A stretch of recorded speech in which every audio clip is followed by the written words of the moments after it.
adalah hal paling berharga. Alah, pemain tua, mekanik tua, masih main raja-rajaan. Orang bilang gue jadi pahlawan cuma karena hoki. Gak gitu bro. Masihkah hoki? Hoki, faktanya gimana? Untuk menjadi pahlawan, harus bermental baja biar bisa menghadapi segala kondisi. Mental baja? Berarti gue udah bisa jadi pahlawannya dong. Gue baru masuk aja, udah dapat Rookie of the Season. Sebagai anak baru, gue udah cukup hebat kan? Hebat kata lu, dalam hal apa? Kill banyak. Untuk bisa memberikan itu, perlu sosok pahlawan. Kalau sosok itu nggak ada, timmu nggak bisa apa-apa. Hah? Cut. Lani doang, hanya bikin mati konyol. Masa pahlawan kayak gitu? Kita juga harus bisa menjaga tempo agar semua bisa berjalan dengan lancar. Lah, talent gue kemana? Kak, cukup kak? Oke, thank you. Gagal lagi jadi pahlawan di MSC. Ah, iya ya. Keburu pensi nih. Tapi, setidaknya gue masih di atas lo.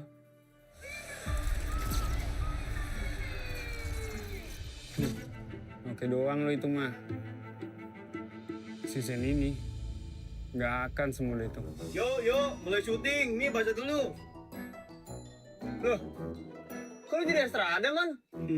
Magang, Mor. Wih, serius kita bakal main di sini? Yes, approve. Kalau emang di sini akan lebih pantas buat ngebuktiin siapa pahlawannya.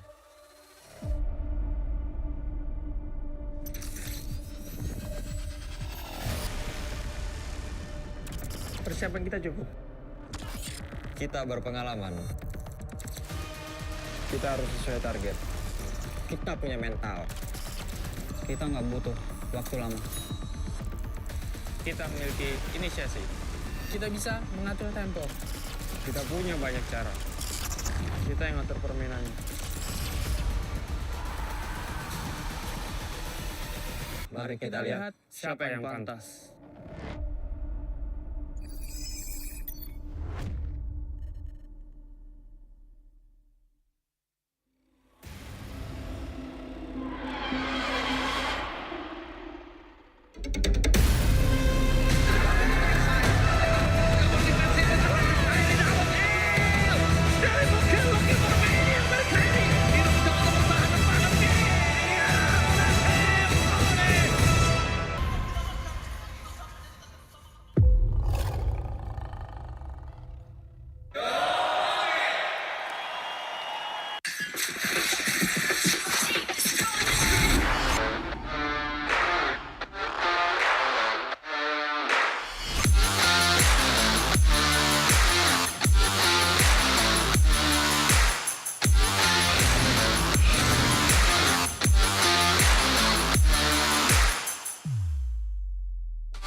We own this, cultured by Todak.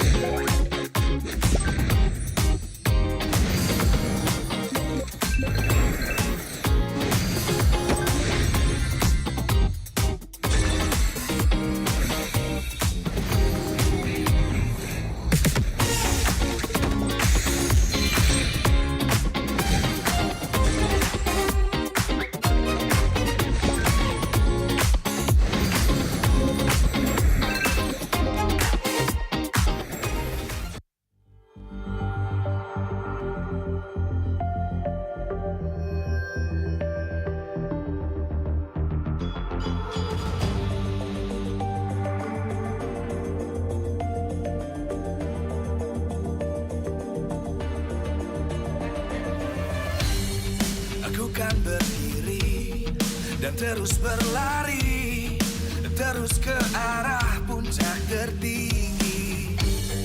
Ku takkan berhenti, hanya sampai di sini. Kemenangan abadi menanti. You know we won't miss if we unite our focus. And if you haven't noticed, we all live. Nyalakan apimu, hadapi semua tantangan, hadang semua serangan, jatuh bukan halangan. Bakar semangatmu, janganlah engkau menyerah. Kita akan buat sejarah. We all this, we won't miss. We all this, we won't miss. Saatnya beraksi, jalani ambisi. Aku kan menyawakan hari ini. You know we won't miss if we unite our focus. And if you haven't noticed, we all live. Nyalakan apimu, hadapi Test. Okay, test. Oh, okay. Nice. semua serangan. All good. All G. Yo. 7. Semangatmu, janganlah engkau menyerah. Kita akan buat sejarah. We all this, we won't miss. We all this, we won't miss. We all this.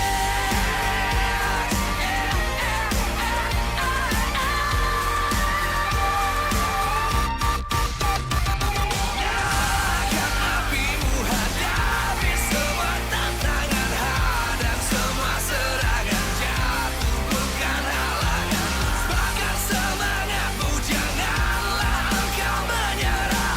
Kita akan buat sejarah. We all this.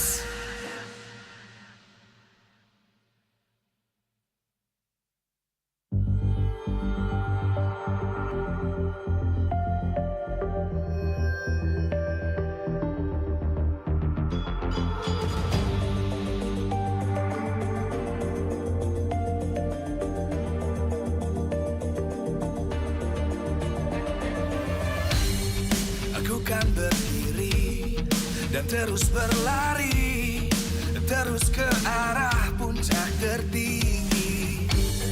Ku takkan berhenti, hanya sampai di sini.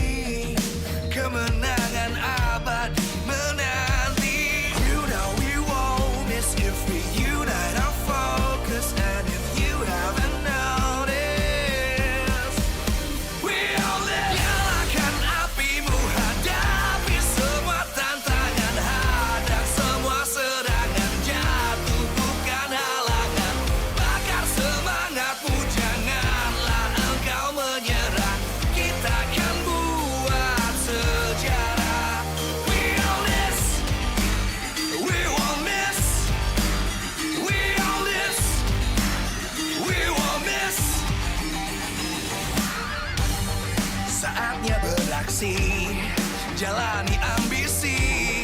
Aku kan menyawakan hari ini. You know we won't miss if we unite our focus. And if you haven't noticed, we all live. Nyalakan apimu, hadapi semua tantangan, hadang semua serangan, jatuh bukan halangan. Bakar semangatmu, janganlah engkau menyerah. Kita akan buat sejarah.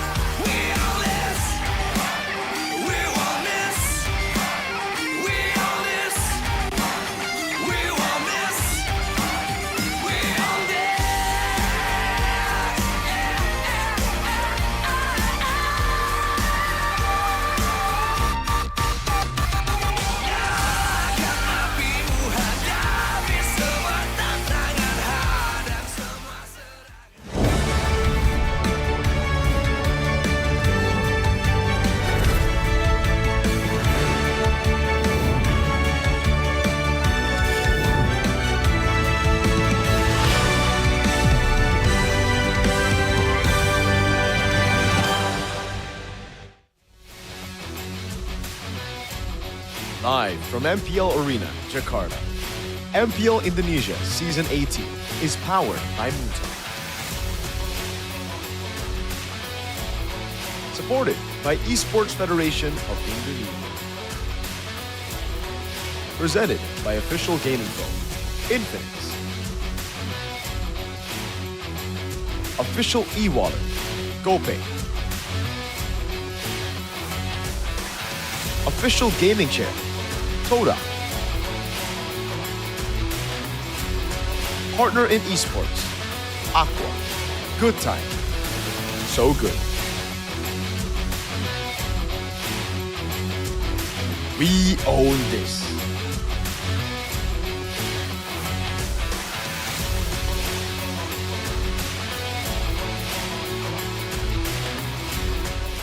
Om, season 18 akhirnya mulai loh. Kayaknya udah waktunya kita ngebedah tim-tim siapa yang kuat di season ini. Ya, musim lalu kalau kita lihat memang rekor demi rekor pecah. Ya, tapi masuk ke musim yang baru, semua tim mulai dari nol. Jadi coba kita mulai bahas dari Navi dulu. Mereka sempat memainkan 2 rookie. Cuman sayangnya, 2 pemain ini kurang yang namanya waktu. Dewa United, hero pool luas, hero powernya mengerikan. Tapi musim lalu, mereka ngebut di awal-awal, cuman buat di akhirnya kehabisan bensin jadinya. Gifam punya masalah sendiri. Mereka bisa kehabisan ide karena mereka tidak punya Baloy. Sekarang, tanpa kehadiran the big brain Baloy, the monster maker, tetap apakah Gifam akan bisa menjadi the King Slayer? Nah, untuk 4 tim ini sih sebenarnya oke, cuman masalahnya mereka di konsistensi aja. Alter Ego, tim yang sangat disegani, tapi penuh misteri. Untungnya mereka punya Arvi, pemain dengan most savage di MPL ID. 2,5 musim. Tapi dia nggak masuk playoff, Om. Yang ini unpredictable. Siapa sangka nomor 9 regular season yang diprediksi bisa end up nomor 2. Ya itu liquid ya. Tapi kita punya EVOS juga. Ada 1 pemain mereka yang memang benar-benar super. Mereka punya Albert. Bisakah Albert seorang diri mengangkat EVOS? Masuk kita ke beras premium. RRQ. Back to back mereka mengecewakan fansnya. Sampai mereka memanggil Demon Kite. Apakah mereka akan masuk playoff season ini dengan 2 king yang kembali? King Clay dan King Adi. Nah, 2 tim ini. Tapi pertanyaannya adalah, apakah mereka masih menjadi yang terkuat? Kita mulai dari Onyx. Bahkan bisa dibilang Raja MPL ID dengan 8 trofi yang sudah mereka koleksi. Jadi masih tim yang konsisten, butuh sesuatu tapi untuk Onyx. Iya dong. Bigatron by Vitality. My goats! Gila, membuktikan proses membuahkan hasil, Om ya. Nile, number 1, top kill dan assist. Moreno, number 1, top kill and assist. Number 1, top kill and assist, Finn. Pertanyaannya adalah, apakah sudah puas my goats ini? Cerita baru akan terungkap season ini. Semua tim punya kesempatan untuk mendapatkan hal tersebut. Tapi, hanya satu yang akan meninggalkan warisan. Who will own the story?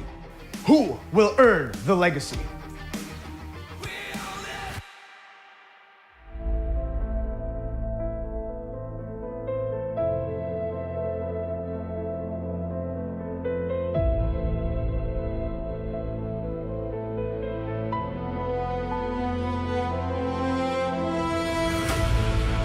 Di bulan kemerdekaan, 9 tim akan kembali berjuang dengan harapan, ambisi, dan tujuan untuk keluar sebagai pahlawan. Wajah baru, pengalaman, mental, dan strategi, semua diuji lagi dalam pertarungan panjang season ini. Yang gagal bersinar musim lalu membawa misi pembuktian jati diri. Yang kandas ke finish line, berjuang demi pembalasan.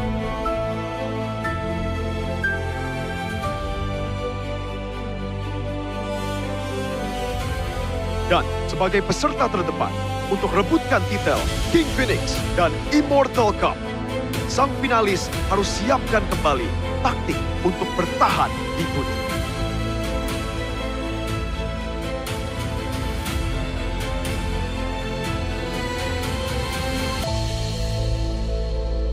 Namun Namun setiap pahlawan tidak pernah berjuang sendirian.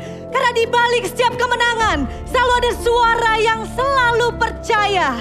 Mereka yang selalu hadir di setiap musim, bersorak saat menang, bertahan saat kalah. Karena perjalanan seorang pahlawan tak luput dari mereka yang setia.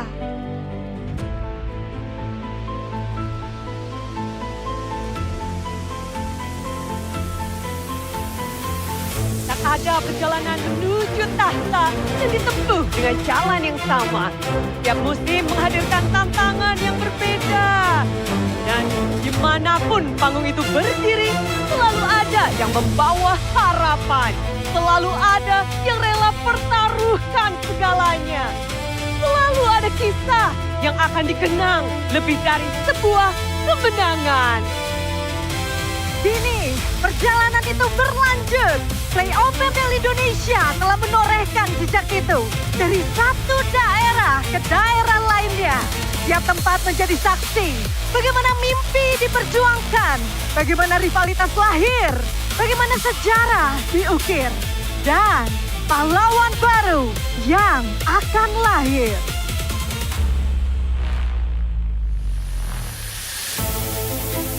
Perjalanan kita semua akan mendarat pada satu tujuan. Sebuah nostalgia dengan semangat yang lebih menyala. Satu destinasi di mana para pahlawan lahir. Satu tempat yang akan jadi arena terakhir. Sejarah baru akan segera terukir di kota pahlawan. Iya kabarnya arek-arek Surabaya. Udah siap belum jalan-jalan? Playoffs MPL Indonesia Season 18 akan berlangsung di Surabaya. Sejarah yang pernah ditulis di kota ini akan dibuka kembali oleh sang legenda lama, Tuturu, Bapak Marsman Indonesia yang menjadi salah satu bagian roster juara MPL Indonesia Season 2 di Surabaya, membawa Immortal Cup dan mencari pemegang King Phoenix selanjutnya. On the story, earn the legacy. This is MPL Indonesia Season 18. We are this.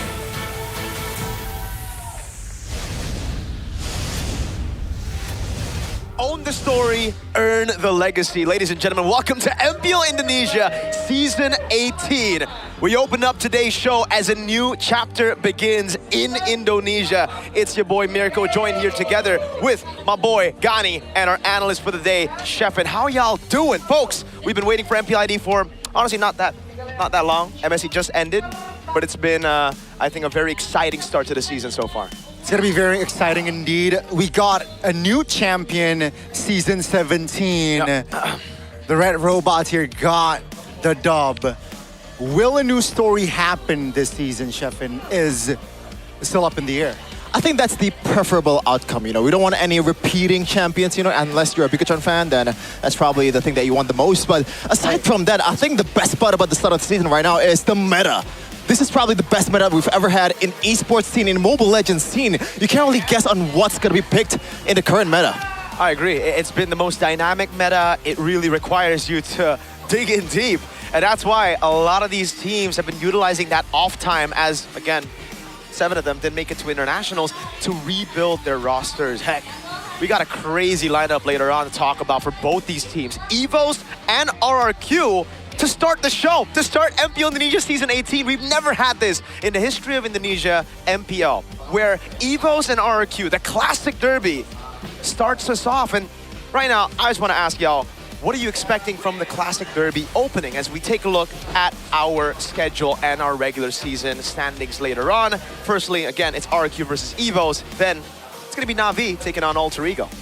I always dread the debut of the international imports of RRQ. You know, it has not been the best time for RRQ fans, especially currently right now. I think 3 times in a row or 2 times in a row they're not making it to the playoffs, but now they got new ammunition right here. But historically, Gani, it's always a flop. Irat, Brusco, now Demon Kite. Now, there's a bit of Don't forget a pattern. Super Dan last season. Oh yeah, Super Dan, I'm sorry. And Super Dan goes back to Onyx PH. Now, you know, we can already congratulate Onyx PH to be the champion of M8 in Turkey if we're going by the pattern right here. Exactly. If we're talking about patterns, definitely not favorable for the side of RRQ. But hey, you know, Mr. AP made the decision, got the deal, and Demon Kite perhaps might debut today. So it's going to be a statement for RRQ if they are able to win against EVOS, who is currently, at least trend-wise, in the Classic Derby. A lot of dubs here for the White Tigers. Evos have been on the receiving end on victories so far. Yes, 3 times. The last 3 times they met, it was all Evos who were able to get the wins, and all those matchups were in the regular season. Now we have audience topic votings by Infinix GT50 Pro for y'all back home. With Demon Kite, can RRQ break the 3-time Classic Derby losing streak that we were talking about? Now, A, with Demon Kite, RRQ will rise is the most favorite answer according to y'all back at home. Then we have Hard, it's Assassin meta, and no, Evos will continue winning at 13%. Now, a few fans would actually disagree, you know, my boy Ken, he's a big Evos fan. Why is that? I don't know, he just likes Evos, man. I mean, you can also argue that in the last playoffs in season 17 in Jakarta International Velodrome, EVOS was arguably top 4 team in that tournament, but unfortunately they get to meet Bigachon first, and they have to say goodbye to that EWC contention. But always be wary of Albert. I would like to call him the constant, because he's always been very consistent throughout the years in RRQ. Even in Onyx, despite him switching roles, he's playing pretty decently. Now in EVOS, I would argue that last season he was the best jungler, at least in the regular season.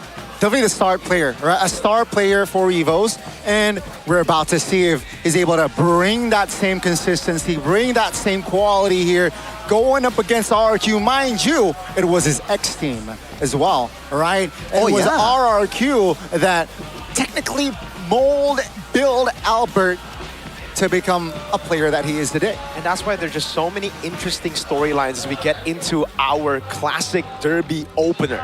Now, RRQ, they've been on a drought of wins here up against EVOS in the Classic Derby again. We have to go back into this. Their last win against EVOS came through a 2-0 clean sweep victory 2 seasons ago. Season 16, leg number 1. But after that, it's been EVOS who've just been able to dominate these matchups. So, with a 25% match win rate since MPL Indonesia Season 16, can RRQ make it back? Now, you brought up the point of Albert being ex-RRQ. We can also bring up the fact that Arthur, aka Sutsujin, his new nickname, by the way, for you guys who didn't really follow the transfers, was also ex-EVOS, a jungler for EVOS, now playing for RRQ. Now, question is, King Arthur was able to pull Sword from Stone. Can Arthur pull RRQ out from the dumps? We will find out, right? At least that question will be answered here on their debut match for season 18. But here are a couple of highlights, right? From not from last season. Here, it's M1. No, it's not M1. Anti-match is there. This was season 9, I believe. The prime days of RRQ Hoshi when they actually won with this lineup. 100% win rate. Now, Shepin, talk to us a little bit about Clay. Talk to us about these new transfers and Demon Kite as well joining RRQ. Demon Kite carries, I think, a big question mark. I think a lot of people also dread the possibility of this transfer being a flop. A lot of people also think that Demon Kite is not really well suited for this meta, Mirko. He's been known as a good fighting player for the longest time, but it has not been brought towards the game very often. Usually he goes on picking those Fredrin, those utilities, and that's the way Aurora PH played the game. I don't know if it's gonna translate to RRQ right now, but aside from Demon Kite, there's also some old faces coming back to this team. Adi, he's also part of the glory days of RRQ, if you want to call it the glory days, even though the national-wise, it's not really the greatest, but locally, they were dominating with Adi. So, I think I have a bit of trust towards Adi more than people overall, more than RRQ fans, to be honest. Okay, there you go. You know, some RRQ fans actually celebrated his departure from RRQ back in the day, so I would really love to see his reaction to Adi coming back. Now, together with Caleb, we have to bring him into the mix as well, right? Because Caleb, has been through, I think, a lot of different teams in the last few seasons, from EVO starting things out, EVO's Icon, moving up to the EVO's MPL team, making it to the MSC and Season 13, but then falling short that tournament, moving all around again. And just last season, he was in MPL Malaysia for Team Ray, together with St. Lucas. Unfortunately, not the best of results as well. So it's about these two coaches who've literally just been to Malaysia, Adi with AC, Mr. Caleb with Ray, coming back to Indonesia and saying, we still got a shot, we can make these players good again. Now, again, a big question would be, how's Hajirin and Said going to perform here? AKA Rins Edok. Again, there's a trend of new nicknames here. A lot of them have chosen their real names instead of their IGNs. So Rins is Hajirin and Mr. Edok is now Said. So that's what we're going with, all right? Said, Hajirin, still in the roster. I think many Kingdom fans, or many of the Kingdom actually didn't really like this change, didn't really like the fact that they stayed. But for the EVO's fans, they certainly are also I think quite doubtful about the roster. Yeah. I've seen some of the legends as well speak on how they have low expectations for this season. For me though, going back to Said and Hajirin, I have more of expectation than RQ fans, to be honest. Because I feel like in this meta especially, there's a lot of heroes that Rins can use, especially that Prio ban Selena. Oh. This guy, Selena, has been banned a lot of times, even in the first pick, the first ban phase, against Onyx, against the big teams.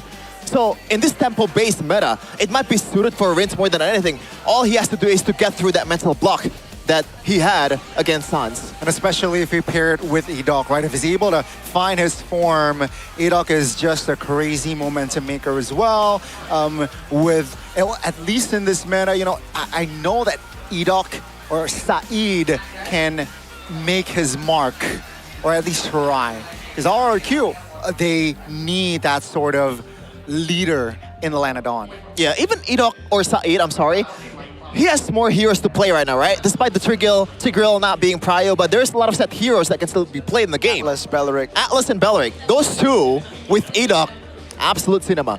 Whoa. Should be the case, right? But obviously, with these players having signature picks, we're gonna have to assume that our very close friend Aldo, who's now the head coach of EVOs, should have noted that down already. Gone too soon. Gone too soon. One season, and he's back to coaching. Now, let's talk a little bit about that, because it really seems like this EVOs was handcrafted by Aldo. As he joined in, he recruited some more of those MDL players that we saw back in the day. Again, Rendy, last time we saw him was Season 16, where they were able to make it to 3rd place. Now with Riza in the mid lane, ex-BTR, by the way, might go as well. Do you think EVOs are going to be strong this season? Do you think it's going to be a 50-50 for this matchup? I think the way I see it, Aldo, definitely a capable coach. You know, I think he has that quality as a leader, as a drafter, and also how to lead teams. Now, question is the adaptation towards the players. Can the players adapt quickly to his, you know, coaching style, which I feel like the players need to adapt. If they're able to adjust with the changes, quote unquote, that Aldo brings to the table, I think EVOs can definitely go far. You know, let's speak regular season. I think EVOs can make it, say, upper brackets if it all goes well. Yeah. Oh, again, Albert will always be good no matter what, you know, his the cards that he has dealt, or like he has on his hands. But aside from that, Mueza is a big question mark. A lot of people has been saying that this transfer is super weird, especially with the fact that Mueza has not performed the best last season, but you gotta see the lineup here. Let's take a look at both these teams for our classic derby. It's Demonkind in the jungle making his debut in MPL Indonesia with Hajirin, Syed, and even Arthur making his way up there as well. What do you have for us, RRQ? Let's find out.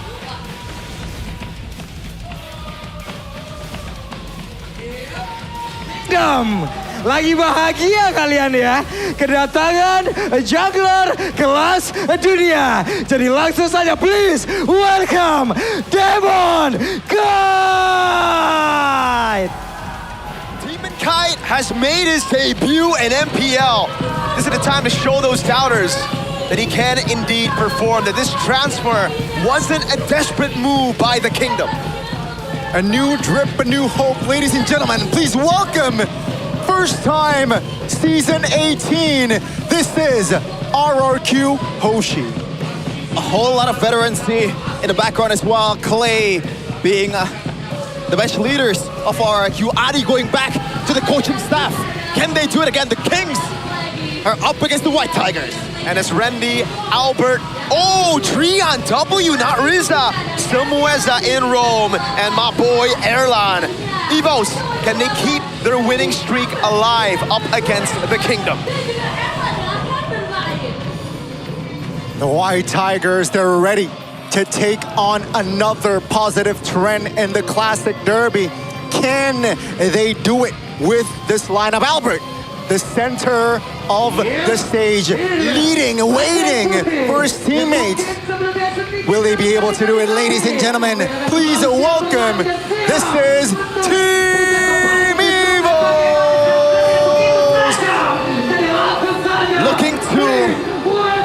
Looking to revive the glory days of EVOS.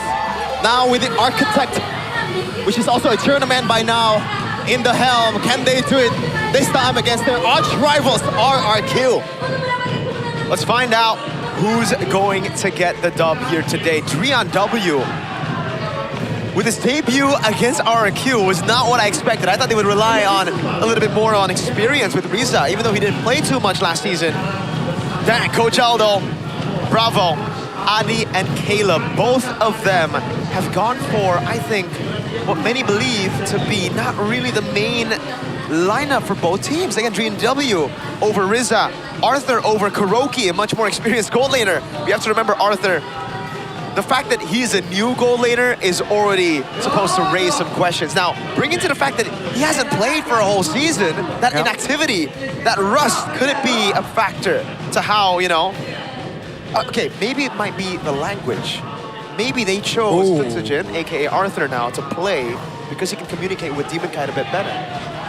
That might be the case, but going back to the rust problem, I think there's also a reason why they trust Tutsujin in the gold lane. Obviously, this is an organization that has seen a lot of success in MPL ID. There's got to be a big reason on why they trust this guy over their other gold laners. Toy demoted, I think, to MDL. Kuroki in the bench. Tutsujin over both of them. I guess we'll see. I'll reserve the judgment until we'll see it in the Land of Dawn. But the audience topic voting here by Infinix GT50 Pro Mirko. All right. It was.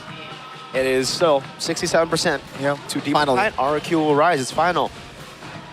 I mean, you agree, again, Gani? You think Demon Kite's going to bring in that win for RRQ? Yeah, I think the stage is set, and I think personally, I think EVOS still has an edge if you really think about it.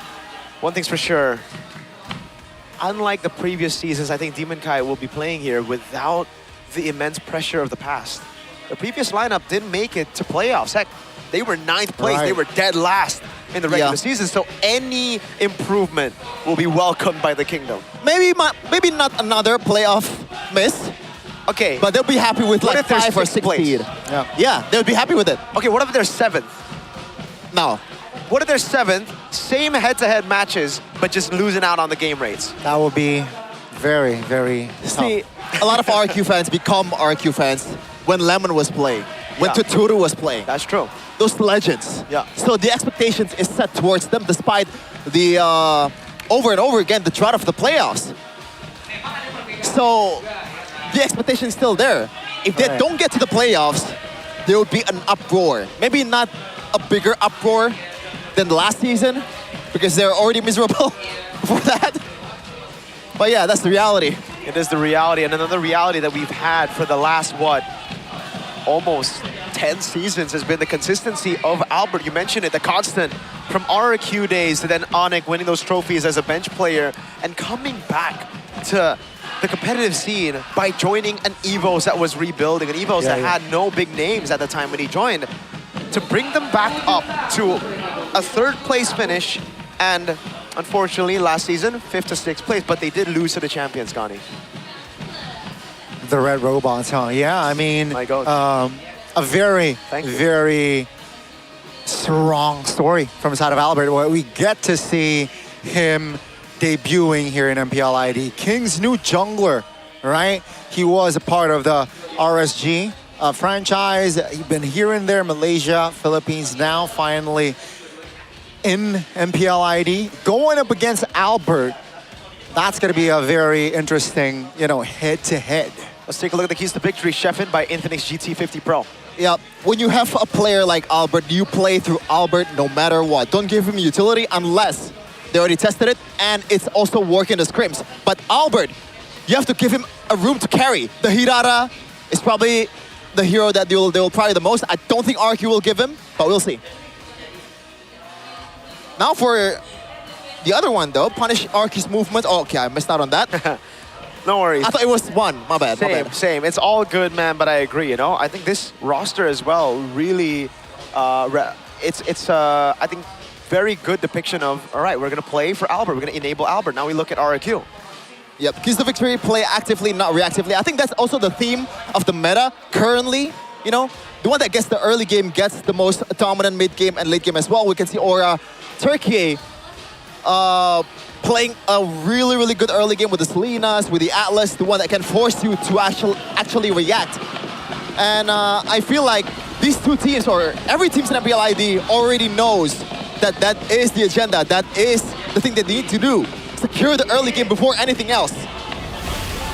Here we go, folks. We're gonna play on broken walls for our first map, for our first match of Season 18. The Classic Derby starts, and it's an instant Melissa pickup for Evos. Something we have to talk about for Erlan is the fact that the Melissa was also a signature pick. It's been rising in popularity. And Gani, you've seen a lot of this in our ranked games. First pick Melissa. I've been telling you, man. Yeah, I mean, you have the vision, right? Ranked games, Melissa has been first pick. Now let's see the response here from the side of RRQ. Now, Melissa, even though, let's say he doesn't rock Purify, she's still just so independent. And bro, right? The push ability on this hero is just so insane. Yeah, it is. As expected, it is gonna be the Hirara. Everything is a debut pick now in a fresh season. But combined with that, it's gonna be the Esmeralda against the Melissa. It feels a bit counterintuitive, but maybe they have something going on here in the XP lane. I do think the Esmeralda is a bit underrated. It is underrated, but it's going to be very, very tough anyways. We've seen a lot of teams struggle with the Esmeralda against the Barats even. So Evos wouldn't be too surprised if they go for the mid-prio combo right now, pick up a Glue and a Eudora, try to stop that Hirara. It's a known combo right now to beat the Hirara, but also they might have to actually pick up the Barats as well. Something that, again, is very crucial to have in this meta. Let's see. It's the Eudora, and I believe it is going to be the Paquito. Whoa. Wow. Interesting. And they don't go for the glue here. Huh. The Paquito ain't even flex. Jungle. Go straight to the jungle. There's no way you put him in against the Esmeralda. Well, I mean, there's a chance, but it's a very, very low chance. Yeah. I agree. This for is the last pick, though. This is such a historical head-to-head as well, right? Coach Aldo going up against Coach Adi, and now with the Eudora, it's going to be, at least it adds pressure towards the lineup of RRQ. You cannot go in recklessly, but here comes Claude, right? A hero, again, a marksman that is independent in the gold lane. I mean, it's probably the only thing that worked well against a Melissa, especially in team fights. It's the only marksman that has a leeway to dive in and dive out, especially once you build that Winter Crown. You can bypass the damage, the incoming stunts from the Eudora as well, but it's easier said than done. So far, RQ is lacking a bit more, I guess, body up front. Yeah. Just to take up the damage against the Eudora and also Paquito at the same time. So expect those kind of bans, I guess, from EVOS. Yep. Right now, we have to take a look at the draft DNA, the draft identity as well. That's going to be the signature of Rendy taking out the Alice pickup. But also the Belleric, I think, should also be a choice for Aldo to ban right now. They ban out the Lilia as well, by the way. So still not really closing the doors for a possible Barats for Mr. Rendy in XP. Yeah. And it feels like it's probably the most optimal choice. A crazy pick would be a Tyroth with the Paquito as well, but I don't think they're going to do that because they lack more bodies up front. Yeah. But maybe they want to do that. The glass cannon, the early game meta. The early game meta is going to be crucial. Definitely will take tempo as well. But yeah, Saeed and Hajir, in case you guys don't know, it's Edok and Rins, right? So no need to panic. That would have been it, Gani. The glue with the Eudora, the Hirata would not play, right. But it is what it is. Aldo, Lilia, now what? Belleric, I think they just gotta get rid of the Belleric. Wow, the Belleric is definitely up and available. It probably works for both sides here, the Belleric. Yeah. It's gonna be a big contention. Ooh. But it looks like it's going to be... Oh, never mind. I thought it's already been picked. Yeah, I don't see anything else that triumphs over Belleric in this kind of situation. And the mid lane has already been picked from EVO's side, so there's no rush for them to pick it. Yeah. So now what? The Belleric should just be the option for RRQ, but it almost feels like it's bait. The fact that EVOs didn't pick it up, I mean, didn't ban it either. They go for the Kadira of Hajirin. A debut pick, a pick that we haven't seen too much, but as a Melissa player, this is a very annoying pick to deal with. Yeah, it can bypass the go away just for a bit. But when you proc the ultimate, I think it goes slightly to the side. Now the bush control as well, right? Definitely can be annoying. EVOs again cannot, rotate recklessly. I think not only for the Melissa, this is moreover is to kind of quote-unquote counter Eudora. Eudora cannot get too close to Kadira's, I guess, like environment, because the first kill brings you that CC immune. You can just burst down the Eudora really, really well. There you go. It's gonna be a Dyroth actually. So they went for the glass cannon. I don't know about this, but I do expect the Dyroth to be a bit more, I guess, utility-based. It's just gonna be an enabler most of the time. It's probably just a single Fury Hammer into all tank build. This is looking very scary. Coach Aldo is definitely cooking. Remember, Dyroth shreds the armor as well, right? If you combine that with the Paquito, bye-bye. Yeah, even you build Dreadnought, even you build the Cuirass, the armor will be negated. Feels like it's gonna be, oh my god! Edok special, or wow. Now, to go for this. It's Saeed special. Oh! Saeed special, Gani, you're the roamer here. Tigreal, Belleric, and this matchup, I mean, which roamer will have the better... It's tough going up against some Melissa, and let's say the Melissa is already farmed. I think I remember a certain playoff game with Brands on a Melissa against a Tigreal. I don't remember exactly what game was it. I think it's EVOS versus Alter Ego in Season 11, where Brands completely negated the late game potential of Tigreal. He completely defended the base all by himself through micro skills. The perfect go-away procs that evaded all those ultimates from the Tigreal. But we'll see though, it's Edok. Those questions will be answered by Saeed, not Edok, and maybe Hajirin on the Kadira. Coach Adi in his debut back. The comeback season for Adi and Caleb after their stint in Malaysia. Will they be able to bring RQ back to the top, or will Coach Aldo with EVOs stay on that win streak? Ladies and gentlemen, welcome to the opening match of MPL Indonesia Season 18. It's time for the Classic Derby. It is round one, folks, and Lanadon, here we go. Will the White Tigers continue the trend of the Classic Derby wins, or perhaps this time with DK, that's Demon Kite? Perhaps that pattern will break. Yep, Joshua is taking a bit of beating here, but it's all good. Against a Dyroth, you will lose a lot of HP, especially once the Paquito is a bit more online. You secure that Fury Hammer in the early game. That should be good for EVOS. But RRQ, I feel like in this early of a game, they have to be a bit more conservative with the way they play, because they are a very old reliant composition. If you missed out on a single skill, then it's all GG. We only have one vote for RRQ. Sorry to cut you off there, but that is still very odd to see, Sheffin. But that's, it's Pak Pulung. So Pak Pulung thinks that EVOS will win. Oh, yeah, you're right. That's how it works. Fortunately. The twist. First minute is in, folks. Nothing too crazy. No spells are open. Well, at least not the Retribution, but apart from the Retribution, but talents-wise, or anything stood out? Yeah, just what I said earlier, Randy is rocking a pure enabler utility build here as Albert. Just a bit of poke, So it's going to be a tank emblem with the Brave Smite. So a full-on trying to survive kind of mentality here for this Tyroth and let Albert cook most of the time.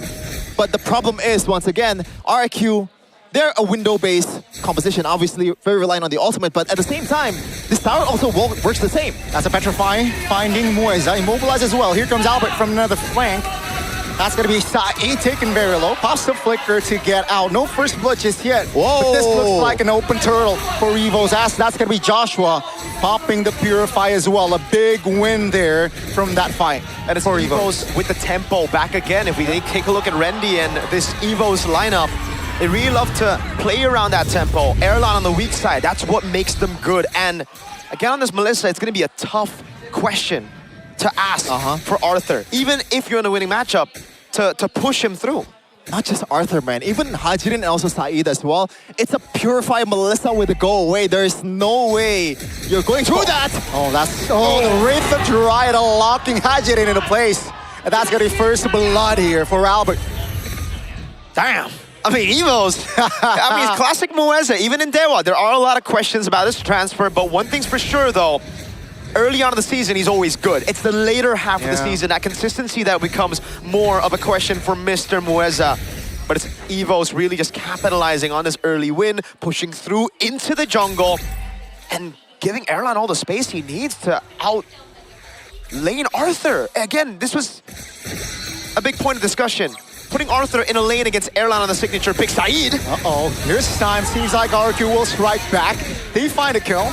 In the mid lane, Evos cannot find a trade there, so it's a 1-for-1 though.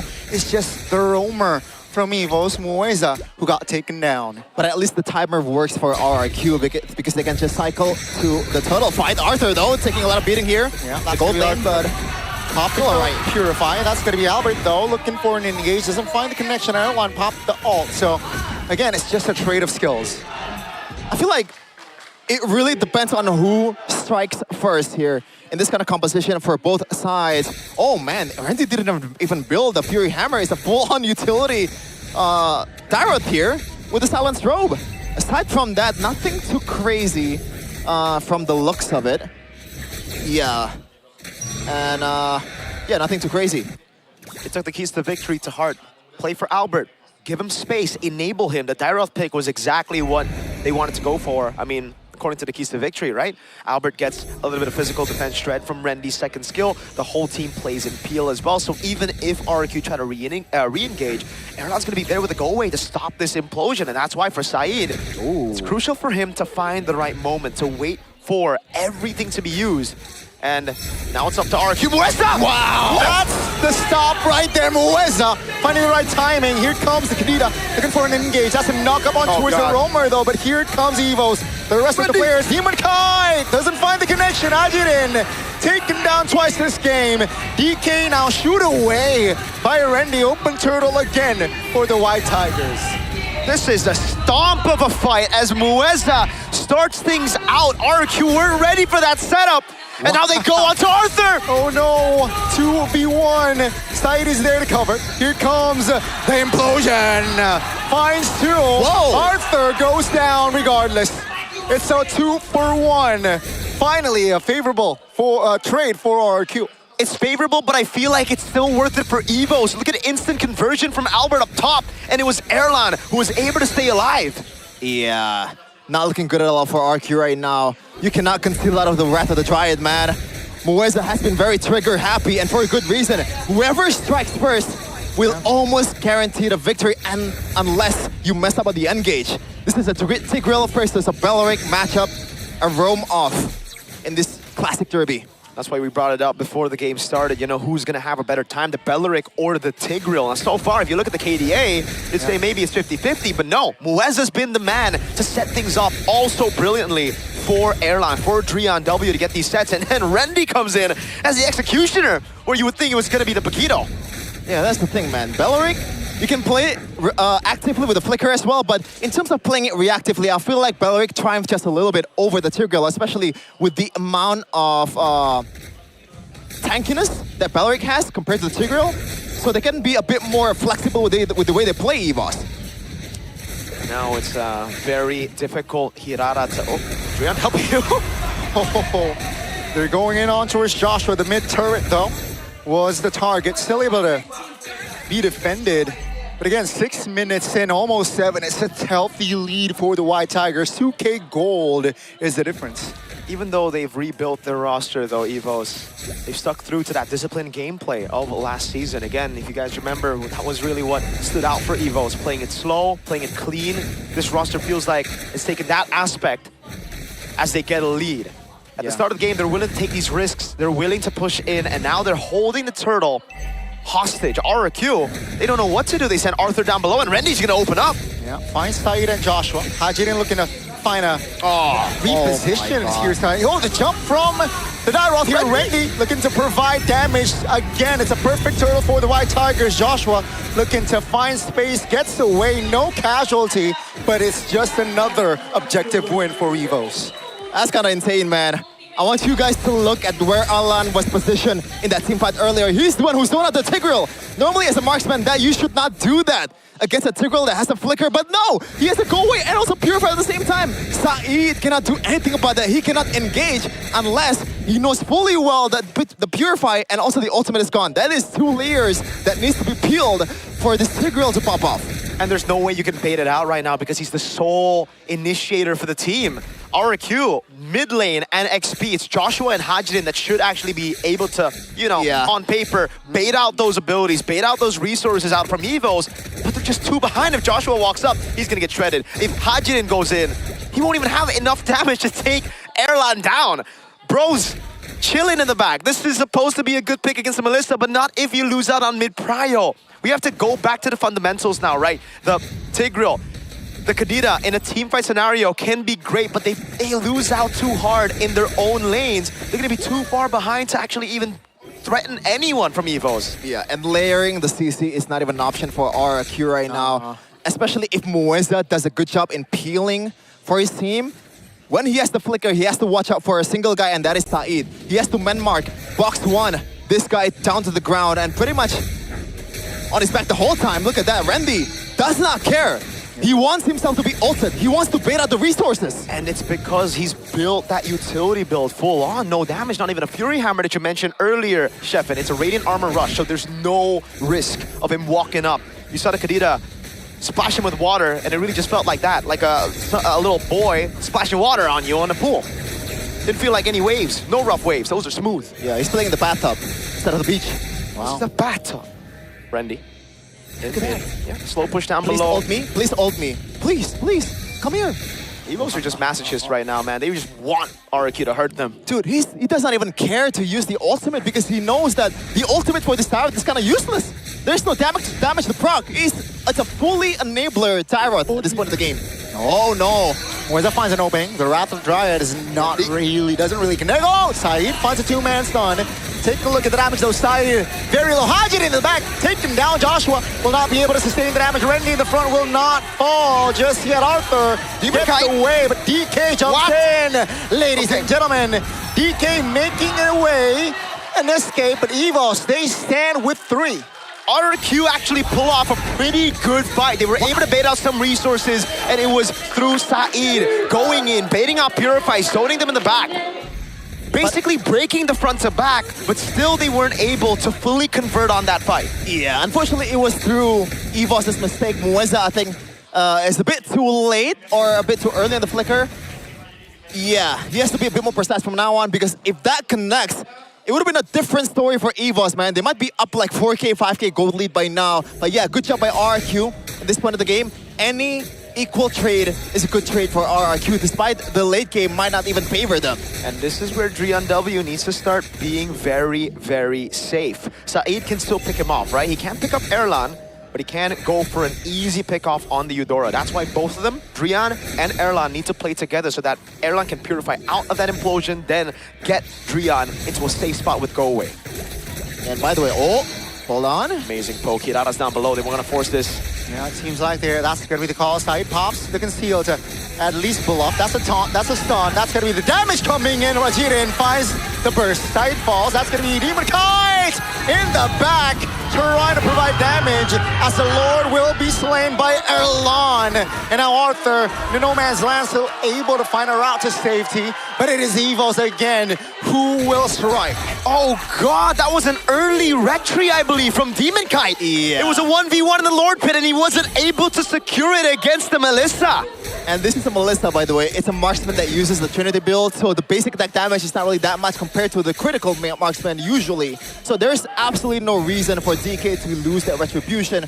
Maybe it's the jitters of MPL ID, but I don't think so. The way he played M7, he played in a much bigger stage. There's no room for jitters, even if you're debuting in MPL ID. Yep. I mean, to play devil's advocate, it was on utility junglers. It was on more of a comfort pick now.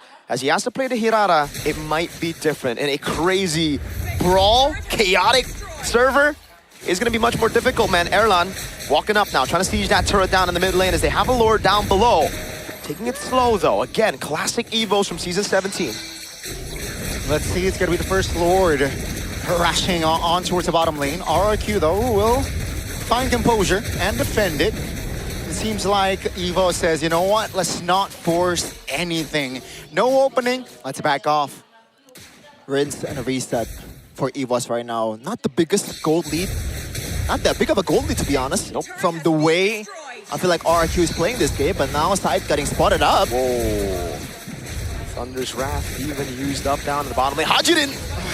Again, the spacing from Erlan has been amazing. Here comes a jump from Evos. Two-man dive there. Arthur, here comes the Blazing Duet with Arthur popping the odd Evos. Now backs away. Finds the turret, though it is not the far lane turret. So that's a small dub, but take a look at the gold lead Evos. They're healthy. 5,000 gold lead. That's a lot. Oh, God. Randy even walking up. That's going to be the orange buff take by Albert. They want more. Wait, they get a base turret down below. They want the 4 lane, Gani. Yeah, it seems like they will siege the turret. They will gladly take it. And RRQ, they have nothing to defend that far lane turret. So it is just the mid lane turret that is left standing here for the base of RRQ. And now it gets frustrating for RRQ because it almost seems like they've had, all this time to scale up, but some of their heroes just don't do that, right? I mean, you have the Claude in the scaling department, but everybody else there kind of falls off. And even the Esmeralda, I think, kind of falls off against this shred comp of Evos. By the way, I love the boots pick here from Drian W. W, indeed. A tough boots against a Kadira is always a must if you're playing solo rank. But in this case, as long as you don't die, you can still flicker out of a Petrify. So it's super easy for him to get out as well. The only thing that can actually kill him is probably Arthur, but in this case as well, let's take a look at the item from Arthur. He has not secured a Wind of Nature, or like a Rose Gold Meteor, or even a Winter Crown. Saeed. Yeah, looking for an opening, has immortality. That's a pressure 5! Finding the burst damage. The mid laner from Evos is out. That's gonna be RQ now with the men up. Can they convert? Seems like the damage from Erlan is still significant. Even with 4, they have the equipment to just shoo away the members of RRQ. And as that old duo, the 2 pillars of RRQ that they've trusted time and time again, all the way from Season 14, Rins and Edok, who were able to make that play to open it up for Drian W. Now for him, it was just unfortunate, man. He had to flicker out of Saeed's conceal, and then it was Hajin with the instant punish with the Petrifies. Now they go for the Lord Dash, but the wave up top is good. It's going to be Erlan. Tricky here. Calm down. Erlan. Providing damage. That's going to be Joshua taking very low. RRQ now repositioning. Saeed is just sandbagging the damage here. Randy, great peel there from DK. Wow. And RRQ, they still stand with 5.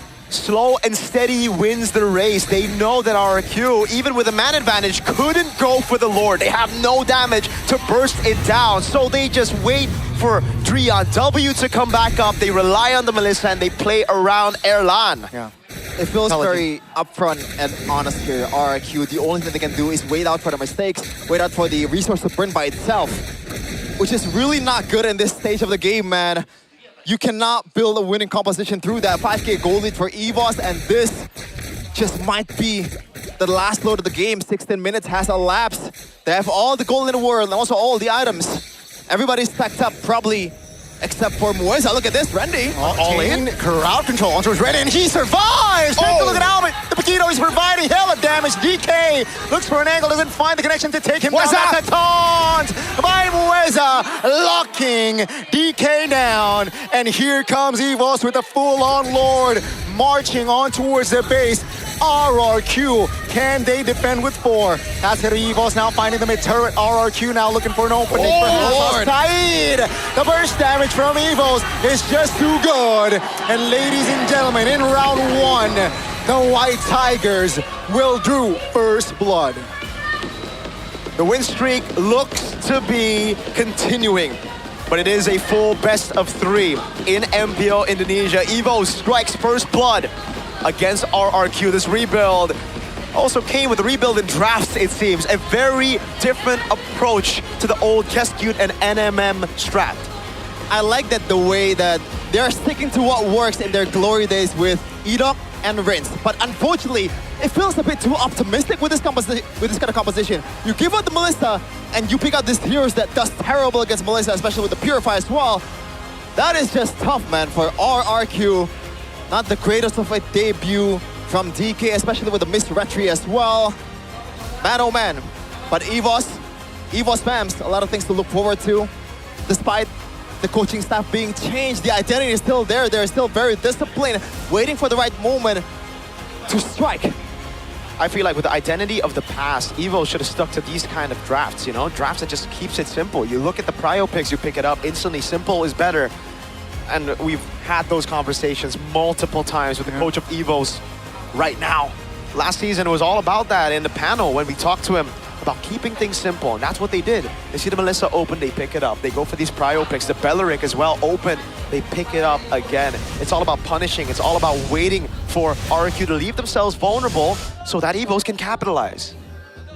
Definitely abuse that composition there from the side of Evos, right there. They're able to just strangle RRQ's composition, you know, just enough so that RRQ don't get the farm that they want, don't get the bush that, say, Hajirin wanted to occupy. And, you know, without, let's say, a bush or a vicinity that Hajirin can't occupy, Kadita, yeah, the power, the potential power is definitely negated. And we saw only one pickoff from Hajirin that was significant, quote unquote. That was on towards Drian W, and it was towards the later stages of that game. Yeah, there are glimpses of how they could make things work, but it just didn't work out the way they planned. And I think it starts with the first phase, right? If you want to go for those crazy picks, you need to guarantee a win in the first phase. They left the Paquito open for an Esmeralda. Then what did they take for second? I forgot. Hirata. All right, the Hirata is completely fine, but the Esmeralda pick for me was already off, right? Even against the Barats in MSC, it wasn't a win. You pick up Uranus against the Barats, not the Esmeralda. They banned the Uranus. I thought they were going to get their hands on at least the Barats there, because if you have a Barats plus the Hirata, at least you can guarantee one pick off. That's solid. And also you can bypass easily the threat of the Eudora, right? You can just flicker forward, getting the Eudora before it has the chance to actually be useful in a team fight. Unfortunately for RRQ, again, I feel like it's way too optimistic the way they play. It does not guarantee them the mid-prio, despite the meta is a bit more dynamic right from now, you know? The mid-prio is still probably the most important thing in the game, or even more important by now, because that reinforced the importance of the early game. Yeah, and again, at least now, we saw Coach Aldo versus Coach Adi, at least first game, it was Coach Aldo who got the dub. Coach Adi, can you bounce back? And again, the answer we got is that DK's debut, a forgettable one, I gotta say. So far, it could still be a comeback, could be a reverse sweep, but I agree that first game, I think it left a lot to be expected later on. We're gonna take a look at our MVP by Infinix GT50 Pro, the man who was sent down to MDL last season, coming back to MPL, getting a straight up MVP on the Dairoth. Now, did y'all vote for Mr. Rendy? Yep, I personally did. For Rendy. I think the zoning, right? Who did you vote for? Rendy. Rendy. Oh, both. Okay. Yeah. I would go for Mueza if it's not for the mistake that he did at the early game. But Rendy in this game, man, I feel like he has so little to do, but he did it so perfectly in this case, man. Just manhandling everyone. Even just getting very focused against them. Now, I don't know how to use this actually.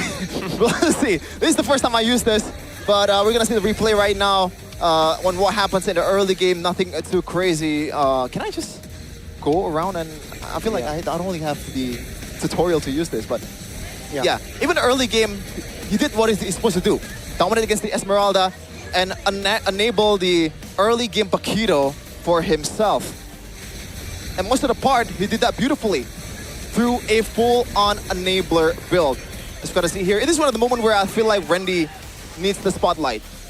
You can see Albert against Citogen in the mid lane, but in this case, 1v4, Randy is just tanking everyone for himself with that build, man. And I like the Dominance Ice Rush as well for the second item. It makes himself to be a bit more less prone to getting bursted down, especially when there's 5 members on the opposing side. And he was so important to EVOS most of the part with the way they want to play. In the early game, in the late game, even in parts where he's not supposed to be impactful, he is incredibly impactful until the end of the game. I think it's just very, very strange because usually when you see the Dairoth against the Esmeralda, you'd expect the Dairoth to just win out in lane, right? Yeah. Randy took a very safe approach in lane. He didn't really go for those 1v1s, the duels. He kept to himself, waited for the team, and then built full tank to open up. Got that Chastised Pauldron, got the Oracle, was able to, again, double down on what already makes Dairoth a very annoying character, that healing, that sustain. He was there as a, not a damaged Dairoth, as a utility Dairoth now. It was like Uranus with swords. Which, with the passive as well, right? With that armor shred is definitely still there. So again, Randy played an intelligent way of this Dairoth, and it works for EVOS, maintaining that lead against RRQ. Their pickoffs is very, very annoying. Kadita, the crowd control with the Tigreal. Don't forget about the Hirara. But, 17 minutes almost of game time. They weren't able to find an opening to at least equalize here from side of RRQ. Despite the 70-minute game time, it looks like it went a bit more faster, or it looks that way for me because EVOS was, for most part, they didn't let the control over to RRQ, and I feel like that's also because of the draft as well. Look at Erlan, very on brand with his nickname, the Forgotten Tiger, 007. He's not looking for the kills, man. He's just there trying to survive and deal most of the damage. And he is topping the damage chart as well, doubling literally everyone on EVOS' side. He's not taking the last blow, though. Melissa first pick, by the way. I think there's no pick that can really beat it as long as you have proper drafts on the other side of the map, The only way the Melissa completely loses out is if the Melissa just dies solo, right, 1v1, or enemy team's able to roam everywhere and just constantly gank the Melissa. Then it's cooked. It's pretty much a better Mia, I gotta say. You have the, survivability with the go away and also the purify as well, especially if you pair it with the fighter emblem, you are more tanky. Yeah. And Melissa procs basic attack to multiple targets, right? So that procs to multiple targets as well. Your lifesteal becomes even more dangerous. Yeah. Now that's a big trouble for RRQ. Sandbag is gonna be Joshua, very much expected. Albert is always the rich guy. Always give Albert room to farm. They did it in that game as well, right? Their checklist. I just can't believe they let go of the Belleric. The Belleric. That would have stopped the Paquito and the Eudora. That's the thing. Wait, what's their fourth? They picked up Kadita Red 4. Kadita Red 4 for Hajirin. And interesting. I said earlier, there's no rush to pick the mid laner. The opposing side already has a mid laner. Yeah. I don't get it. I really don't get it. Ballsy though. Yeah, let's just throw it over to Eterna, our side reporter. I believe she has a few things for us. Dude, I've never used this before. That's not on you. That's on.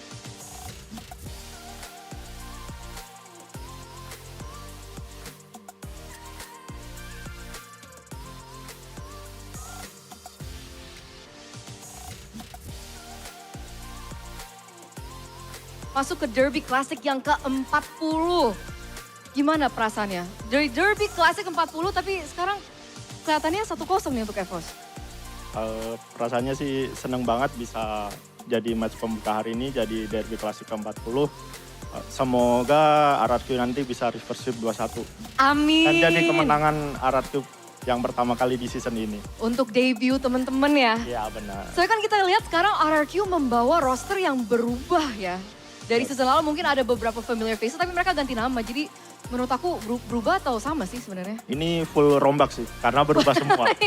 Tiba-tiba ada Said, Iya. ada Hajirin. Sesuai permintaan Kingdom, jadi full rombak apa yang dibilang Pak Ape. Nice banget. Terima kasih Pak Ape. Tepuk tangan dulu dong buat Pak Ape. Tapi dari Kingdom sendiri puas nggak sih ngeliat roster untuk season ini? Kalau untuk season ini sih puas karena udah ada King Clay yang kembali dan kita punya veteran yang bisa membimbing lebih bagus lagi untuk kedepannya di roster season 18 ini.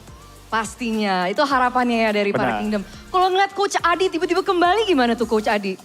Kalau Coach Adi seneng sih, Coach Adi dia bagus di drafting pace, in-game supportnya.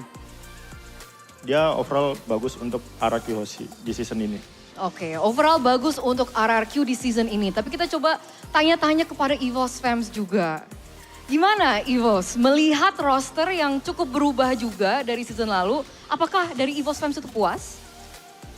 Buat saat ini sih kita belum puas ya. Belum Karena puas. ini baru mulai. Bener juga sih. Kita lihat Randy yang balik nih. Buset. Itu keren banget sih Randy. Kita lihat tadi obrak-abrik Badland. Terus ada Albert yang tinju-tinju Arthur. Yang katanya mau bantai. Oh, Arthur bilang dia Iya, mau bantai? katanya mau bantai pakai Gotland. Emang iya? Tunggu, minta konfirmasi dulu, konfirmasi. Bener kan? King Arthur bilang gitu, dia mau bantai. Iya aja. Oh iya aja, oke. Oke, gak apa-apa. Move on. Terus ya buat aku sih puas ya. Buat di game satu ini, tapi nggak tahu ke depannya. Tapi semoga EVOS tetap konsisten, bahkan sampai ke internasional. Amin juga, amin. Tapi kita ngelihat kan udah ada sosok Albert di satu sisi. Terus kita ada ngelihat Demon Kite di sisi yang lain. Itu kita belum bahas Demon Kite loh.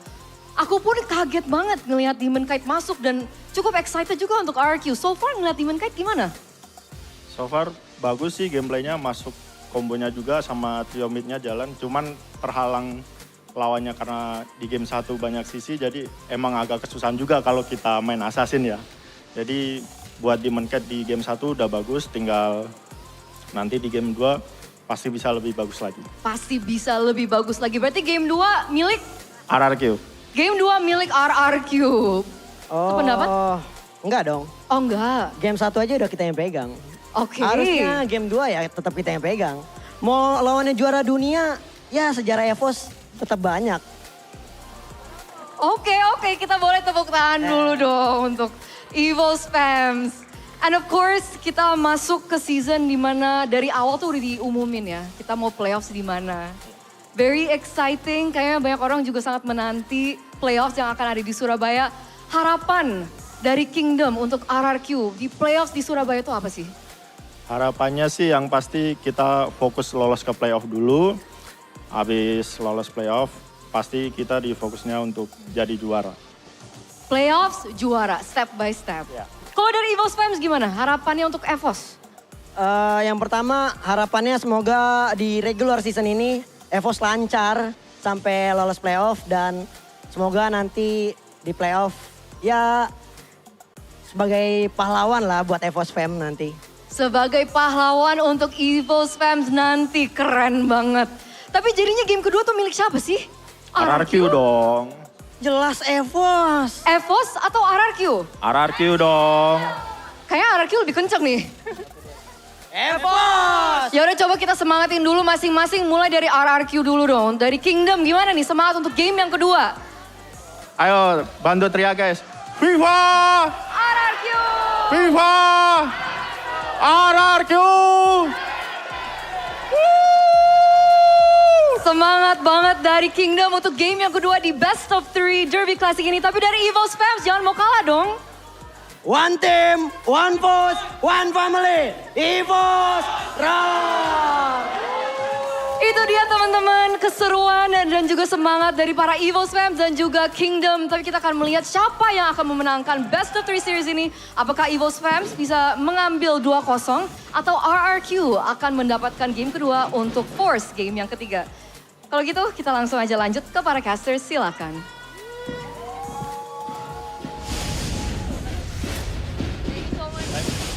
Hey, thank you so much, Eterna, with an interview with the EVOS fans and the Kingdom. The Kingdom believe it's going to be 1-1. They think it's going to be this game that Adi and Caleb lock in to give RRQ a proper draft to win game number 2.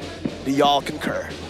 If they prioritize Belric, perhaps, right? I think that was one of the main factors on why EVOS got the win. And it was also one of the reasons why EVOS got first blood. On towards Hajirin was Mueza engaging Hajirin. And then from then and there, Rin or Hajirin's his form in that game very, very shaky. And I think it's been, a problem for RRQ for a while now. The fact that they're always hesitating around those moments, like the old RRQ would just have someone walk up and that guy would be Dyron. Now it almost seems like everybody's waiting for Dyron, but he's not even on the team. See, unfortunately, even if Tyron plays in this match with the Esmeralda, I don't think he can be as aggressive as he is before. Maybe he can juggle around the Are you sure about and also that? the damage a bit better than Joshua, especially with the playing time he has. Hey, that's my GOAT you're talking about. XBTR, by the way. Who? Joshua. He was Lynch. He just changed His face is stunned, though. Yeah. Huh? His face is stunned. He is stunned. That's a fun fact for y'all. That's Lynch. He just changed his name to Joshua because, it's a trend. Yeah. So why isn't Demon Cat using his real name? Because he's Filipino. So Filipinos can't use their real name. Kyrie uses his real name. But that's Mine would be Albert. Yours would be Albert. Would it be Albert Ghani or just Albert? Just Albert. Yours would be Frederick. Frederick, and you'll be Yours Chahyo. would be Bimo. Chahyo, I'm light. Oh, that's true, bro. Chahyo. You're right. I'm DK's ex-teammate. What about Arashi? You would be Bryden. Bryden. Imagine being named Bryden, bro. I can only imagine, because my name's Albert. Hey, do you want to name our child Brian or Brandon? No, let's go with Bryden. It's right in the middle, It's balanced, as all things should be. He's not having a good time right now, though, as an RQ fan. Nope, and he hasn't been having a good time in the last 2 seasons either. So it's like, when will... I think for even the Kingdom right now, they're like, please. With the way that need RQ this. is playing right now, I don't even think that Ed Sheeran is liking the shape of them. Well, no. Not just yet. Perhaps in this game, though, right? There's a potential that it's a 1-1, and then pull off a reverse sweep. Certainly not perfect the way they're playing. Definitely not. Albert, though, the Paquito, very objective-oriented, as per usual. As per usual. He's the constant. Now, again, questions for RRQ, for me. This coaching staff, they didn't really get, a coaching staff that are coming off of recent successes. They got a coaching staff coming off of one, no playoffs, and another knocked out and they won a playoffs in MPL Malaysia, where, again, it's really just SRG. Now, at least Adi has some experience in RRQ, so maybe they want to rekindle, the glory days of RRQ. But the ingredients are not the same. There's no R7, there's no Lemon, there's no Sin. It's very different when you don't have that ingredient, huh? And it's also not the Onyx lineup that he coached before, where he also was able to get down in the standings. Remember that, Gotti? They had a whole Tolong Yep segment. Yeah. That's crazy, y'all. But let's take a look at game number 2. Adi, now first pick. They ban out the Marcel and the Esmeralda. Wow. Dude, have they just been like...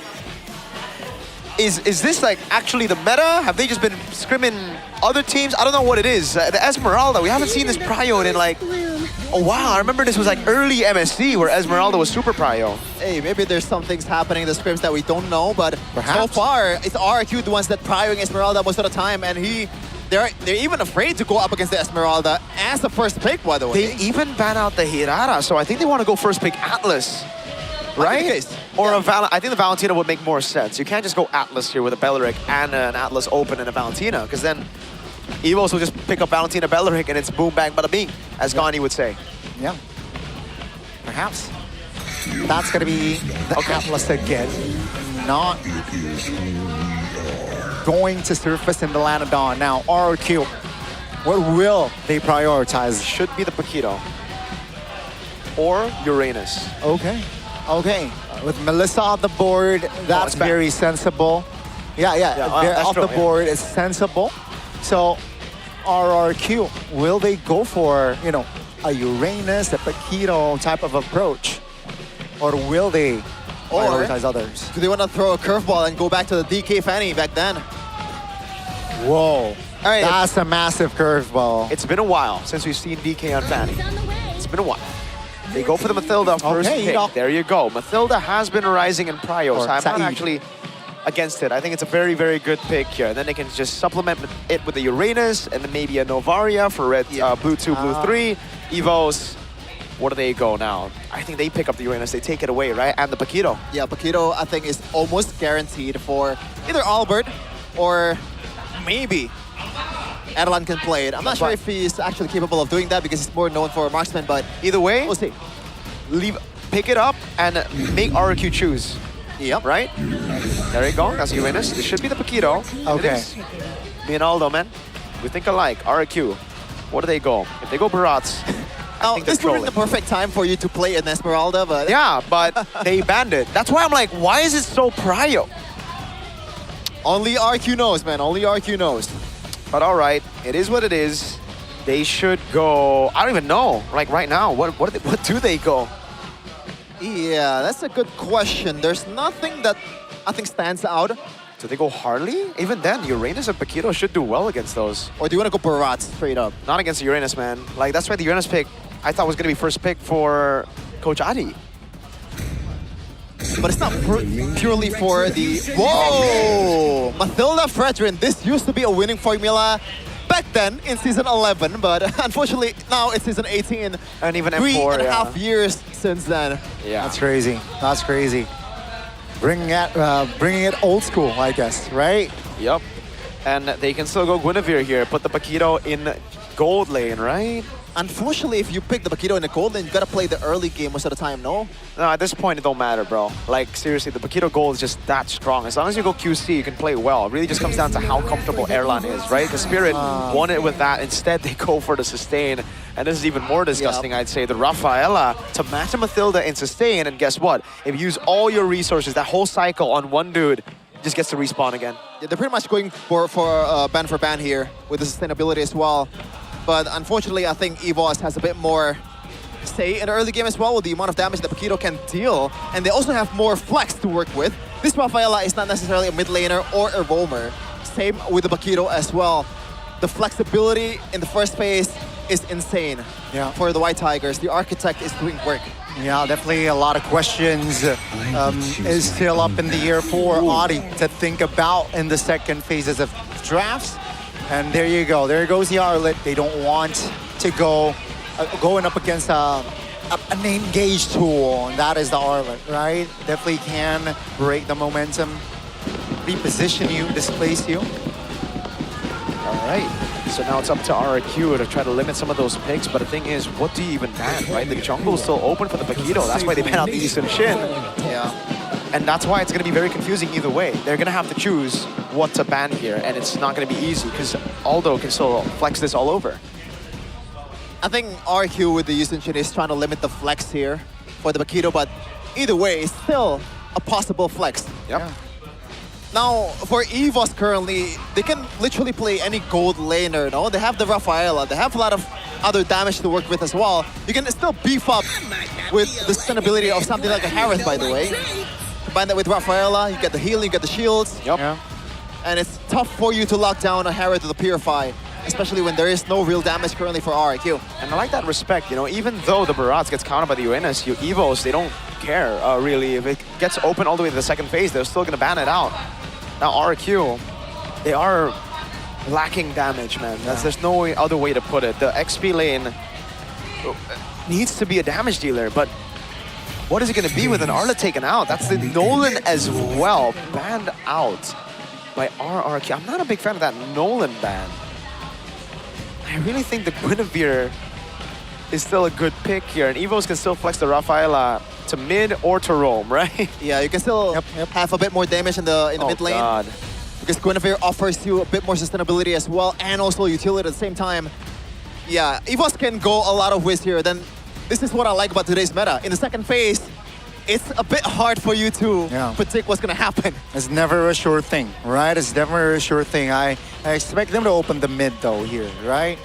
And perhaps I like a mid that can burst. There you go. That's gonna be Eudora. So They're delaying the jungler too. They're all brought to justice. The Brody. Whoa. Okay, so that Loki denies the Fanny pick. I'm a fan of the Sora though. Yep. For RIQ. I like the Sora too, but the Uranus should still be able to get prio over the Sora. Yes, but the Sora's job is definitely not to lane against Uranus, but Hanzo. Whoa, Hanzo? I'm not sure, brother. I think it's just gonna be a straight up something like a Guinevere here. Oh. Or do you want to go something like a? Nah, Harley is not there. Okay, so it's a Paquito jungler. Oh, the Clint against the Brody in lane as well. That should be a good lane for the Clint. Feels like a Joshua game if RQ wins this. Yeah, it's all about Joshua. Or Lynch. If he's able to find at least an opening, like 2 moments, definitely can create a significant outcome here for the side of RQ. Can they force the game 3, ladies and gentlemen, in this classic derby? All right. Mid prio is still the name of the game here with the Mathilda Fredrin. If RQ puts more emphasis towards the fights more than the jungles, I think they should have a chance to get the early game. But Rafaela and Eudora is still a nasty, nasty combo, man. They sustain also the amount of peel and damage that you have the early game. But it feels like, or it looks like, RQ's draft rating triumphs over EVOS by a landslide.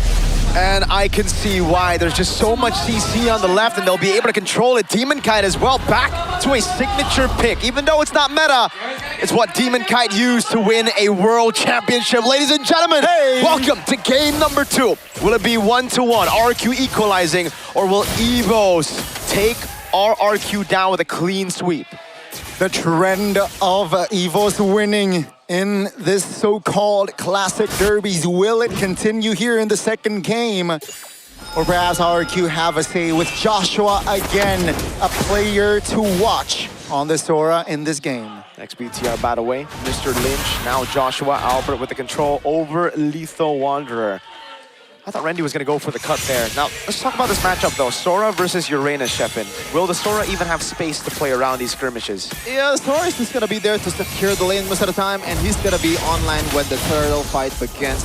Most of the time, he can really poke down the Uranus, and that's why, there you go, the Festival of Blood, and also that Concussive Blast has to put more emphasis towards the lane clear.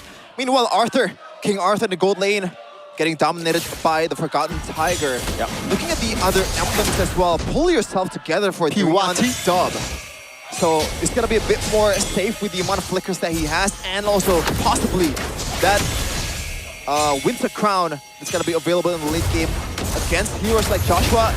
It should be an item that is non-negotiable.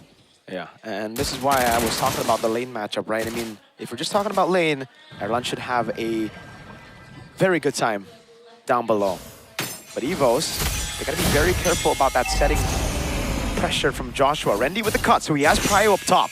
EVOS understand here, they cannot contest Randy though. Oh, that's gonna be a beating. Andros Uranus finds an angle. Oh god. And he will heal back up. Joshua again! But Albert finds an angle to steal the turtle. That's got Imueza taken down. Here comes EVOS though. No, they will disengage, so it's a 1-for-1, a kill for a turtle. A straight up retribution win for Albert in the 50-50. And that makes it still worth it for EVOS as a roamer for a neutral objective. And that is why he is the constant. He is always performing despite different teammates. He is always there, bringing out the best in this jungle role. On this prediction though, by Gope, it looks like RQ's fans, the Kingdom is still triumphing over the EVOS fans. And look at Randy right now. There's no one that can stop him to cut lanes, especially with this Valentina and also utility-based mid-lane trio for EVOS. So he has a bit more most of the time against this Sora. Another 50-50 win for Albert with the red tree. It's 2 times now that it's happened. And this is not a good spot for a Fredrin to be, especially in this meta. Again, the reason we don't see Fredrin too much is because it's going to be very difficult for him to keep up in levels, especially against Paquito here, who clears really quickly. Yeah. And there's no rush for EVOS at all. They can play as slow as possible, despite the danger of this Brody that's going to post in the late game. And there is not much full dive potential from EVOS. They're still a better scaling composition, you know? The damage, the sustainability as well, the flexibility, mostly, for EVOS. It's definitely over RRQ. First item priority for Joshua is gonna be that Radiant Armor, just being that front line for RRQ. He's doing a decent job in the first turtle, but apparently it's not enough for RRQ to win out that retry battle. Yeah, RRQ are gonna have to play for a turtle too. They're gonna have to win this guy. Seems like that will definitely be the case here. Come on, here comes an interesting rotation for Albert.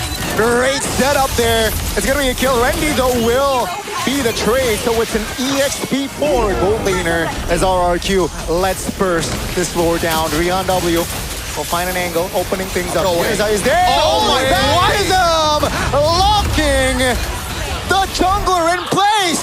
2 turtles for RRQ, but 2 of them got stolen.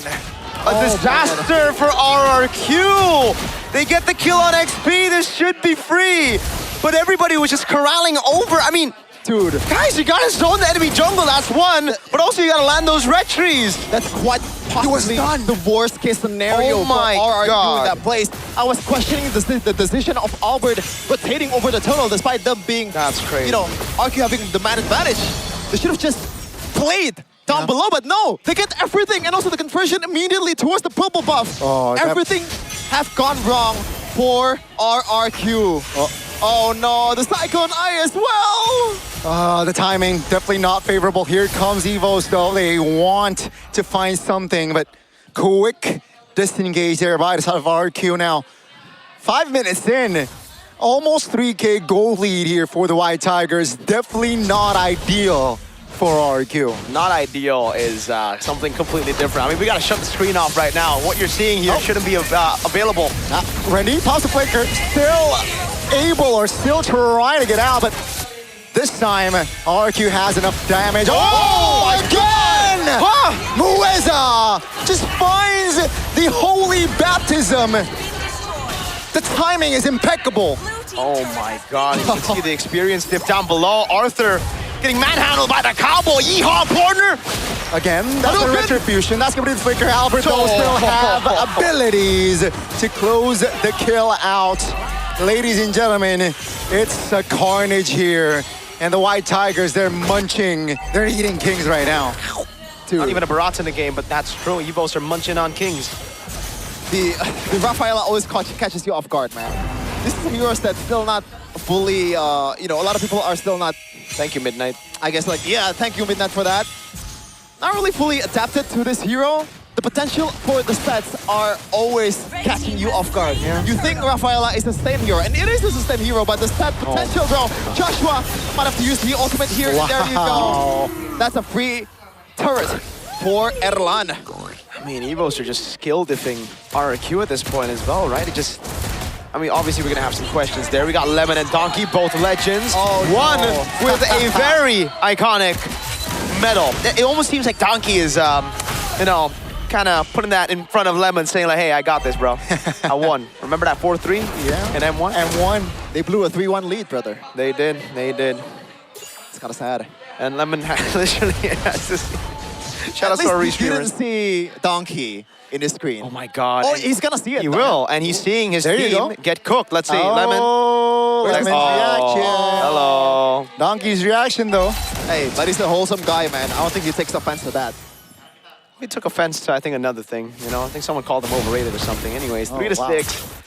EVOS with a 5.5K gold lead. Randy just doing whatever he wants. And I don't know, folks. Right now, I think the only questions we would have is, how did this happen? Or maybe how... From the first turtle. How long will it take for EVOS to end this game? Yeah, that's a better question, actually. Now with Erlan even, dude, Randy can just take all this. He wants all the smoke. Yeah, Tornado. Oh! Hard memory also used up. That's gonna be done. That's gonna be the holy baptism pop. Oh, Albert! Joshua!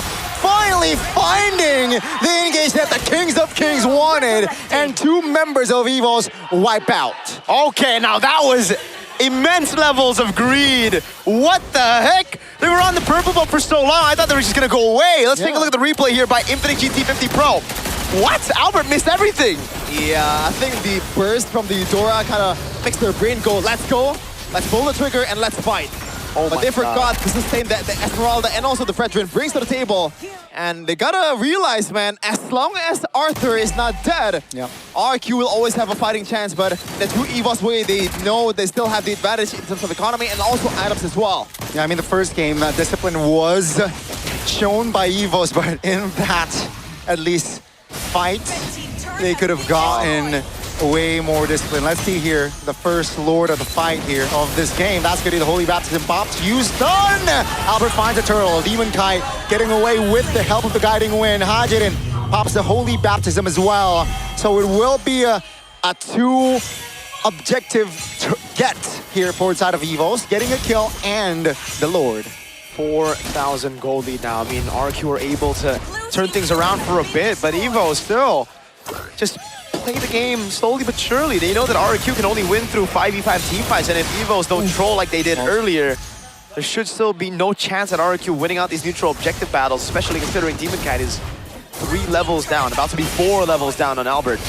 Yeah, and Randy so far has been playing decently as well. Despite the KDA, he's playing a different Uranus game, just baiting out all the resources as he's doing right now. Can they get it? No, I don't think so. Not just yet. That is quite vulnerable though. Top lane turret below 50% HP. And EVOS, I think, after what happened in the purple buff, they said, you know what? Let's be disciplined now. Let's end it. That is the case, it seems. EVOS is going to take it slow. They will pounce on their prey when they are ready to. And it's clean right now. I mean, Demon Kite, no chance for him to contest for the neutral objective. Randy. Oh, that's a pull. That's, again, Joshua looking for a potential play. Now, do they want to siege the mid lane here? I don't think so with the Holy Shield still active. There you go. Yeah. So it will be another reset, but the jungles though, will be eliminated, right? No jungle farm here. At least for a Demon Kite. At least, Donnie. They won't lose to an Esmeralda. Yeah, oh man, don't look at it. The gold lead from Albert right there, that's 3K. Oh my goodness gracious. And that is why the utility junglers has not found success in EWC as well. Because when there's nothing is happening, then you really have to force out a fight. When you are behind, then what the hell do you do? Yeah. You can't really farm as well as Bakito, obviously. No. You need neutral objectives on and they didn't jungle. get it. And he's been losing the red trees all over the place. Not even a lethal wanderer, that's the thing, right? Even the lethal was stolen by Albert, so... Dude. First game, he lose out on a retreat against a Melissa. Second game, he lose out on a retreat on a Eudora. It's not a good show for sure for Demon Kite so far. As Gani mentioned, his debut has gone very south from what I think the Kingdom and a lot of even RQ players expect. And I can't really just fully blame him though. That moment up top when they were on the neutral objective, Saida and Joshua were playing in the pit instead of zoning. I mean, it reminds me a lot of my teammates. Is that a shot at someone? Yesterday, yes. It wasn't with you two, though. It was what with happened? A few bozos. Oh, man. We're just throwing people under the bus here. The desk. I mean, we're not dropping names, so it's all good. But right now, we are dropping names because I don't know how Joshua and Said play the same way. They're just not even zoning for their new utility man. Yeah, at this point, Joshua is hoping for a 5-man set. That's it. That's the only thing that can probably salvage this kind of situation. To the point where Moisa cannot even heal up the whole teammate. But his flickers are there, and he's also rocking the tough boots, I believe. Oh no, he's actually a rapid boot. So maybe there's gonna be a CC lock potential here for RQ. We'll see though. Since gold lead is definitely not low at all. Let's see if the Hail Mary play comes through. That's a 3-man ton and a stun though. DK eliminated off. The jungler goes. Here comes Arthur with the free hit in the back. That's going to be Albert securing the Lord. No problem. But here comes EVOS. They want to fight Said. Looking for fried cover with a flask of the Oasis here. Provided RRQ stand with 4, but they lose out on the Lord. They get away with the guiding win, but again, it's EVOS pointing down on the ground and saying, let's go, 5v5. Yeah. If RQ members was a bit faster in following up Joshua at that point, that might have gone differently, but still, EVOS wins out on the objective once again. 7K gold lead right now, and they have extra body to work with to burst down all these inhibitor turrets. Oh man, how do you deal with this? Because Joshua cannot take a lot of beating right now. no. Once he gets inside, like he's gonna be denied of the shifting skies as well. The stance is gonna be there for the Eudora. I don't know, man. It just feels so off as well when you pick up Fredrin and then a Brody, right? Like, the Fredrin wants to go utility jungle. I mean, wants to go neutral objectives because he's a utility jungle. And you want to play Brody strong side usually. So it's just like, you pick a utility jungle, but then a weak side pick. So it's like they want to play up top, but they also want to win down below. So it was very wishful thinking, I'd say. A bit too ambitious. But we'll see, because it's not over yet. RQ, one big set from Joshua can change things. No Purify on the hands of Evos.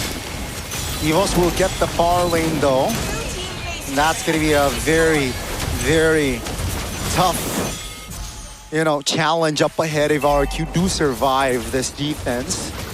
And Evos, they're cruising right now. 7,500 gold lead. They know how to space against this sort of composition. And I think they're just waiting right now, Chef. And 80 seconds on the clock for the next floor to come. And RQ, they can't really do much about this. Yeah. Again, there's absolutely no rush for EVOS right now. They're controlling the game, controlling the map, and also the scale better at this point.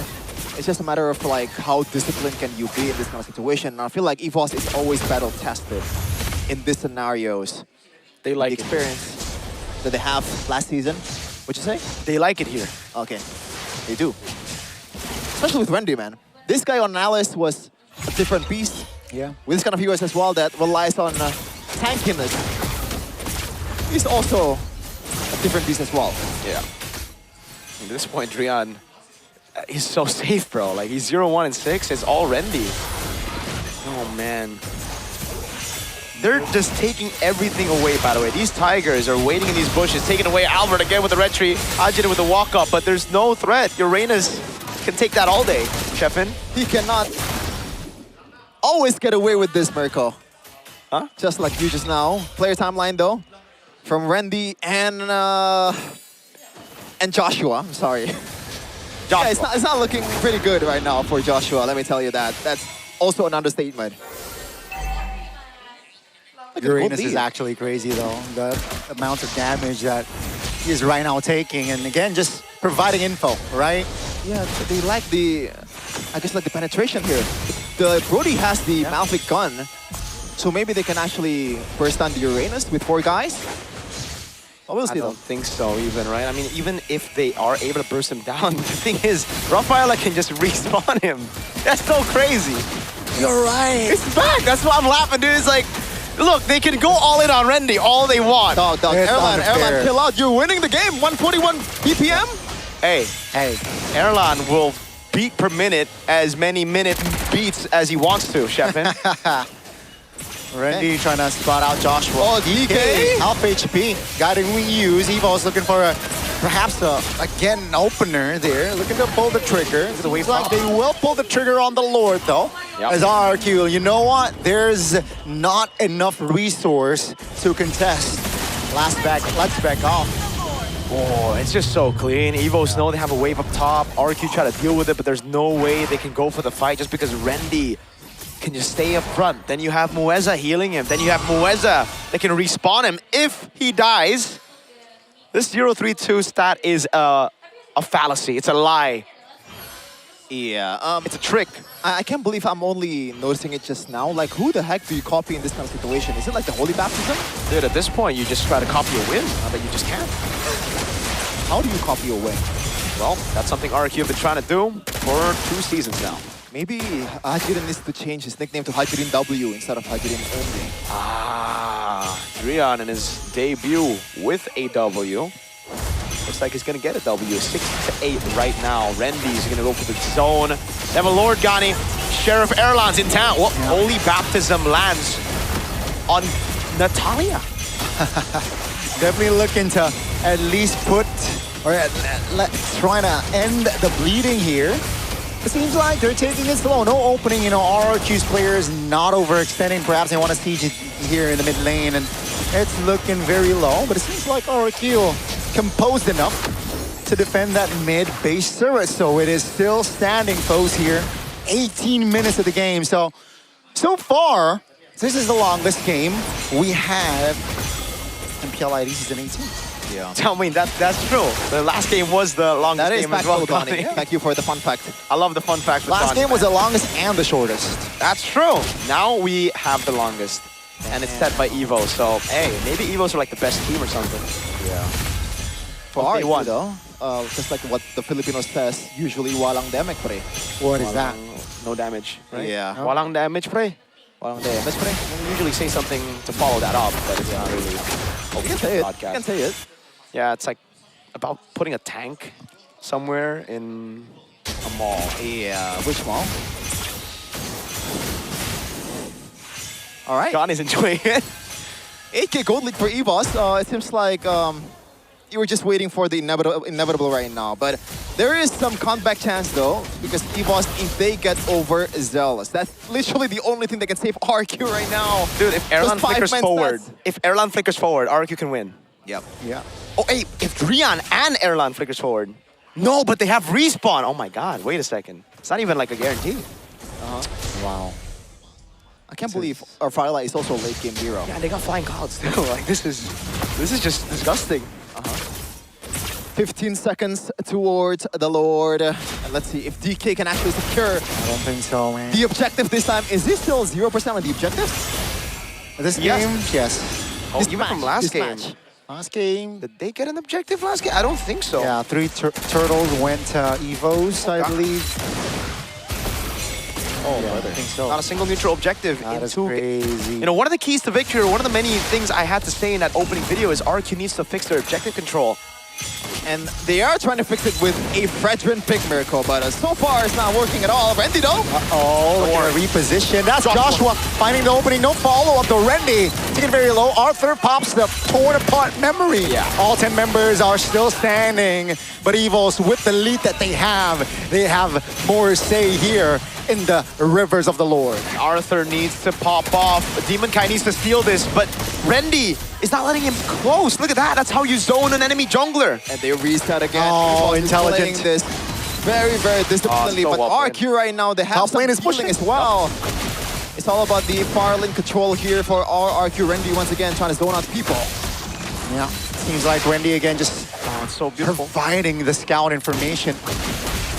Demon Kai RQ. is used to seeing this situation, but I don't think the rest of the team is. Oh. Because in the Philippines, you just Lord Dance all the way. Yeah. Oh, now But it's RQ, the 94. rest of the team, they don't know. They don't know what to do right now. Hajirin show, so this is going to be, again, Evo's just pulling the trigger on the Lord. There you go. 7,000 gold lead. It's an evolved Lord, ladies and gentlemen. So it might be, you know, the nail in the coffin here. Yeah, I can imagine Aldo is giggling right now with the way this team has performed so far. Man, Imagine oh man. what he would say on broadcast. What? If he was watching right now. I don't think you can say anything too crazy, you know. On broadcast? Maybe the backstage. Oh, that's true. Let's take a look at it though. Evolved Lord with the Uranus and Rafaela. They got a turn in the mid lane. Rendy's walking up. He's zoning. That's a terrifying on towards the Uranus, bro. Bonaparte memories Oh my God. doesn't deal Walang damage, pre. Definitely walang damage, pre. Here comes Evos. That's going to be the Holy Baptism landing on towards Joshua. Oh Taking my it very God. low. Still able to survive. Rendy though will lose his immortality. Take a look at it. my God. Actually taken down. Overzealousness there. And Rafaela calmly responds. They gotta get out of jail free card with that respawn. But Erlan, oh my God, the rest of the team as well. You know what? Looking at it, he shouldn't have flickered anyways. He should have just taken the death. But man, what happened? Why was it so botched?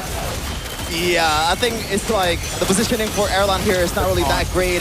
He didn't have the chance to even flicker with the amount of CC that RQ has. And once again, they have to play it disciplinedly, despite how disciplined Evos has been playing it right now in the objective game. The breakthrough, or like the way they trying to just burst down this turrets, needs to be fixed as well, man. 2 times by now, but still, they have the advantage in terms of far lane and everything.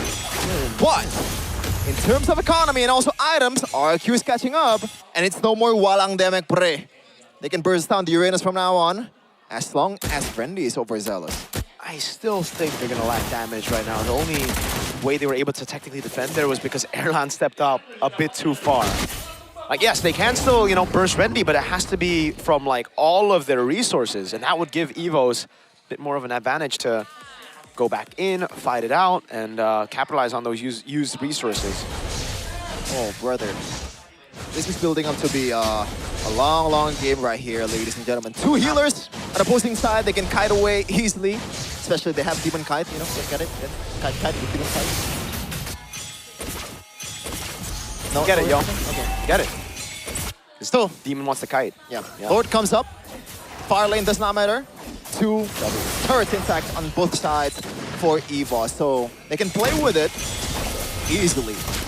Again, just be disciplined as long as Airline is alive and as long as Arthur is alive. Those two are the winning condition of each team, but RIQ looks like they want to actually gamble this maybe. Yeah, they take initiation here on this Lord. They have to, definitely in this current situation now. Will it pay off or not? Demon Kite doesn't land the taunt. Here comes EVOS though. Albert is confident in taking the retribution. Oh my god! That's gonna stun, that's gonna crowd control. Joshua finds the opening that they wanted. Here comes the flickers. That's gonna be Albert now with immortality popped. DK taunting, not in a damage. Look at the base, look at the base! Oh my god! The far lane is enough to end the hope of the Kings of Kings and the White Tigers. They will continue RRQ's drought in the Classic Derby. You can only see laughters from the backstage of EVOS.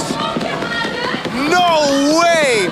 A debut for a world champion, a debut for the rebuild of RRQ ends in the hands of Winions. They won the fight, but at what cost? My oh my, the constant once again securing the objectives with the item switches as well. RQ forgot about the most important thing, their own base. It was a risk worth taking, but unfortunately it didn't go their way once again in the second game. EVOS starts the season 2-0. The opening match of MPL ID Season 18. It was the Classic Derby, and it is still EVOS with a 4-win streak in this derby. And RRQ, even with a name change, even with DK, they will not be able to find a different outcome. It is a big yikes. If you take a look at the entire game, the one time that they were able to finally, you know, contest for the neutral objective, holding it in, they even there were not able to win out the retreat. Look at this, again, we see it, boom, bang. It was a late retreat this time around. Albert was able to get that skill 2 down.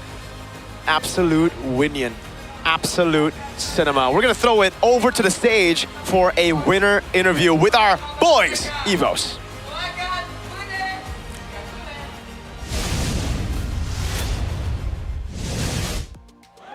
Kemenangan pertama di MPL Indonesia Season 18 dan Derby Classic di tangan EVOS. Wow, menorehkan kemenangan langsung di match perdana. Langsung aja nggak sih? Welcome Drianwe. Halo. Panggilnya Drianwe nih? Ya, panggilnya Drianwe. Oke, Drianwe, panggung pertamamu MPL langsung bisa 2-0, Drian. Seperti apa rasanya selancar itu dengan debutmu? Rasanya sih happy banget lah bisa menang lawan tim rival kita. Di Derby Classic kamu nggak ada tekanan, nggak ada kepikiran, nggak ada kepressure. Apa yang kamu paling pikirkan nih untuk Derby Classic pertamamu? No pressure sih, paling main-main aja. Jadi main-main doang, jadi nggak mikirin apa-apa. Oh wow, jadi sama sekali nggak ada ngerasa pressure sama sekali gitu? Kayak biasa aja sih. Main lepas aja ya? Iya, main lepas, betul. Oke, cuman kalau misalnya dari Drianwe sendiri nih, susah nggak sih adaptasi sama teman-teman yang lain? Sebenarnya ya untuk awal-awal ada struggle-nya dikit, cuman bisa adaptasi lah syukurnya. Waktunya sangat cepat karena bisa dibilang ada yang baru nggak cuma Drianwe. Wajah lama, baju baru. Moiza. Halo Bude. Coba kita kepengen denger gak sih Moiza ngeror dulu? Roar. Moiza itu kurang semangat kayaknya. Boleh diulang kembali mungkin? Udah semangat itu. Udah bersyukur, udah menang. Udah bersyukur menang. Ya dengan 2-0mu tadi menjadi laga pembuka. Langsung Derby Classic. Ini kan derby klasik pertama Moeza. Apa rasanya derby klasik Moeza? Seru lah, maksudnya adrenalinnya seru di stage-nya. Cuman kalau buat kayak pressure-nya nggak ada sih, soalnya ya kita udah percaya sama tim kita aja. Memang tim yang begitu luar biasa. Karena tadi ada momen yang dar-dar banget Sabila. Game kedua. Betul. Siapa sangka MVP-nya siapa game kedua? Minion. Yuk kita lihat MVP di game kedua yuk. Betul. Kita lihat bareng-bareng. Yuk kita lihat terjadi.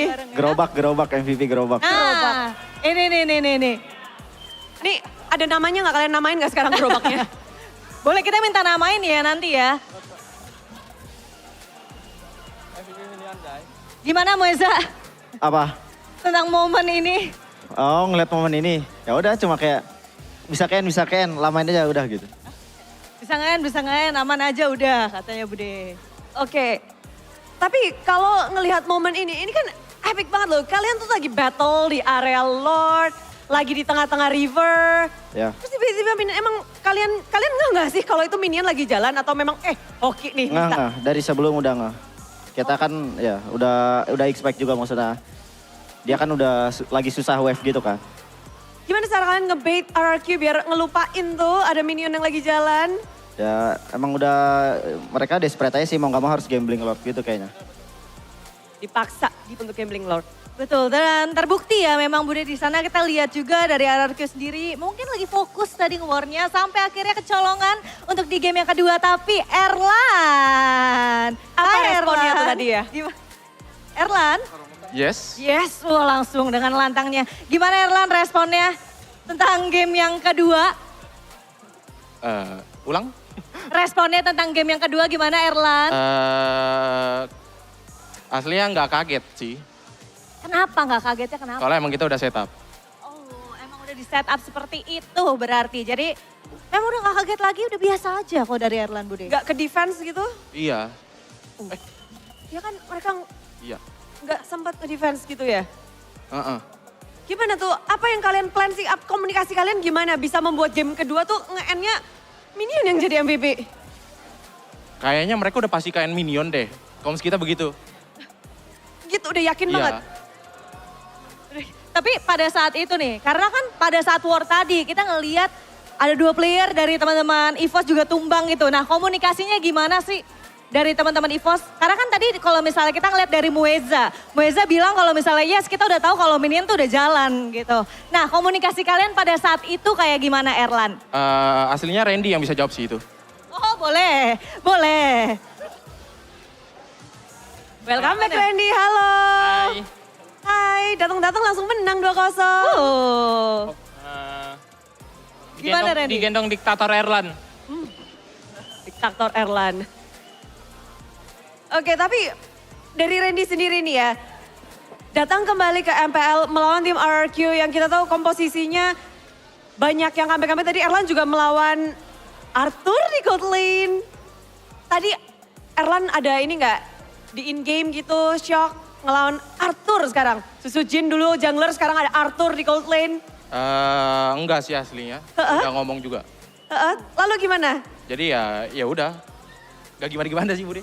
Melawan Susu Jin di gold lane. Easy, medium, hard. Masih awal-awal dia, kan baru ganti role. Jadi easy. Oh wow. Masih awal-awal jadi easy ya.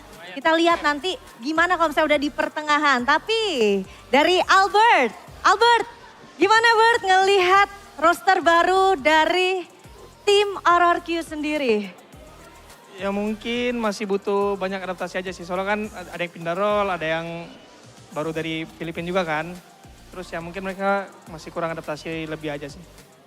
Walaupun tadi gamenya benar-benar luar biasa banget matchnya, tapi dari Albert sendiri berhadapan dengan seorang Demon Kite. Gimana? Apa ada preparation khusus mungkin atau gimana Bert? Preparation khusus nggak ada sih, cuman percaya diri sama percaya sama teammate aja. Rival lamamu kan Demon Kite? Zaman MSC. Iya, dulu. Dan sekarang melawan dia di MPL Indonesia, di panggung ini. Kayaknya Albert nggak kasih ampun, nggak ngasih turtle sama sekali, nggak ngasih lord sama sekali. Apa plan kalian nih untuk memenangkan match ini? Untuk Diamond Kite mungkin khususnya? Oke aja mungkin ya. Bisa dapat dari juara dunia. Mungkin dia masih belum panas mungkin.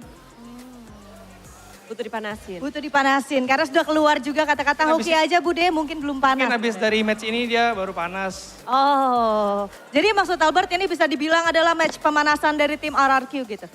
Mungkin ya kita nggak tahu juga. Tapi dari keadaan EVOS, mungkin Randy yang bakal kasih tahu ya. Keadaan EVOS nih season 18 kayak gimana sih Randy? Kamu kan udah hadir kembali juga. Keadaan EVOS bagaimana nih? Udah panas, udah ready, udah bagaimana? Kalau dari keadaan EVOS? Keadaannya ya mungkin ya bagus aja, adem ayem. Ya yang penting nurut sama diktator Erlan aja sih. Oke. Enggak sih, kata dia udah isbak gara-gara ada gua. Oh, udah isbak karena ada Randy. Ada sound effect-nya nggak buat EVOS? Coba. EVOS is? Bak. Oh, boleh lebih semangat lagi kali Erlan. EVOS is? Back. Oke, EVOS is back. Ini dia pemenang dari match kita hari ini di match pertama. EVOS Flames, marilah kita sambut. Ini dia, EVOS.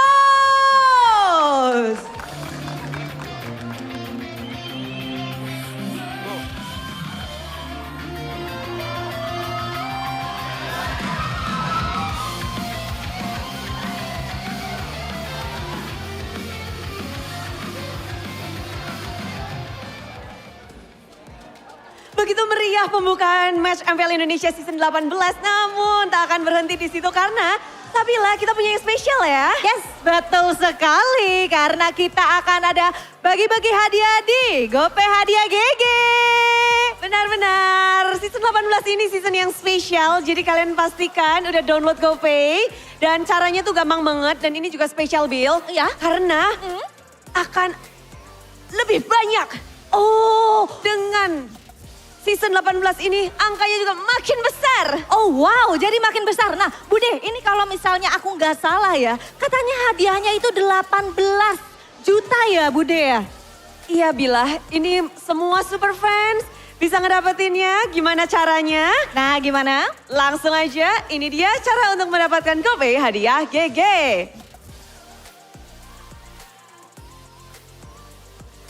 Pertama-tama pastikan kalian udah pada download kan? Udah.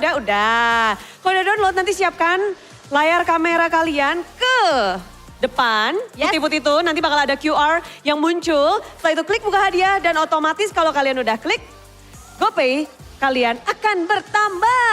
Wow, langsung dapat ya untuk hadiahnya. Serta kita berdua juga pengen ingetin nih buat teman-teman superfans yang udah hadir ke MPL Arena. Kalau misalnya udah dapat hadiahnya langsung aja ditunjukin, langsung di-post ke sosial media kalian.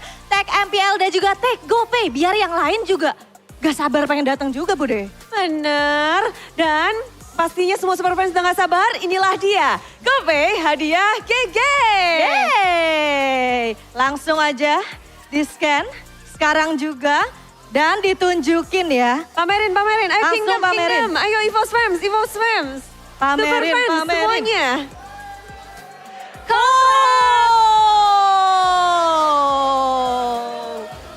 Aduh mantep banget. Wow banyak banget ya yang dapat langsung ditunjukin semuanya. Dari sebelah kanan, kiri, depan, belakang semuanya pada dapat. Luar biasa banget GoPay Bude. Akhirnya senyumannya bisa berubah jadi GoPay. Namun di sini juga kita melihat ada 2-0 yang begitu apik dari Evo Sabila. Betul sekali dan buat kita semakin penasaran ya. Karena di sebelah sana sudah ada yang akan mau berbincang-bincang. Yes. Bude langsung aja kali ya. Kita berikan kepada Profesor KB. Silakan KB.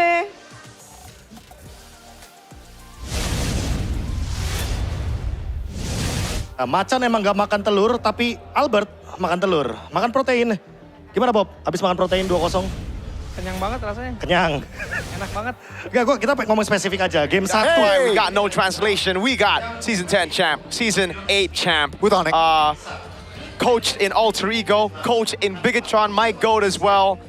And his biggest achievement by far, Season 17 English analyst. Hey, yo. But we got Aldo. Aldo, how you doing, bro? Thank you so much, boys. I'm so excited. I'm so excited. Miss you guys. I miss you too, man. Miss you guys. So, How you feeling after, a very sweet victory to start season 18? I feel like it's a good debut for the team, especially Drian W. His rookie season, I mean, we have like some kind of struggle with him, like in the early stage. But look at him, just using the Eudora, just doing things. And yeah, it's good, very good. It's very good. I mean, if you compare the opponent, right? Rins Hajirin, definitely a shaky start of MPL ID season 18. But again, with this win, how confident are you, coach? Taking the upper brackets. Let's just. Clip farming, clip baiting. Come on. Wow. Straight to the point. I'm always gonna be confident. Like, okay. If you're coaching a team, you need to be confident, right? You want to take the upper bracket so that you have the more life in the playoffs. So yeah, I'm very confident. There you go. Yeah. I got a follow-up question to that, though, although I think a lot of people had questions coming into this as well as to who would be starting in the lineup, right? Riza or Drian W. So what went through, your mind to make that decision that Drian would be playing instead of Riza? Actually, Riza can't be played this week because he was still in your Vitality roster during MSC. So there are some kind of, So next week we might see a change. Yeah, might be. Yeah. So let's see. It's up in the air. You got a question, Shevin? Yeah, I'm gonna try to get you clipped, by the way. Now, looking at the matchup here, Albert versus Demon Kite, how would you rate Demon Kite's debut here compared to Albert's masterclass today? Oh. I mean, I haven't seen Fredin for so long. Yeah. So, but it's a good draft, though. It's a good draft. The way they, play with the support. But again, though, this is MPL Indo, right? I think he needs to adapt fast. Need to take up the, the Harley, the Nolan. Yeah. It's because the Fredin here, if you get out tempoed like today, we kind of messed up a little bit during the purple buff fight. That's why they have slight chance to come back. But if it didn't happen, I think it's just a straight snowball. Yeah, I agree, and I think I can follow that up with. I think you outdrafted Coach Adi and Caleb with Bravo, both games. Now you played around those flex picks, right? Yeah. Was it just for you pre-planned? Did you have those drafts written down, or was it like improv? How do you draft up on stage? Actually, I kind of, because this is the first match, right? First match, so we're just gonna look up from the EWC and also the GOTF. We see what's good, what's the meta, what's the prio picks and everything. And from there, we also, and this guy, right here, so good. With the Pakiro 2 games in a row. Even the first game was very hard for him with the P-Grill, the Kadita. But man, this guy still showed up. Amazing. That's why it was the flex pick that you used to really bait out even the Nolan ban in game number 2, right? So I think another question that I have would be, what do you think about the Esmeralda prio for RRQ? Because that was a big discussion point here on the desk for us. I was kind of confused because I was expecting a Uranus or a Barat. Same here. In which is more meta in GOTF, and teams are struggling to face, especially with having the Matilda already. Probably the second game why the Esme was banned because they want to first pick the Matilda, so they want to protect so the Esme can't be killed in the early game. But for the first game, it was kind of, I was seriously thought it's gonna be Barat. Right, so it was even a curveball for you. Yes. Again, last pick value, they went Tig as well. So it was, I guess in that draft, it wasn't ideal. Maybe it wasn't the normal, quote unquote, in this current meta. You got the dub. Second game, team is feeling confident, of course, with after that first game. Was it an overzealous, or is it still just confident? You think the room or the locker room in the back? I think the vibe. It's fine to make mistakes, especially we're playing MOBA, right? There's no such thing as a perfect game. If you have perfect game, yes, good enough. But if you kind of messed up and everything, it's just how do you reset in the game? And they did reset so well, like the way they did the Lord Dance was, I think I say almost perfect. Yeah, I mean with the Winions. The Winions, yes. I still want to talk about the first game though. That last 2 picks was Tigreal and Katita, but Red 4, all of us and their mamas thought that it's gonna be a Belleric. That would be a safe pick, but the Katita, what do you think about that? Like, was that too ambitious? Like, was that like a prio pick or a pocket pick for Rince himself? I think it's a good answer to the Eudora because I see. And especially with the Pakiro jungle already intact because of Melissa Pakiro, right? And also, I even forgot my drafts. Yeah. So the Kadita was there to target the Paquito, but then Albert played so well. Like, he didn't show up, he didn't give himself. So yeah, that's why it's a pretty hard game for them. All right, but that's all the time we have with Coach Aldo. Coach Aldo, we don't want to, waste more of your time here, but thank you so much for joining us here on the English Desk. Congrats, this by the way. exclusive interview. Congrats on the win. Thank you so much, guys. Thank you for having me. See ya, man. See ya. W, Coach Aldo. Folks, Aldo's still going to have to sit down, unfortunately. So you're still going to have to be here, For y'all, don't forget to support Mr. Man Aldo and Evos tomorrow, because it's going to be a two-match week for Evos. Yeah. Against Navi tomorrow. So let's take a look about... ladies and gentlemen, again, it's officially the longest game of this season with 24 minutes, almost 25 minutes of game time here. Total kill-wise, though, it's equal 9-9. I expect it to end a little bit sooner, to be quite honest. Give RRQ props, though. Yeah, they were I able did not to expect defend. that. They were able to actually prolong the game for quite a while. I think even in game number 1, there were glimpses of what RRQ can do. They were still able to make some plays happen. It's just they realized that a bit too late in game number 1. And I honestly feel like the draft as well were lopsided, I guess, to put it. Yeah, Aldo really did well. And again, on this Fredrin, you need to control those neutral objectives. And that's something that Demoncat wasn't able to do. I think it was a mix of a skill issue from his side and also an awareness issue from the rest of the team, because the rest of the team didn't even try to zone Albert. Yeah, it's tough. It's a question though, because they're not lacking of CC, right? They should have been able to somehow contain Albert in the early game. Even in the late game, it becomes even a bit more easier because you have more items to play with. You're more sustainable with the Matilda as well. You can just bail out with the guiding wind, and to some extent, they did it quite beautifully. I said it before the match, or like before the game, it would be a Joshua game if RQ wins, and it was almost a Joshua game. There were some sets which we can kind of see the potential of this composition being brought out by RQ, but unfortunately, EVOS is too ahead at the point, the Winians and all that. They could have played a more equal game had they had more turrets. Yes. But had is the word here. They would have had more turrets if they had gotten some neutral objectives. Yeah. It's 8-0 in this game. 8-0 There is were kinda 5 Lords. And a few of those neutral objectives were... It really looked like it was Should be a 100-0. Yeah, like the one where I think Drian W was able to get his hands on. That one's kind of crazy. And in game number 1, the Lord against Melissa. Yeah. So... That was wild. Yeah, a lot of questionable things here for RQ that they're going to have to fix. I think even Arthur in the gold lane, I don't know, it's the lack of experience maybe, right, on the MPL stage as a gold laner. But he walked up against the Clint to try to get farm, even though it was already a freeze, and Erlan was clearly trying to bait him in to a Paquito. Yeah, shout out to Randy, by the way. KDA-wise, he's not playing a good game, by the untrained eye, but even we had some conversation with Aldo before the whole segment that Randy is an amazing Uranus player, especially these tanky kind of heroes, which I was kind of like questioning why Luke was there in the first place in season 17 when they have Randy. It's not to say that Luke was a bad player, but Randy, if you can play like this, why would you get Luke? Oh, that's a very good question, and maybe we'll get the answer to in this mic check.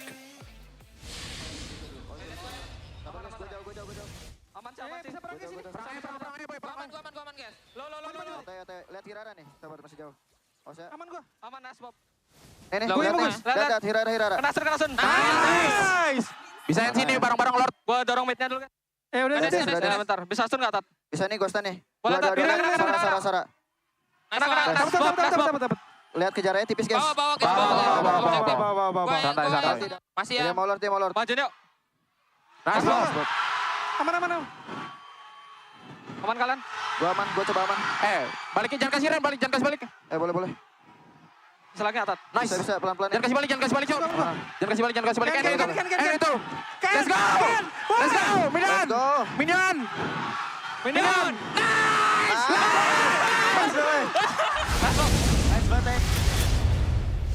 definitely still see and feel the passion. Even though there's been, what, a billion classic derbies, it's still a matchup that everybody wants to see. It's still a matchup that every player wants to play. EVOS versus RRQ, it ends up 2-0 to EVOS. RRQ didn't even stand a chance in game 1. We're able to pull it through in game 2 all the way to 24 minutes, but unfortunately, the Minions had a different story in mind. It's tough. It's tough. Tough to be RRQ, man. Yeah. First loss in the first game, opening season 18. Arashi! It's all Arashi's fault? No, I mean, Is it his fault? Arashi needs to try to wake him up.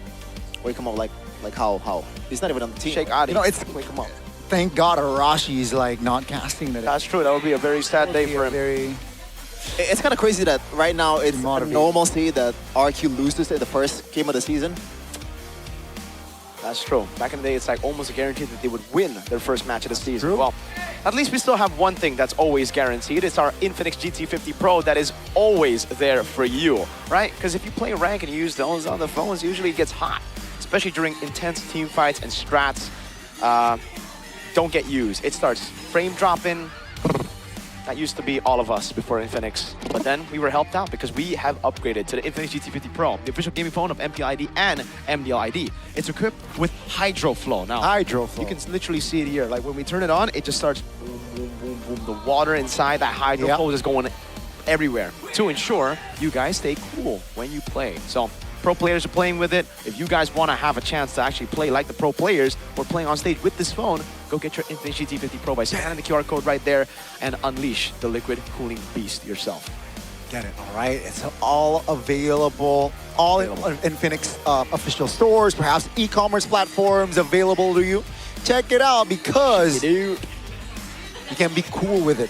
Yeah, like Shepin. Shepin's cool.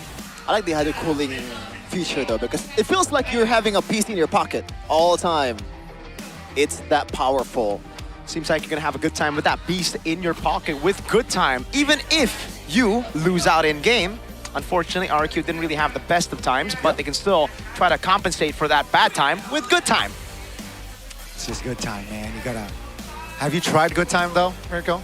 I have. I actually always just eat good time here on desk.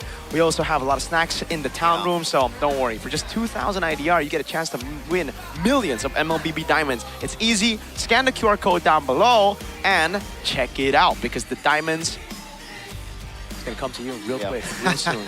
This is such an old school snack though. Like every time Old there's school? a field Is trip, it old? like a study trip, thank you for telling me that. A 30-year-old, thank me that. Glass house is love.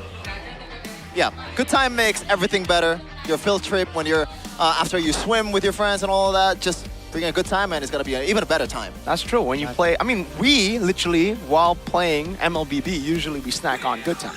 You, while watching MPL ID, should snack good time as well. This snack has been around since the Paleozoic era. I don't know if that's the right term. Well, I have no idea either of what you are talking about, but maybe Arashi does. So maybe it's time for us to go back to the town room, take a break, and talk to Arashi about the times. Yeah. Because we need to give him good time desperately. Bro's having a really bad time, Gani. Definitely. One more match though. It's Na'Vi taking on Alter Ego. We'll take a quick one. I don't think it's gonna be quick, but it is a break. That's true. That's fair.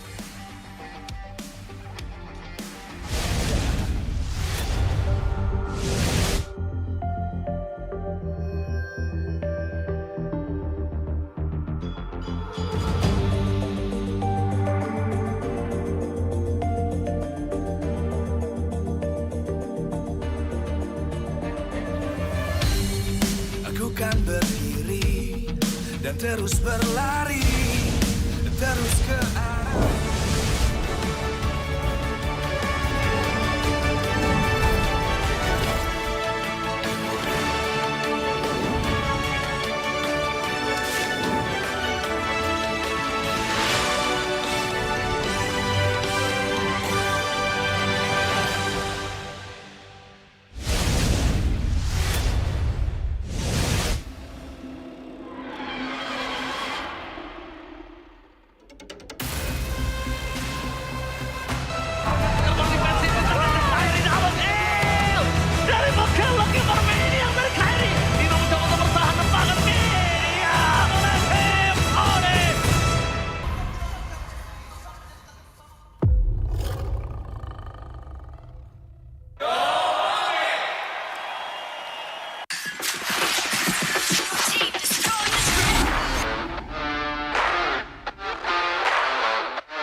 We own this, cultured by Todak.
Di tim yang paling susah itu nyatuin semua di tengah perubahan yang nggak ada habisnya. Kami bukan lemah, kami cuma belum searah. Menang atau kalah itu biasa, tapi ingat satu hal, kita itu keluarga. Waktunya konsisten saling percaya. Sejak kapan Navari jadi CEO? Hah? Lalu diam, Ming. Mending lihat ini. Yang ini murahnya beneran, bantu kita naik level barengan.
Divine judgment! Witness the power of pure lightning!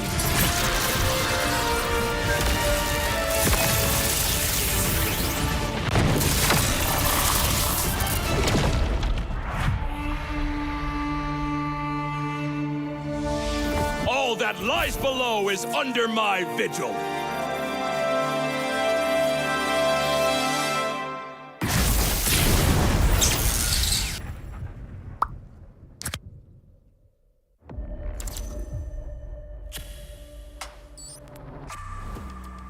Semua perjalanan mempunyai cerita. Dan semua orang ingin menjadi pahlawan dalam cerita itu. Menjadi seorang pahlawan bukan hanya sekedar menang perang, namun mampu mencari modal untuk berperang. Oke. Hanya modal gold. Pet sekarang modal gold gampang kena comeback. Pahlawan itu butuh pengalaman. Pengalaman berseason-season adalah hal paling berharga. Alah, pemain tua, mekanik tua, masih main raja-rajaan. Orang bilang gue jadi pahlawan cuma karena hoki. Gak gitu, bro. Masihkah hoki? Hoki, faktanya gimana? Untuk menjadi pahlawan, harus bermental baja biar bisa menghadapi segala kondisi. Mental baja. Berarti gue udah bisa jadi pahlawannya dong. Gue baru masuk aja, udah dapat Rookie of the Season. Sebagai anak baru, gue udah cukup hebat kan? Hebat kata lu, dalam hal apa? Kill banyak. Untuk bisa memberikan itu, perlu sosok pahlawan. Kalau sosok itu nggak ada, tim lu nggak bisa apa-apa. Hah? Cut. Wani doang, hanya bikin mati konyol. Masa pahlawan kayak gitu? Kita juga harus bisa menjaga tempo agar semua bisa berjalan dengan lancar. Lah, talent gue kemana? Kak, cukup, Kak? Oke, thank you. Gagal lagi jadi pahlawan di MSC. Ah, iya ya. Keburu pensi nih. Tapi, setidaknya gue masih di atas lo.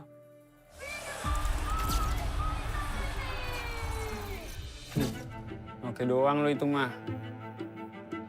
Season ini nggak akan semudah itu. Yuk, mulai syuting. Nih, baca dulu. Loh, kok lu jadi Estrada, Man? Magang, Mor.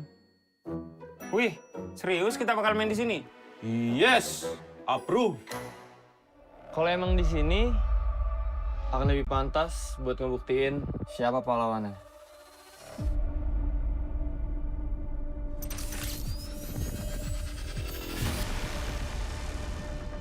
Persiapan kita cukup. Kita berpengalaman. Kita harus sesuai target. Kita punya mental. Kita nggak butuh waktu lama. Kita memiliki inisiasi. Kita bisa mengatur tempo. Kita punya banyak cara. Kita yang ngatur permainannya.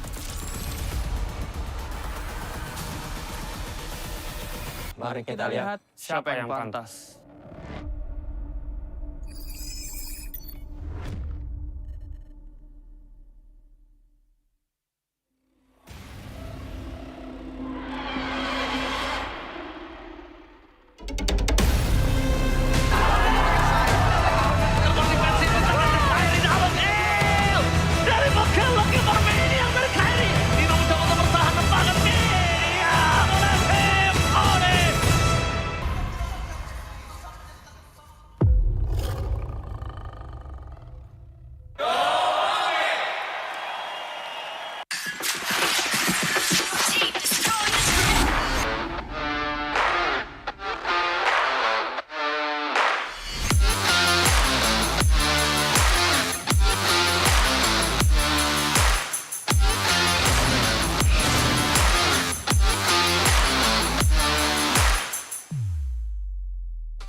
This, cultured by Todak.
Di tim yang paling susah itu nyatuin semua di tengah perubahan yang nggak ada habisnya. Kami bukan lemah, kami cuma belum searah.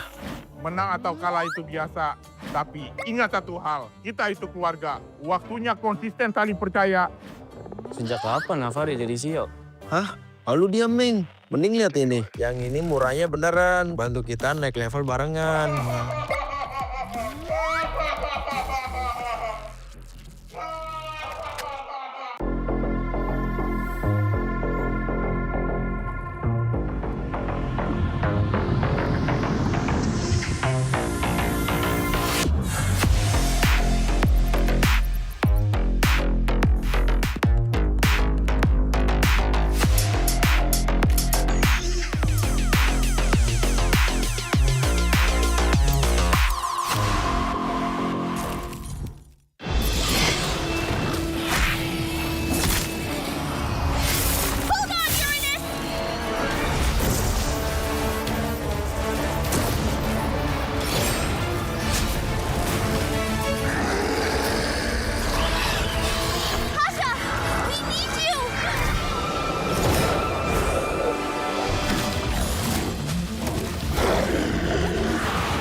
Divine judgment!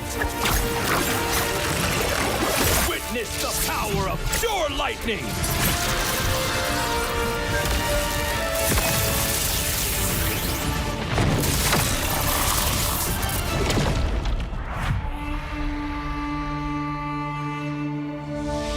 All that lies below is under my vigil.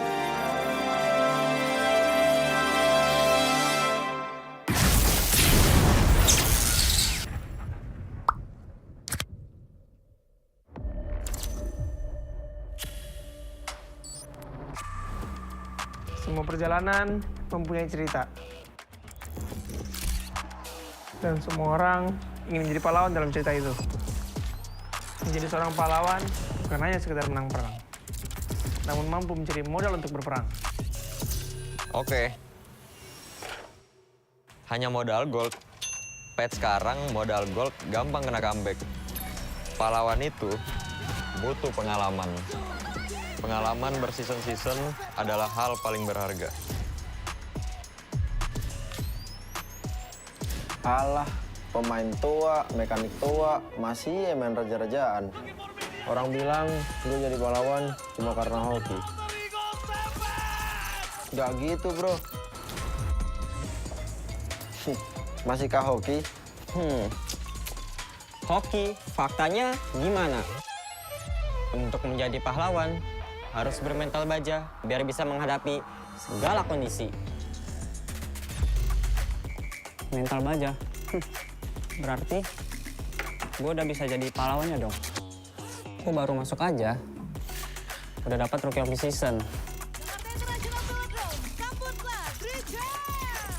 Sebagai anak baru, gue udah cukup hebat kan? Hebat kata lu, dalam hal apa? Kill banyak. Untuk bisa memberikan itu, perlu sosok pahlawan. Kalau sosok itu nggak ada, tim lu nggak bisa apa-apa. Hah? Cut. Lani doang, hanya bikin mati konyol. Masa pahlawan kayak gitu? Kita juga harus bisa menjaga tempo agar semua bisa berjalan dengan lancar. Lah, talent gue kemana? Kak, cukup kak? Oke, thank you. Gagal lagi jadi pahlawan di MSC. Ah, iya ya. Keburu pensi nih. Tapi, setidaknya gue masih di atas lo.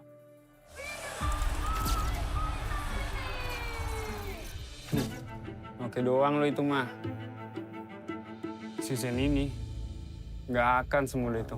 Yuk, mulai syuting. Mi, baca dulu. Loh, kok lu jadi Estrada, Man? Magang, Mor. Wih, serius kita bakal main di sini? Yes, approve. Kalau emang di sini, akan lebih pantas buat ngebuktiin siapa pahlawannya.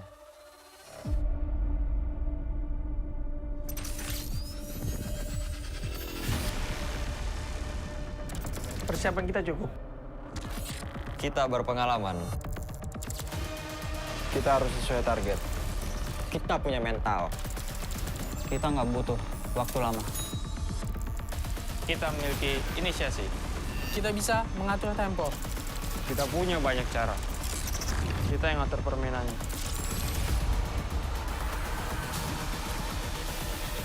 Mari kita lihat siapa yang pantas.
We own this, cultured by Todak.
Di tim yang paling susah itu nyatuin semua di tengah perubahan yang nggak ada habisnya. Kami bukan lemah, kami cuma belum searah.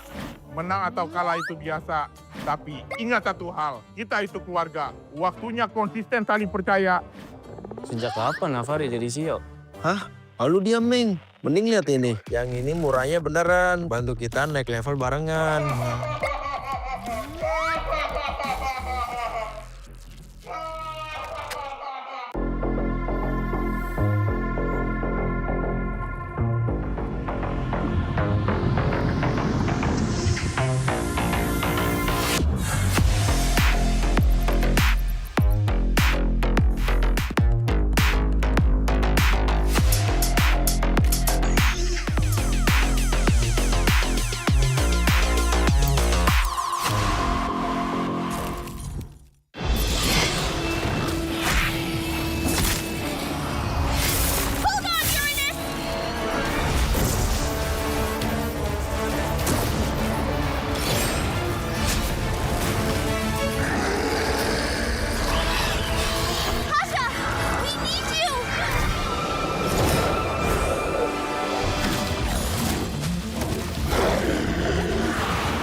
Divine judgment!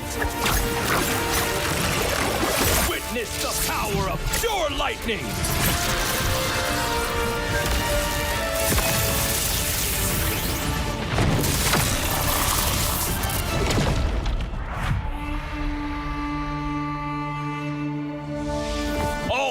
rise below is under my vigil.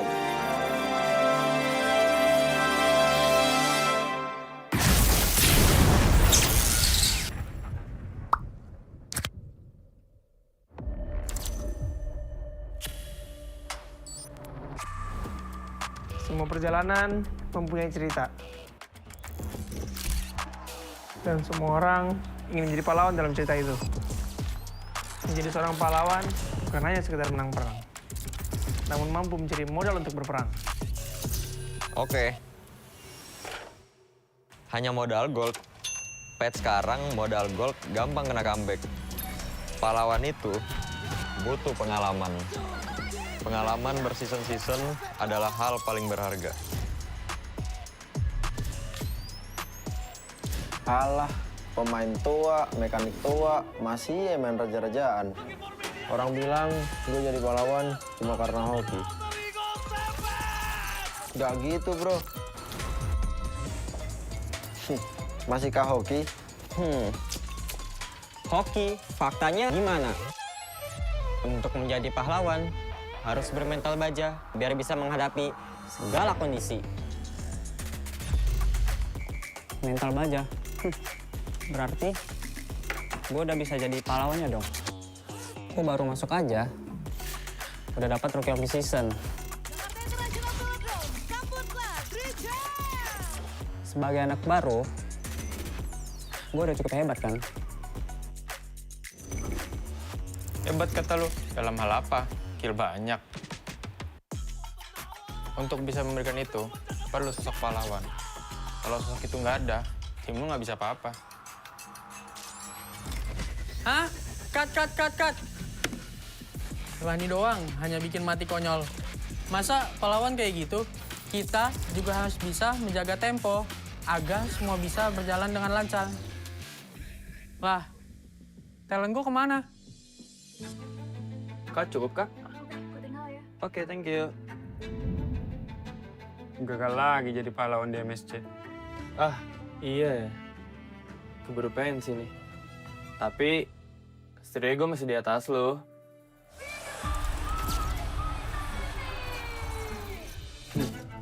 Oke doang lo itu mah. Season ini, nggak akan semudah itu. Yo, mulai syuting. Mi, baca dulu.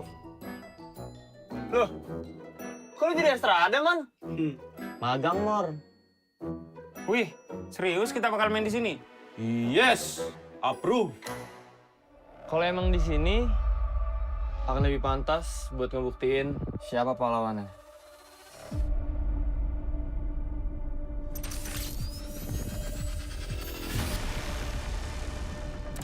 Persiapan kita cukup.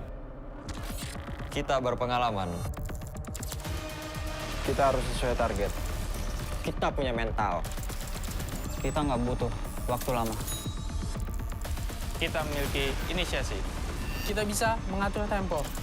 Kita punya banyak cara. Kita yang ngatur permainannya. Mari kita lihat siapa yang pantas.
This, cultured by Todak.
Di tim yang paling susah itu nyatuin semua di tengah perubahan yang nggak ada habisnya. Kami bukan lemah, kami cuma belum searah.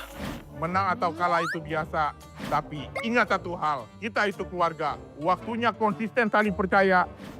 Sejak kapan Navari jadi CEO? Hah? Lalu diam, Ming. Mending lihat ini. Yang ini murahnya beneran. Bantu kita naik level barengan.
Divine judgment! Witness the power of pure lightning!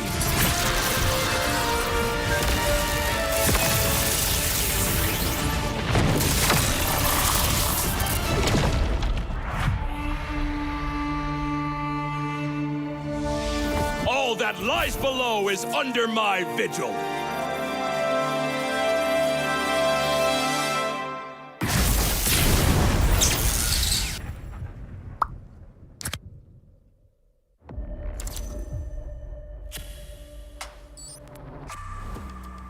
Semua perjalanan mempunyai cerita. Dan semua orang ingin menjadi pahlawan dalam cerita itu. Menjadi seorang pahlawan bukan hanya sekedar menang perang, namun mampu mencari modal untuk berperang. Oke. Hanya modal gold. Pet sekarang modal gold gampang kena comeback. Pahlawan itu butuh pengalaman. Pengalaman berseason-season adalah hal paling berharga. Alah, pemain tua, mekanik tua, masih main raja-rajaan. Orang bilang gue jadi pahlawan cuma karena hoki. Gak gitu, bro. Masihkah hoki? Hoki, faktanya gimana? Untuk menjadi pahlawan, harus bermental baja biar bisa menghadapi segala kondisi. Mental baja? Berarti gue udah bisa jadi pahlawannya dong. Gue baru masuk aja, udah dapat Rookie of the Season. Sebagai anak baru, gue udah cukup hebat kan? Hebat kata lu, dalam hal apa? Kill banyak. Untuk bisa memberikan itu, perlu sosok pahlawan. Kalau sosok itu nggak ada, tim lu nggak bisa apa-apa. Hah? Cut! Rani doang, hanya bikin mati konyol. Masa pahlawan kayak gitu? Kita juga harus bisa menjaga tempo, agar semua bisa berjalan dengan lancar. Lah, talent gue kemana? Kak, cukup, Kak? Oke, thank you. Gagal lagi jadi pahlawan di MSC. Ah, iya ya. Keburu pensi nih. Tapi, setidaknya gue masih di atas lo.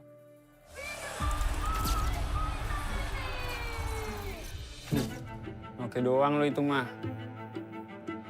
Season ini nggak akan semudah itu. Yuk, mulai syuting. Mi, baca dulu. Loh, kok lu jadi Estrada, Man? Magang, Mor. Wih, serius kita bakal main di sini? Yes, approve. Kalau emang di sini, akan lebih pantas buat ngebuktiin siapa pahlawannya.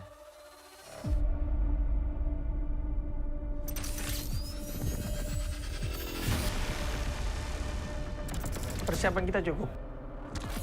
Kita berpengalaman. Kita harus sesuai target. Kita punya mental. Kita nggak butuh waktu lama. Kita memiliki inisiasi. Kita bisa mengatur tempo. Kita punya banyak cara. Kita yang ngatur permainannya. Mari kita lihat siapa yang pantas.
We own this, cultured by Todak.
Di tim yang paling susah itu nyatuin semua di tengah perubahan yang nggak ada habisnya. Kami bukan lemah, kami cuma belum searah.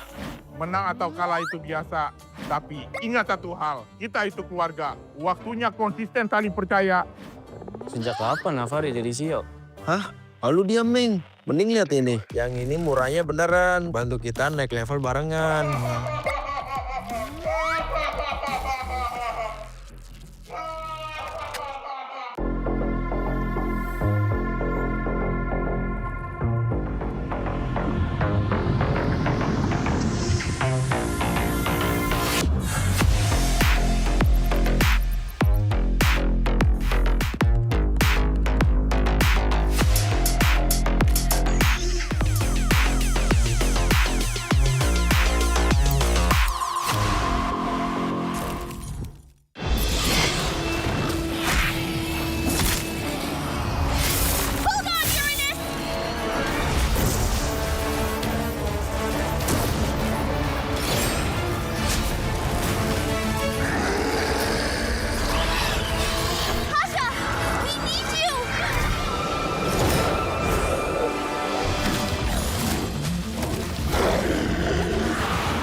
Divine judgment!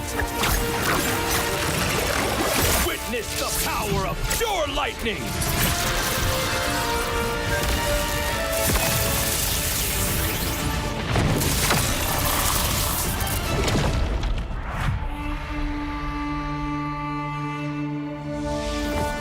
lies below is under my vigil.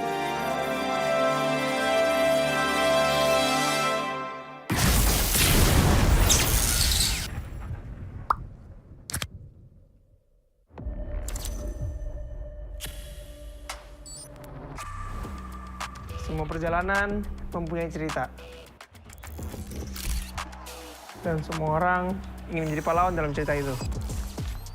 Menjadi seorang pahlawan bukan hanya sekedar menang perang, namun mampu mencari modal untuk berperang. Oke. Hanya modal gold. Pet sekarang modal gold gampang kena comeback.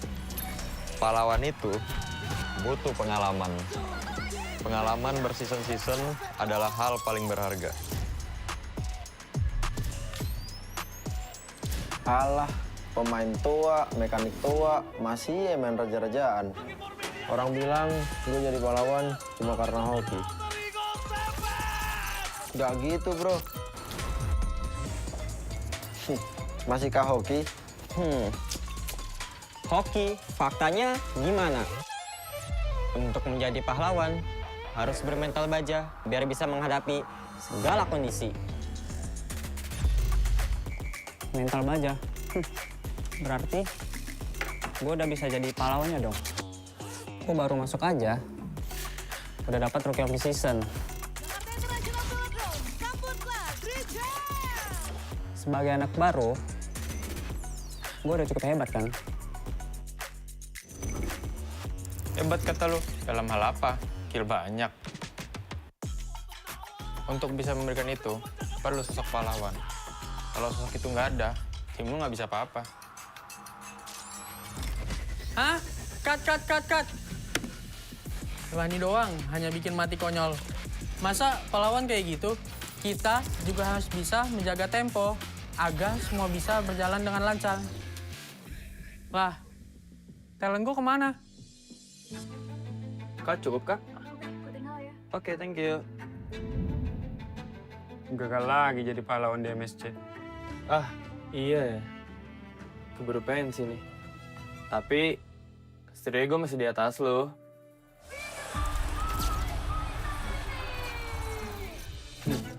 Oke doang lo itu mah. Season ini nggak akan semudah itu. Yo, mulai syuting. Nih, baca dulu. Loh, kok lu jadi Estrada, Man? Magang, Mor. Wih, serius kita bakal main di sini? Yes, approve. Kalau emang di sini akan lebih pantas buat ngebuktiin siapa pahlawannya.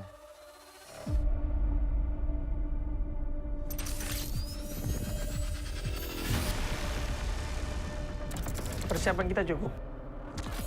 Kita berpengalaman. Kita harus sesuai target. Kita punya mental. Kita nggak butuh waktu lama. Kita memiliki inisiasi.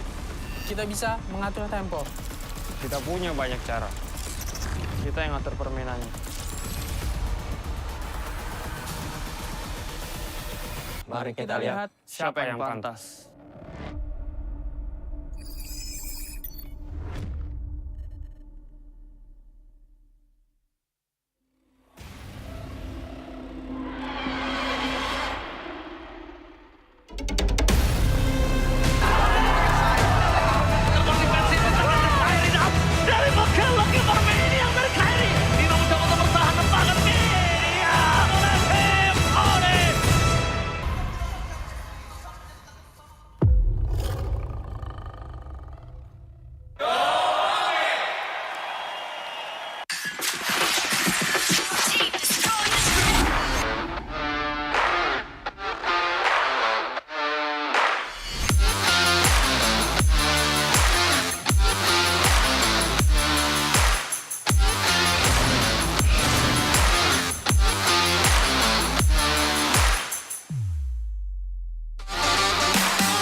Cultured by Todak.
Di tim yang paling susah itu nyatuin semua di tengah perubahan yang nggak ada habisnya. Kami bukan lemah, kami cuma belum searah. Menang atau kalah itu biasa, tapi ingat satu hal, kita itu keluarga. Waktunya konsisten saling percaya. Sejak kapan Navari jadi CEO? Hah? Lalu diam, Ming. Mending lihat ini. Yang ini murahnya beneran. Bantu kita naik level barengan.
Divine judgment! Witness the power of pure lightning!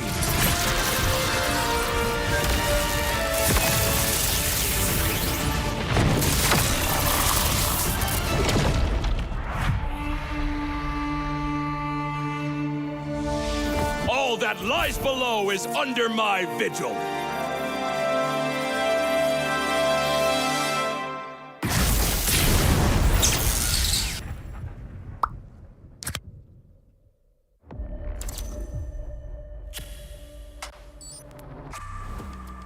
Semua perjalanan mempunyai cerita. Dan semua orang ingin menjadi pahlawan dalam cerita itu. Menjadi seorang pahlawan bukan hanya sekedar menang perang, namun mampu mencari modal untuk berperang. Oke. Hanya modal gold. Patch sekarang modal gold gampang kena comeback. Pahlawan itu butuh pengalaman. Pengalaman berseason-season adalah hal paling berharga. Alah, pemain tua, mekanik tua, masih ya main raja-rajaan. Orang bilang gue jadi pahlawan cuma karena hoki. Gak gitu, bro. Masihkah hoki? Hoki, faktanya gimana? Untuk menjadi pahlawan, harus bermental baja biar bisa menghadapi segala kondisi. Mental baja? Berarti gue udah bisa jadi pahlawannya dong. Gue baru masuk aja, udah dapat Rookie of the Season. Sebagai anak baru, gue udah cukup hebat kan? Hebat kata lu, dalam hal apa? Kill banyak. Untuk bisa memberikan itu, perlu sosok pahlawan. Kalau sosok itu nggak ada, tim lu nggak bisa apa-apa. Hah? Cut! Lani doang, hanya bikin mati konyol. Masa pahlawan kayak gitu? Kita juga harus bisa menjaga tempo agar semua bisa berjalan dengan lancar. Lah, talent gue kemana? Kak, cukup, Kak? Oke, thank you. Gagal lagi jadi pahlawan di MSC. Ah, iya ya. Keburu pensi nih. Tapi, setidaknya gue masih di atas lo.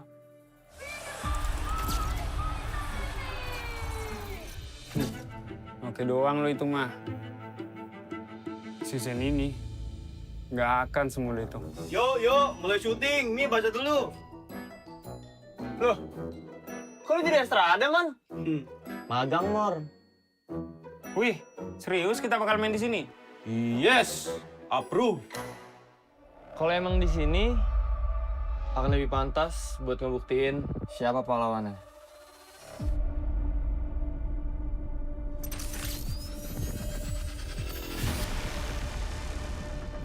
Persiapan kita cukup. Kita berpengalaman. Kita harus sesuai target. Kita punya mental. Kita nggak butuh waktu lama. Kita memiliki inisiasi. Kita bisa mengatur tempo. Kita punya banyak cara. Kita yang ngatur permainannya. Mari kita lihat siapa yang pantas.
We own this, cultured by Todak.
Di tim yang paling susah itu nyatuin semua di tengah perubahan yang nggak ada habisnya. Kami bukan lemah, kami cuma belum searah. Menang atau kalah itu biasa, tapi ingat satu hal, kita itu keluarga. Waktunya konsisten saling percaya. Sejak kapan Navari jadi CEO? Hah? Lalu diam, Ming. Mending lihat ini. Yang ini murahnya beneran. Bantu kita naik level barengan.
Divine judgment! Witness the power of pure lightning!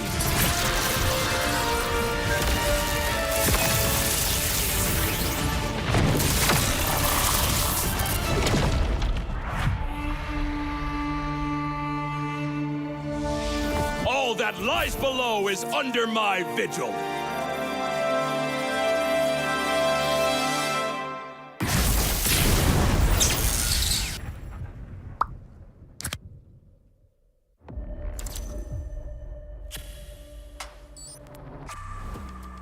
Semua perjalanan mempunyai cerita.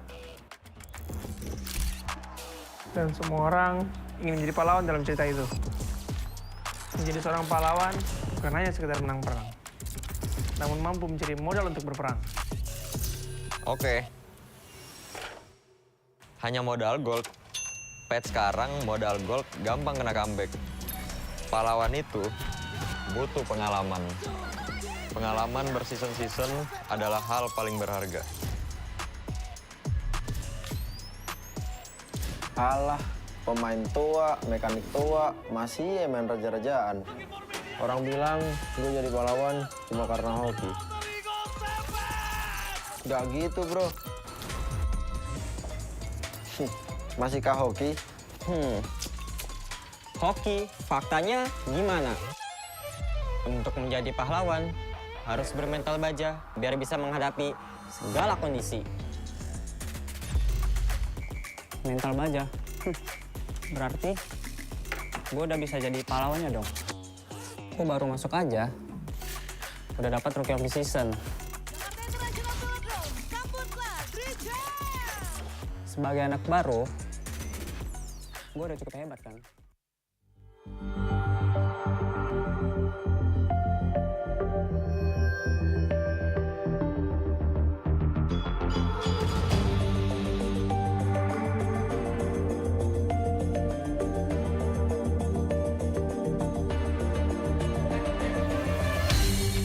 Aku kan berdiri dan terus berlari, terus ke arah puncak tertinggi. Ku takkan berhenti, hanya sampai di sini. Kemenangan abadi menanti. You know we won't miss if we unite our focus. And if you haven't noticed, we all live. Nyalakan apimu, hadapi semua tantangan, hadang semua serangan, jatuh bukan halangan. Bakar semangatmu, janganlah engkau menyerah. Kita akan buat sejarah. We all this, we won't miss. We all this, we won't miss. Saatnya beraksi, jalani ambisi. Aku kan menyawakan hari ini. You know we won't miss if we unite our focus. And if you haven't noticed, we all live. Nyalakan apimu, hadapi semua tantangan, hadang semua serangan, jatuh bukan halangan. Bakar semangatmu, janganlah engkau menyerah. Kita akan buat sejarah. We all this, we won't miss. We all this, we won't miss. We all this.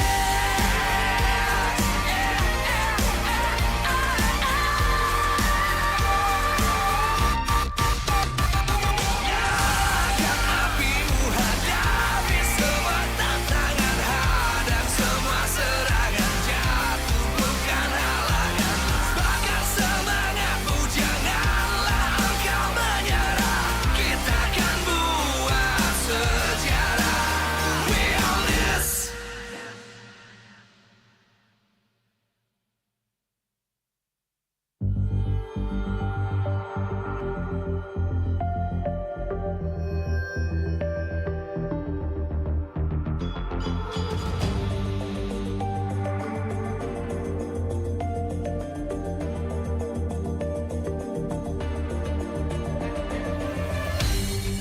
Aku kan berdiri dan terus berlari, terus ke arah puncak tertinggi. Ku takkan berhenti, hanya sampai di sini. Kemenangan abadi menanti. You know we won't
Live from MPL Arena, Jakarta.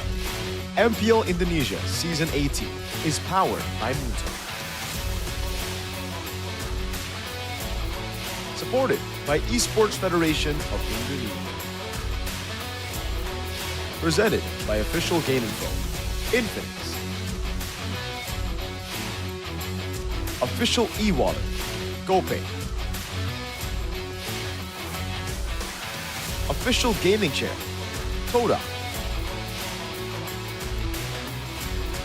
Partner in esports, Aqua. Good time. So good. We own this.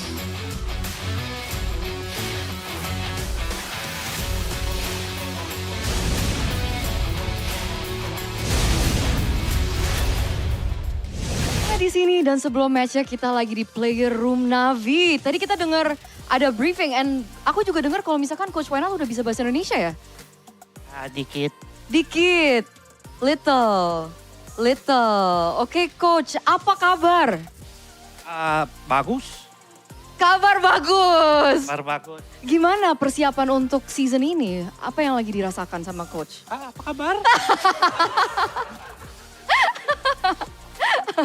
So Coach, how are you coming into the season? How do you feel about the roster this season? Because I remember, talking to you last season and then you were saying that you had high spirits for Navi last season, but unfortunately you were unable to make it to playoffs. But is it different this time around? Oh, sama aja. I mean, panas. Like now, panas. Panas. Kita coming in at... kidding aside, I think, we're prepared quite well. We're gonna see. Kita very excited. Kita ada baru players, kita ada baru analis. Baru analis. So, yeah, let's see. Jadi sepertinya mereka sudah mempersiapkan diri untuk season ini dan juga ada banyak teman-teman baru ya. And among the new ones, we're hearing there's Zeon again. How is Zeon like right now? Gimana Zeon sekarang? Who is this guy? Zeon. He's doing good. He's doing good. They are very excited. Every single day, he really does the work. Every day he overthinks. Sorry, that's secret. Overthinking katanya Zeon. Kenapa emang overthinking ya? Gak. Oh enggak. Every one of us really loves Zeon. His work ethic is very good. Whenever, he wants to improve, he always asks us. So, yeah, let's see. Maybe, he's the next gold standard. Oh. Kelra. Mungkin Zeon adalah gold standard baru katanya. Mungkin. Masih awal season, tapi kata Coach Wainal juga kalau misalkan Zeon itu hard worker, dia kerja sangat keras, dia kalau tidak tahu sesuatu, dia banyak bertanya, jadi inisiatifnya sangat tinggi anaknya. Karena kalau kita lihat dari statistics, if we're looking at the statistics from his moment in MDL, he was number 1 in total kills. Coming into his debut last season, which you guys won back-to-back wins, by the way, with Zeon, he has number 2 in average KDA. So the statistics speak very highly of him. Do you think that it could be possible? Are we looking at a new gold lane prodigy? Maybe. I think, with the help of everyone, I think, Zeon has the potential to achieve it. Jadi dari statistik itu mungkin dia berpotensi untuk mencapai hal itu. Tapi Coach, kita penasaran tentang mentalitas Zeon. Secara mentally, how is he like backstage? Everyone's laughing suddenly. What's going on? Is there something that I don't know? Adakah sesuatu yang kita nggak tahu? Ini team secret aja. Oh, team secret.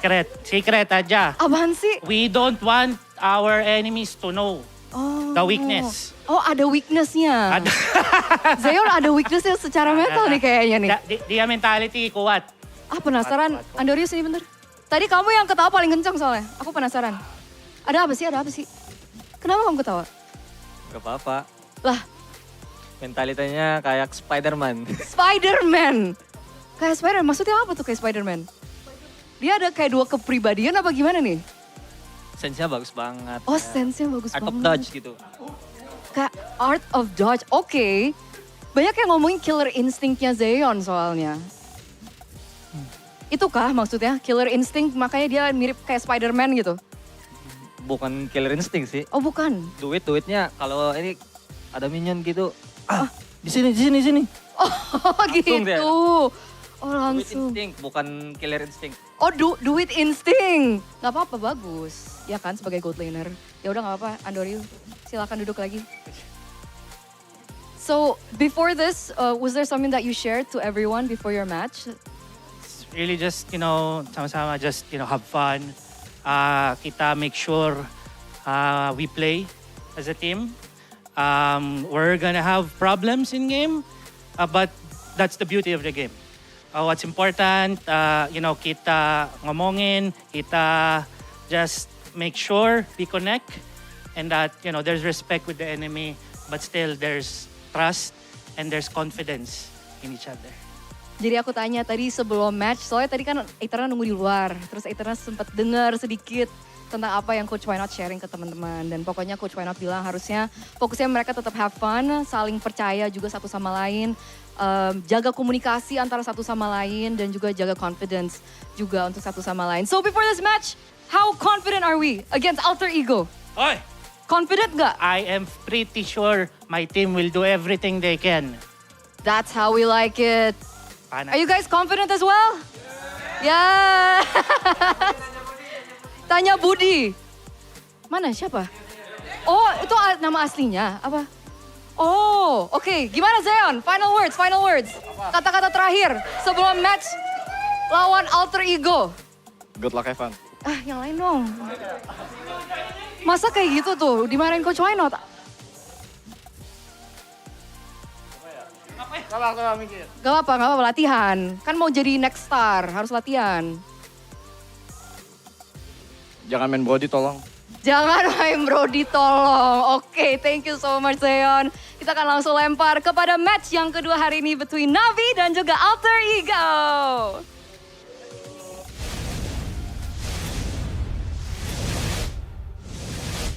Match number 2 after that quick little player segment in the back rooms with Zeon, Coach Why Not, and I believe we got a little chit chat with Andoryu as well. You forgot the Turner. Well, she's there. She was there. But the main dudes were the players. Just like us here, we're just side characters bringing in your show. And who are we? If you guys don't know, it's Fred, Albie, and CB. BMO. CB. CB. Call me CB. Yeah. Because his name is Charlton Bobby. Charlton Bob? Mm-hmm. Hendrick's favorite player. Okay. Anyways, we're bringing you Alter Ego versus Navi. We're going to take a look at these two teams. First, in the audience topic voting by Infinity GT50 Pro. Take a look at this. Facing RP, can Zeon lead Navi to stop the 4 losing streak over Alter Ego? So, analyst man, what do you think? Can Zeon lead Navi to a victory against Alter Ego's Arfi?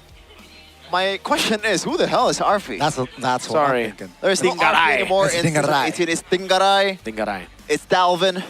It's Alexander. And also it's Shelky. It's Alexander. No, it's Nino. That's the only guy who didn't change his name. Wow. Nino is not... Ain't he the captain? Shauki. Anyways, It's not Shauki. actual question. Okay, it's gone. What was the question again? Question is, can Dingarai. Dingarai Yeah? lead... Oh, sorry, can Zeon lead Navi to a victory against Dingarai? See, looking at the track record of the end of the regular season, Yes. Navi looks actually like a proper team. Why not build, I think, a good core at the end of the season? Unfortunately, it was a bit too late for season 17 for playoff contention. But now they can fight for another playoff contention again here in season 18 start. And we had some conversation earlier with Coach Aldo. We asked him, which team do you think is the underdogs, the dark horses of MPL ID? And the answer is clear-cut, Navi. Perhaps, definitely, with Coach Why Not still in the helms, right, leading this team, I expect, more improvements, just more improvements from the side of Navi. Perhaps, again, an appearance in playoffs is definitely their goal. And what a crazy contrast from match number 2 to match number 1. If you look at match number 1, it was a battle of two teams who tried to rebuild their entire lineup, right? So many changes everywhere, even the coaching staff. Now here, for Navi and Alter Ego, both have really just stuck to the lineup that unfortunately didn't make it to playoffs last season, but they think they still have the tools to make it work. Especially with the current meta, it really feels like this is Andoryu, Yazuke, Nino's meta as well. So take a look at this. The gold lane prodigy, 3.58 average kill. Now, he was number 2 just last season, yes? Very low data pool. To be fair, he only played like, what, 4 or 5 matches?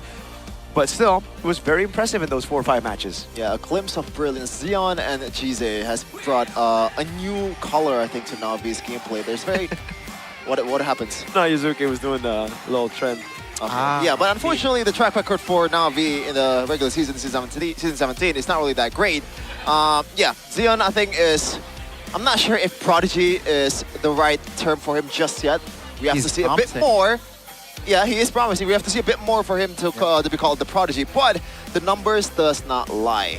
From MDL, 8.25 average kill. It's actually pretty crazy. That's a lot. Despite it being an MDL, it's still something that needs to be considered when you're trying to upgrade your player from MDL to MPL.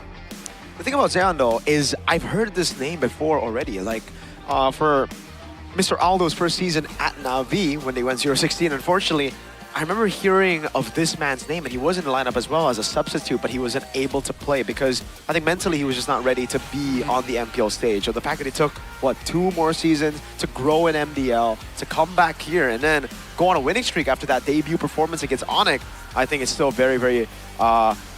impressive, especially considering Xeon here plays it in a way where it's just calculated but also very instinctual. He knows his power spikes very well. He knows when to just farm up, avoid fights, and he knows when to enter around these skirmishes. Is like the window when it opens. Yeah, unfortunately though, the hero pool of Xeon needs to be tested a little bit more. The Harith is not really prio anymore in the gold lane. We're looking for more of the Paquitos, like the heroes that can actually carry in the early game, like Brody's and the Clint as well. So we're gonna see if he actually can play those heroes with his teammates, because those heroes needs enablers, needs peel, needs covers for him to be able to shine. But when you can already play those kind of like aggressive heroes for yourself, like a Harith, I don't think it should be a problem when you're playing a Clint. On the other side though, Dingarai and Afan in the jungle.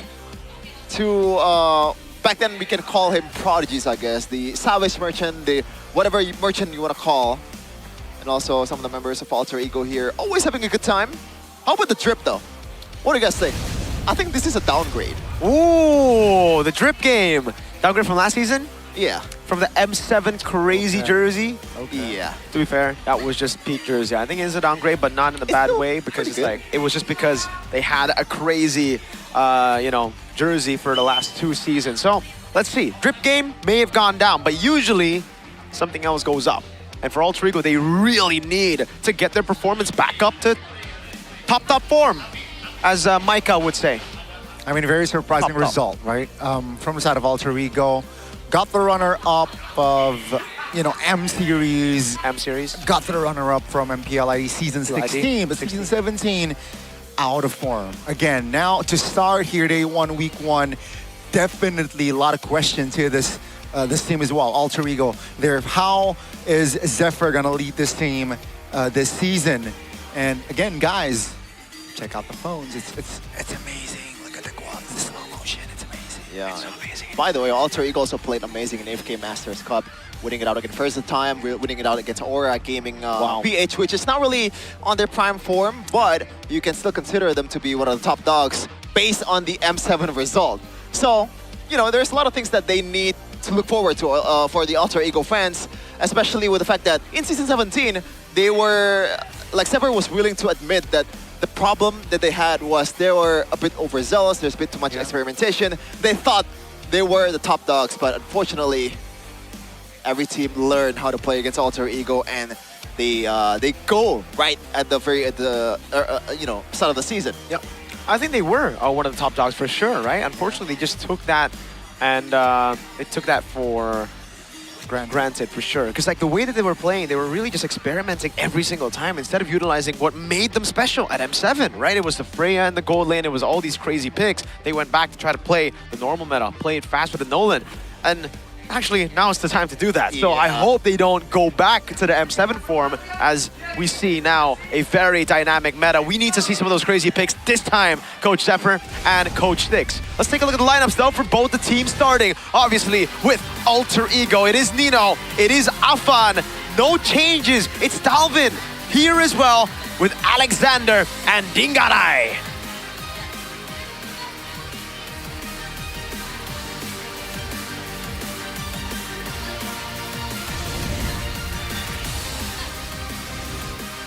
The three face mask up already on the stage. Their debut on the MPL ID Season 18 stage. Can they find their mark? Can they find their form here? It is Alter Ego Esports. Nino, or Xiaoqi, as the captain, using that number 10. And usually number 10 is the ace of the whole lineup. The Messis, the Cole Palmers. The McAllisters. Take a look at this lineup though. Na'Vi with still Cars in XP. Even though they have Feb, it'll still be him deployed. And it looks like it's just going to be the main lineup from Season 17. Trusting in the process, can Na'Vi finally make it back to the playoff stage? With a Born to Win in their name this season, they look to find that rhythm, that form. Again, the promising Xeon, and of course, Afro. Looking on the camera is Cars. And we got the players of Na'Vi just ready to focus with Andoryu as well. Can they find their winning form here on day one?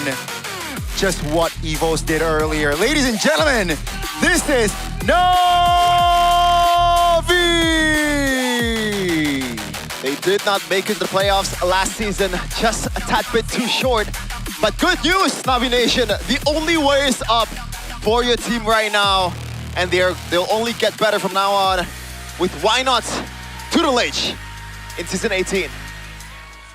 They were so good towards the end, but it was just too late. So now they're starting things out straight up with their main lineup. Coach Zephyr, Coach Styx as well doing the same though.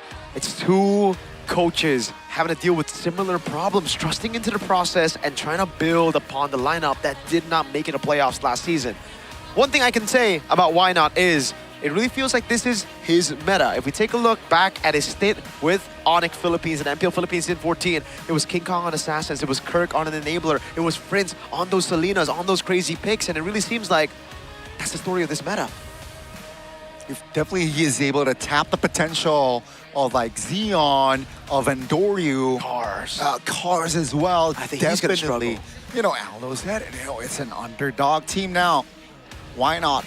Needs to press the right buttons here, Sheffin, if he wants to, you know, bring this team far.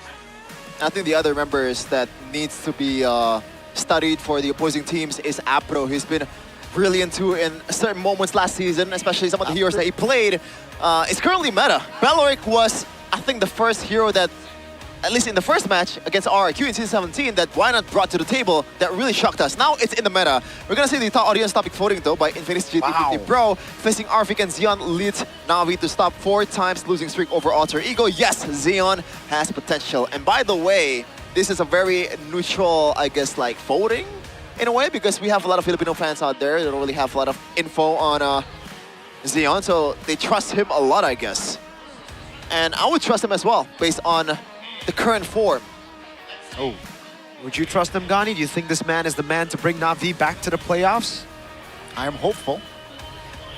I'm hopeful. He's also part of this technically, do we call it rebuild? I don't think it technically is a rebuild. They rebuilt early because they knew they wouldn't make it a playoff. So they, I mean, they fought all the way to the end, but they kind of knew they were trying to rebuild already from last season to have a head start over the other teams. Do you think it's easier to actually rebuild or to stick with the same lineup 2 seasons in a row like Alter Ego and try to fix those problems? Well, looking at the best region, you know, in the last 5 years or so, right? There is barely any changes, right? So maybe the lack of changes is what makes them strong, but at the same time, if it's not working out, then there's no reason for you to keep it. Yeah. And for the longest time, Na'Vi, a lot of upsets, a lot of heartbreaks, not making it to the playoffs. But now, last season, I think that was a pretty brilliant, I guess, like direction that the organization is going for, trying to find those pillars for the future. And they are playing it here in season 18, especially in this GZ guy and also Zeon. I'm very excited to see what's on the table, what's gonna be shown for these youngsters for Na'Vi. And I really hope we see a difference in Prio here. We saw a big lopsided draft earlier, just one side dominating in the drafts, taking every one of the Prio picks, leaving the other team defenseless. No zoning even, right? Yeah. I hope both these teams don't have those problems. Again, this is a team that have been given a chance, that have been given so much more time to improve, to build.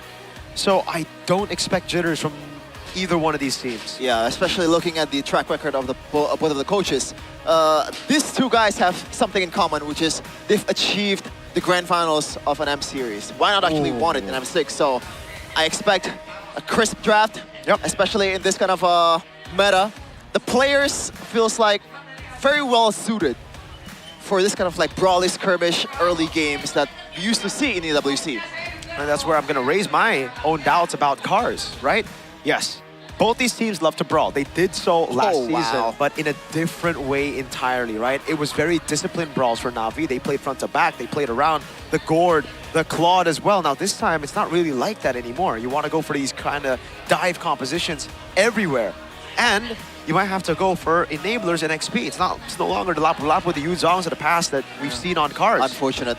This is a Rendi meta. This is a Shogun Res in a way meta too back then. Is the glue just not prio in this sort of meta? not an XP. Also, very situational or just conditional? Very. I don't know, man. I asked Coach Aldo back then, I think in the group chat, like, why is the glue not picked so often in the XP lane? And he was kind of wondering the same in a way. The clear is there. The lockdown potential is there, especially when you have the flicker. But I guess, I'm still not sure why is it not super prio.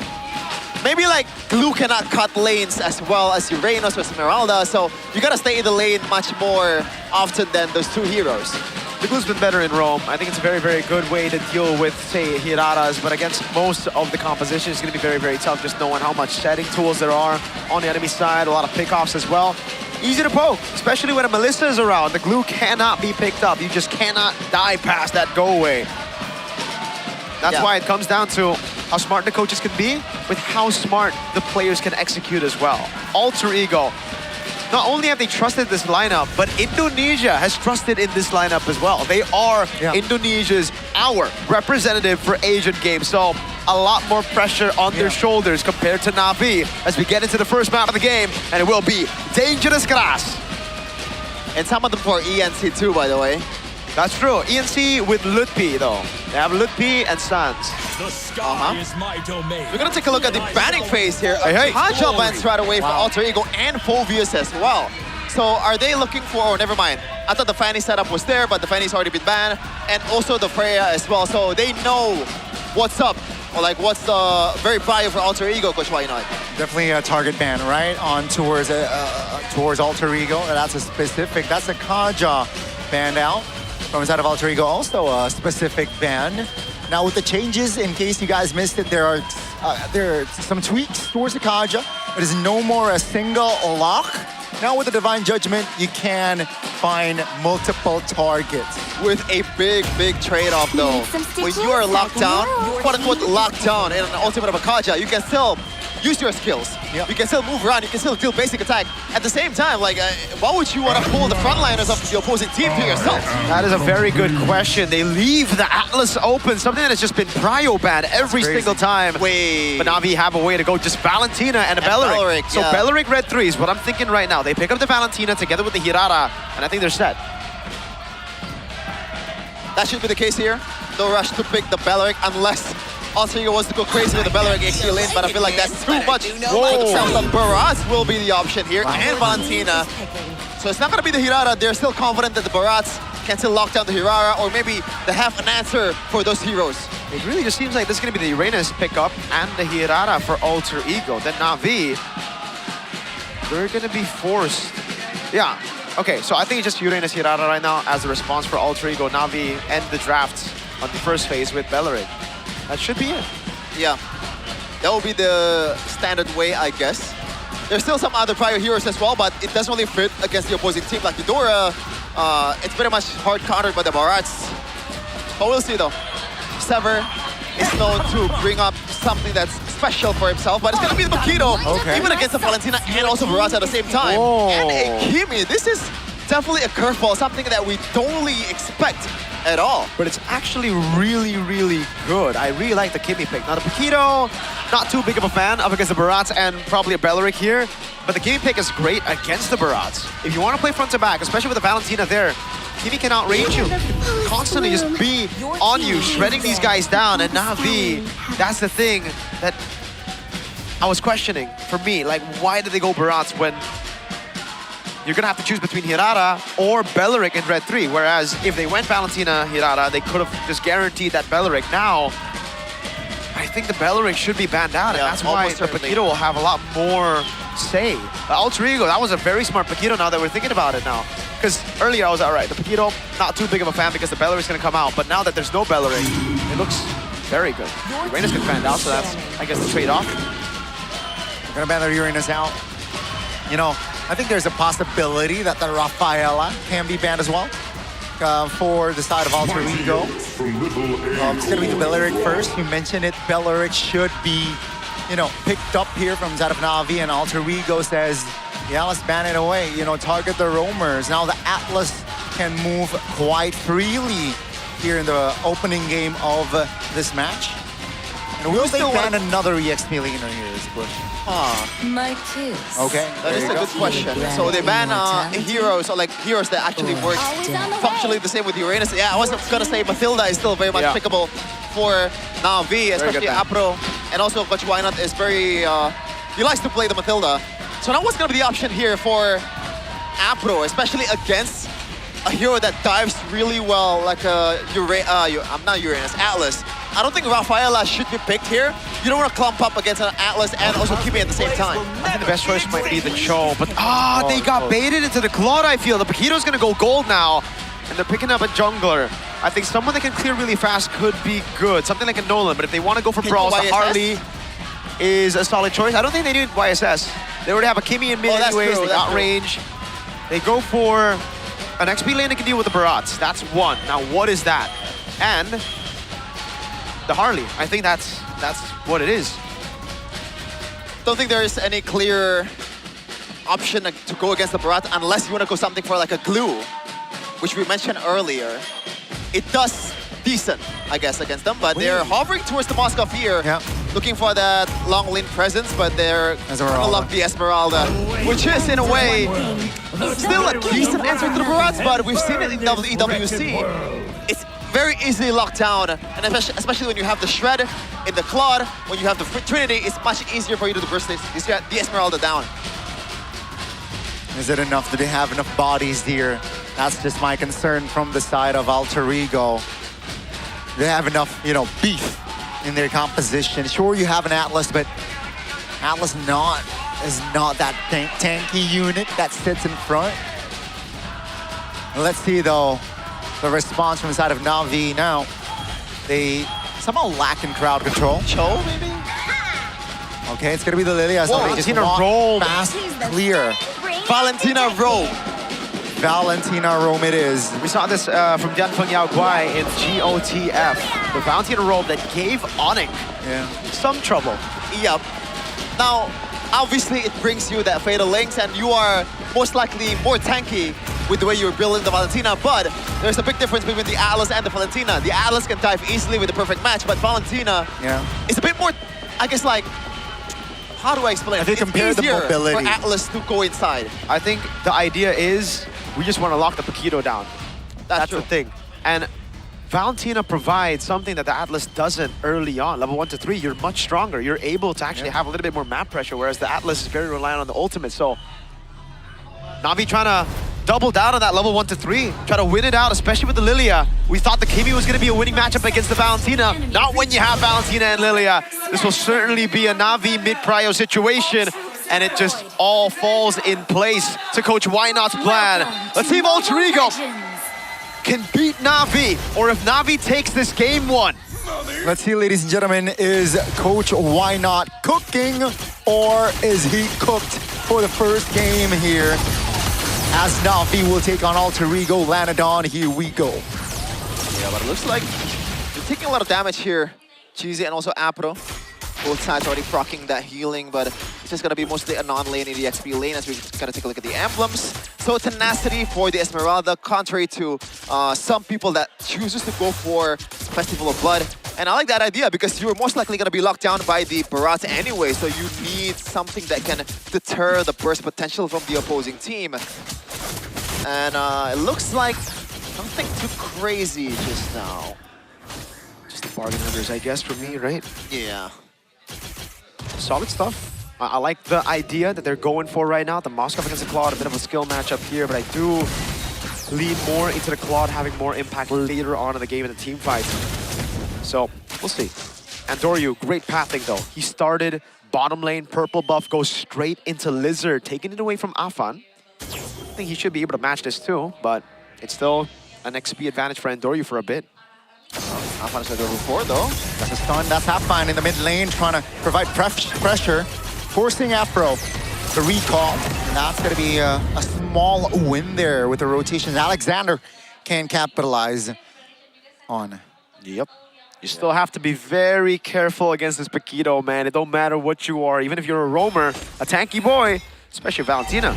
Alexander into mid together with Nino. And Toryu. Yep. Jumps in, forced the perfect match early. As the turtle now is Afan is in position, but keep in mind the Atlas doesn't have perfect match, so they're keeping tabs here. Afro providing the zone. Dalvin looking for an angle here from the bush. Nino jumps in and Dura cleans the turtle. Alexander with the perfect match finds one. Jize though, damage is enough. Here comes the falling stormer from Nino. That's gonna be Andoryu taking off the board. Ingarai jumps in as well. It's gonna be 2 for 1, but Na'Vi, they got the turtle. Solid stuff for Na'Vi. That zoning from Afro. Standing in front of the Paquito inside of that bush saying, if you want to kill me, you got to do it. Just jump on me, but you will have to give that neutral objective away. And all this while Zeon stays up top, continues to farm, and gets more than half of that turret shield up top.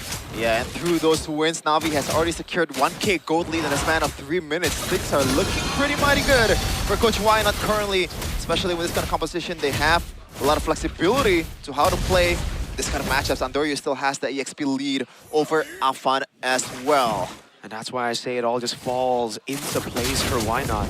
He's already picked up this jungler, Hirata, who needs to go for Snowball, or doesn't really need to, but gets a lot of advantages if she's ahead. Plus, Pryo almost everywhere in the map, even in the mid lane. Jize was able to hold this wave down all alone, even up against the Kimi and the Atlas, even without the man, Apro, around. Everybody has gone for Alter Ego, but this looks like a very Na'Vi game so far. Looking like it, Cars. This is a different taste of the tanky heroes, I guess. Like Baraz, you don't really need to cut the lanes. You don't really need to especially go crazy in an early game like Uranus. So it's low risk for someone that doesn't necessarily play these kind of heroes for Cars. So I like that choice from Coach Why Not. I think it's tough up here though, because if you look at Na'Vi, this looks like they're better suited to deal with the Paquito compared to Alter Ego, who could maybe go for some shots, could probably go for a Fatal Links, but Jize has a way to go get Black Shoes out. Alexander in the mid lane trying to get some pressure. Jize! That's gonna be the Black Shoes pop. That's gonna be the Fatal Links to provide the damage and the stun. Nino claims it.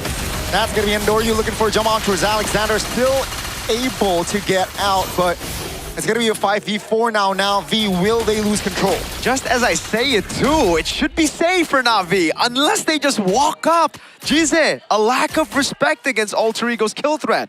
Yeah, the Atlas brings you a lot of kill threat early on, especially with the perfect match. Incredibly ridiculous movement speed when you proc that skill. Now Apro though, not just gonna use the perfect, or not the perfect match, the ultimate just yet, but Nino, I have to use his spells here. Yeah, it's now a 4v4. Nino taking very low. Afro still has a Fatal Link, so Na'Vi definitely has some counter engage here. Oh, that's gonna be Cars now immune. Pops the ult. That's gonna be Andoryu. Stun, bursted, almost taken down. There he goes. 2 members taken very low. Afan, both junglers off the board. Dalvin finds a connection there on the kill. Gize with the clutch steal as Nino finds the kill. Purify popped. That's Xeon, not enough damage just yet from the Claude. Redemption for Gize, but Alter Ego swinging back. Yeah, this is looking like the alter ego that we're used to seeing in their prime form, in the M7 form. Super aggressive in every teamfight available. Even Dingarai across the map with that Spirit Destruction joined the teamfight much, much earlier than Xeon. But he's actually not leading the XP right now because he's missing out on some minions, I assume. But he's trying to rotate, but it's all good for him. I think Andoryu has been taking these very proactive steps forward where it really has bit him back in the behind. Zeon up top though against Afan. Oh! Wow. Play safe, gold lane, play safe. Oh, that's relatable, bro. That's the hook and a half, man.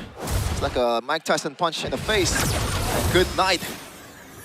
Na'Vi has to play a bit more reactively, unfortunately, from now on. And that's the thing, man, when you're... Oh, hold on a second. The lanes on towards Cars. That's a freeze as well. Not enough damage to take the Barats down. The ult. That was just a bluff. Seems like no real targets available. But the lead that Na'Vi had, which was 1,000 gold lead, what, 2 minutes ago, neutralized. And even it's gone to Alter Ego's side. Yeah, this goes to show you how much pressure Alter Ego can put on the map when they have a Paquito in the jungle. That one-shot power. Again, a reason why the Claude is a lot tougher to utilize in this meta is that boxer right there. Someone got to check his gloves. He's padding those gloves with metal or something. And really, there's, I think it's still pretty much more worth for you to go to finish the opportunity before you actually build the Win of Nature in this kind of scenario. So, it's still bad for you either way. A lot of scaling from Alter Ego's side. Even Dalvin as a mid laner skills much, much better than Gize. We'll see though. Well, Alexander looking for a match. Provide the information on the whereabouts of Na'Vi players. Na'Vi though focused on the turtle. Andoryu. Fatal Links that Sony doesn't land. That's the turtle for Andoryu. Cars get very low here as Dalvin finds a stun immobilization as well. Cars barely survives. That's going to be purified. Nino, Xeon finds a blazing duet on towards Esmeralda. Not enough damage to take Esmeralda down. All 10 members are still in the land of Dawn. Swift Trinity at 8 minutes. 002. All the turrets up top taken down by Mr. Moskov, man. Oh God, Na'Vi get 3 neutral objectives, but they still have a big problem to handle. And his name is Dingarai.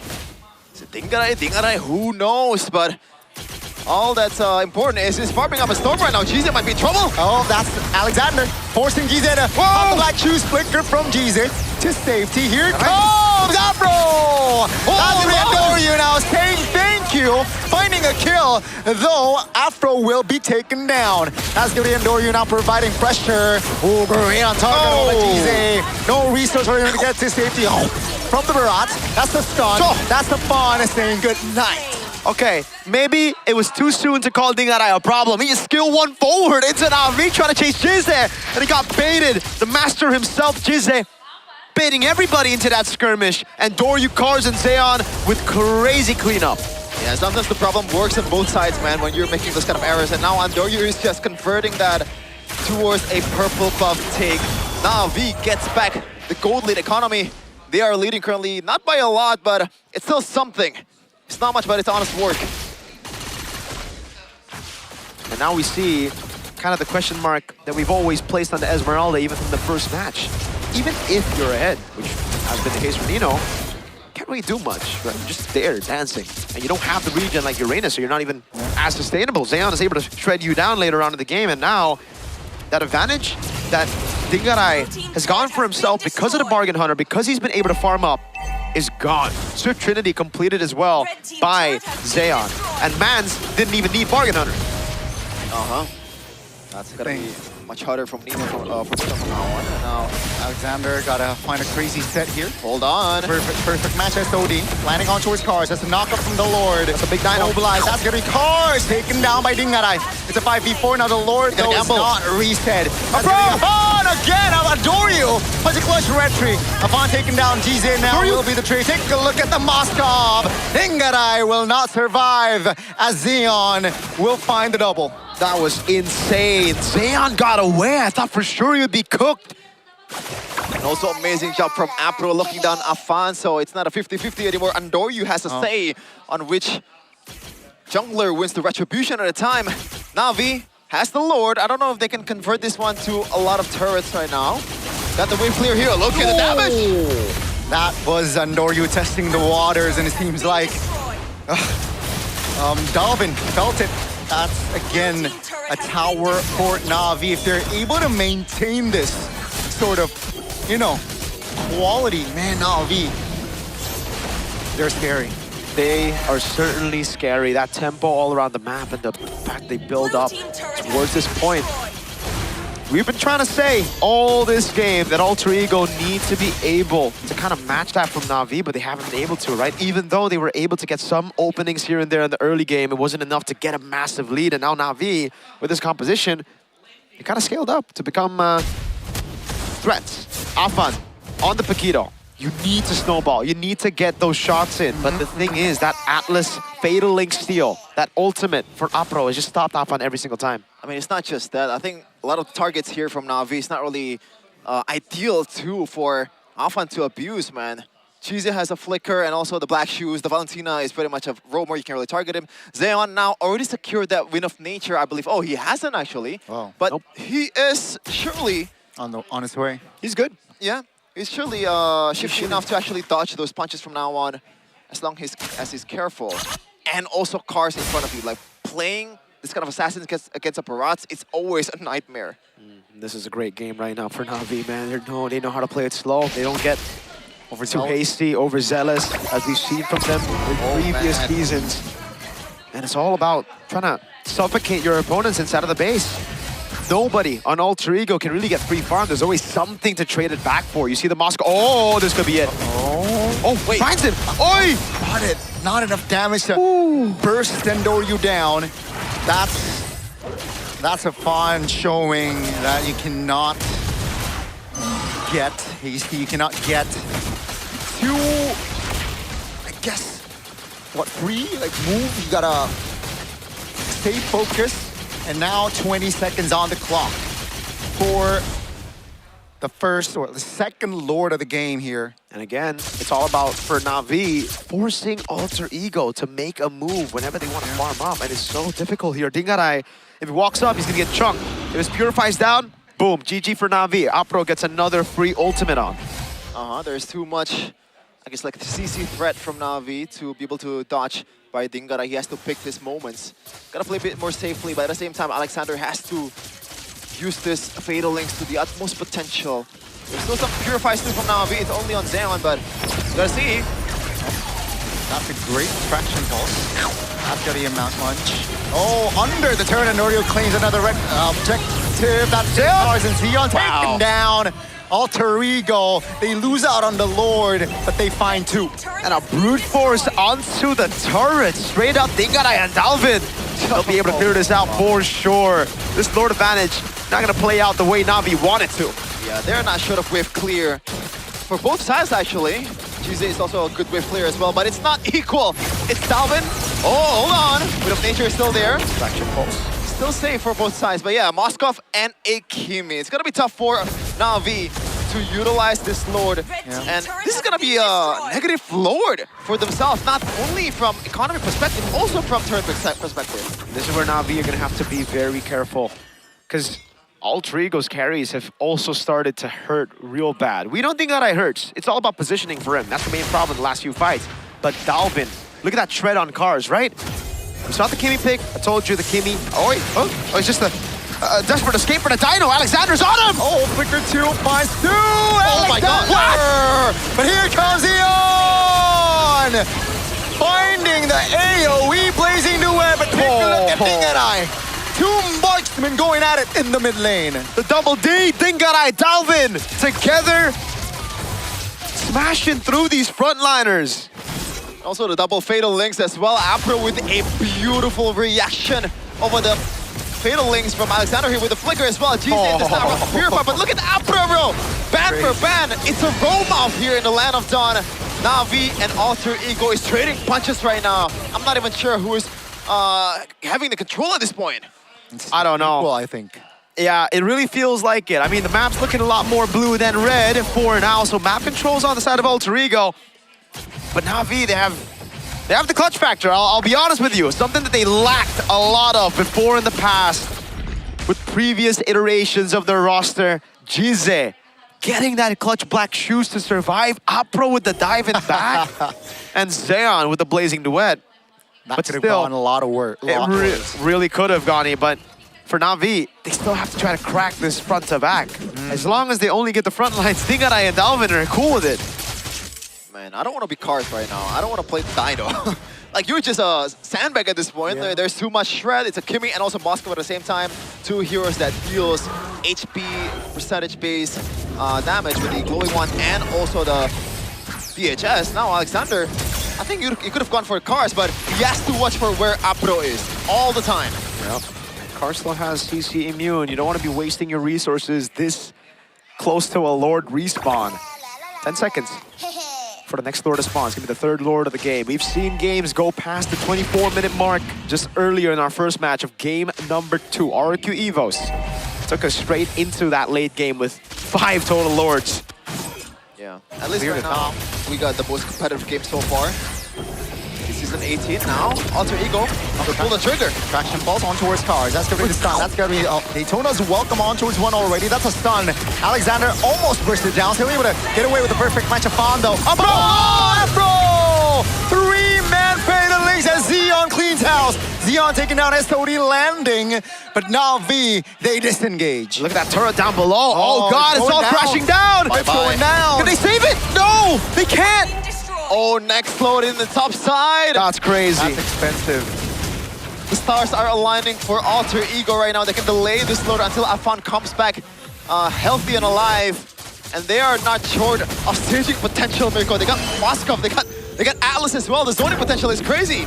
And Nino can just be a sandbag up front. It's gonna be a fleeting time buy for Alexander as well. Yeah. So watch out for those very fast cooldown on the ultimate.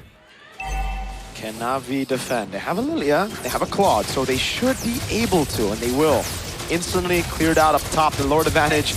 Both teams haven't really been Lord advantages, man. It's been basically free farm over to the opponents who didn't get the Lord, but that was Alter Ego's first neutral objective of the game. Finally a swing back for Alter Ego in momentum where they can finally control these neutral objectives.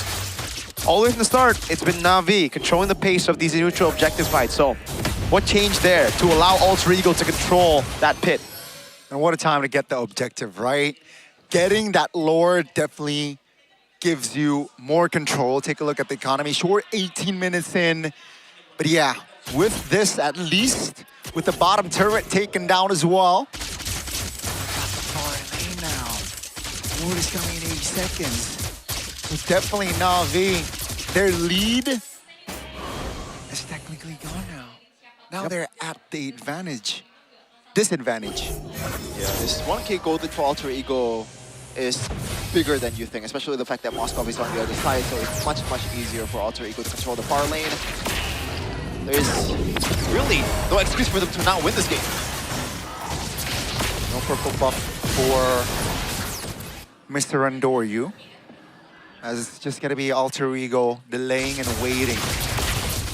Na'Vi, they gotta take care of the far lane push. So how do they deal with that? Alter Ego still in control. That far lane now going to play a big role into these two teams' fate in game number 1. Yeah, it's either gonna be the Claude or the Hirara. I think the Claude makes sense a bit more. We're gonna be a bit more careful. Those SODs. Yep.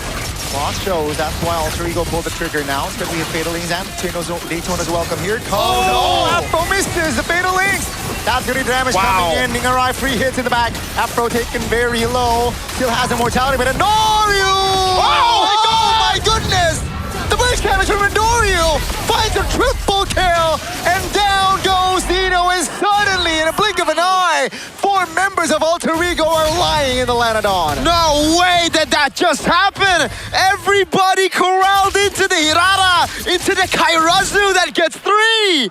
And they are beelining towards the bottom lane. There's still a single card for them to use. Can Afan actually clear it? He has the Retribution in a second. I don't think so, man. They have the Retribution here. Let's see, Afan against the world. Cars just need to chomp him. Zeon has immortality. Hold on. 10 seconds on the clock. Oh, no! Wait, what? A little too soon from Navi!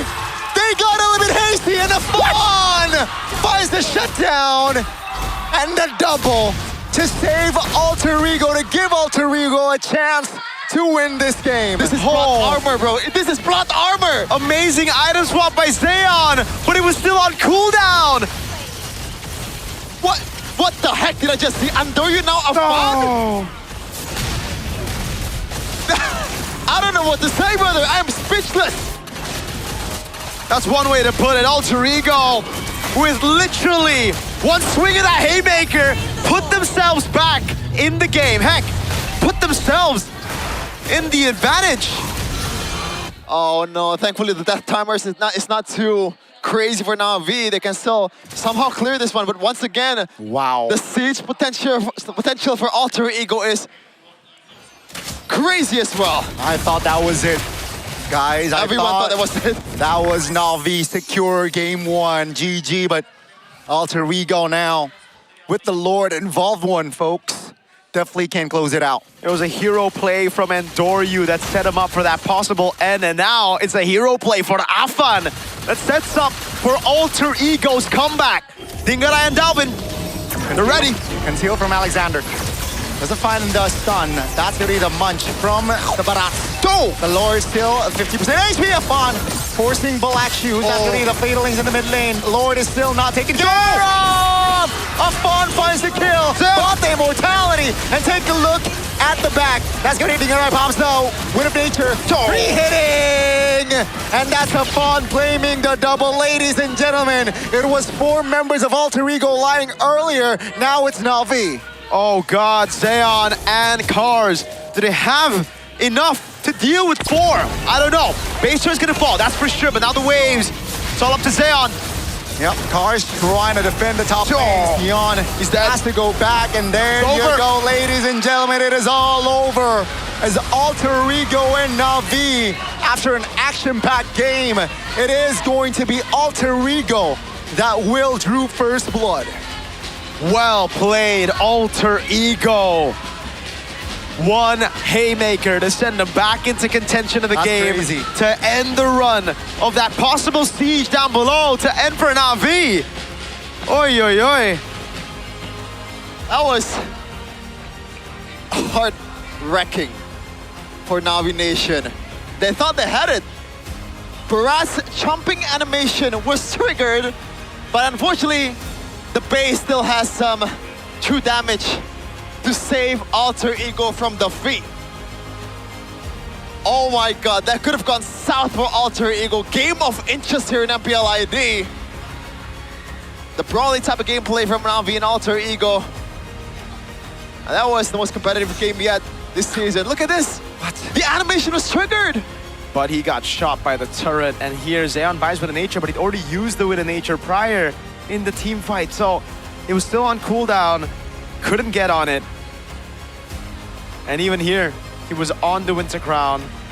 Oh God, this was just fantastic. Oppo made a crazy play in the back. Zeon with the Blazing Duet as well. A bit late though, not comboed straight from the Afro.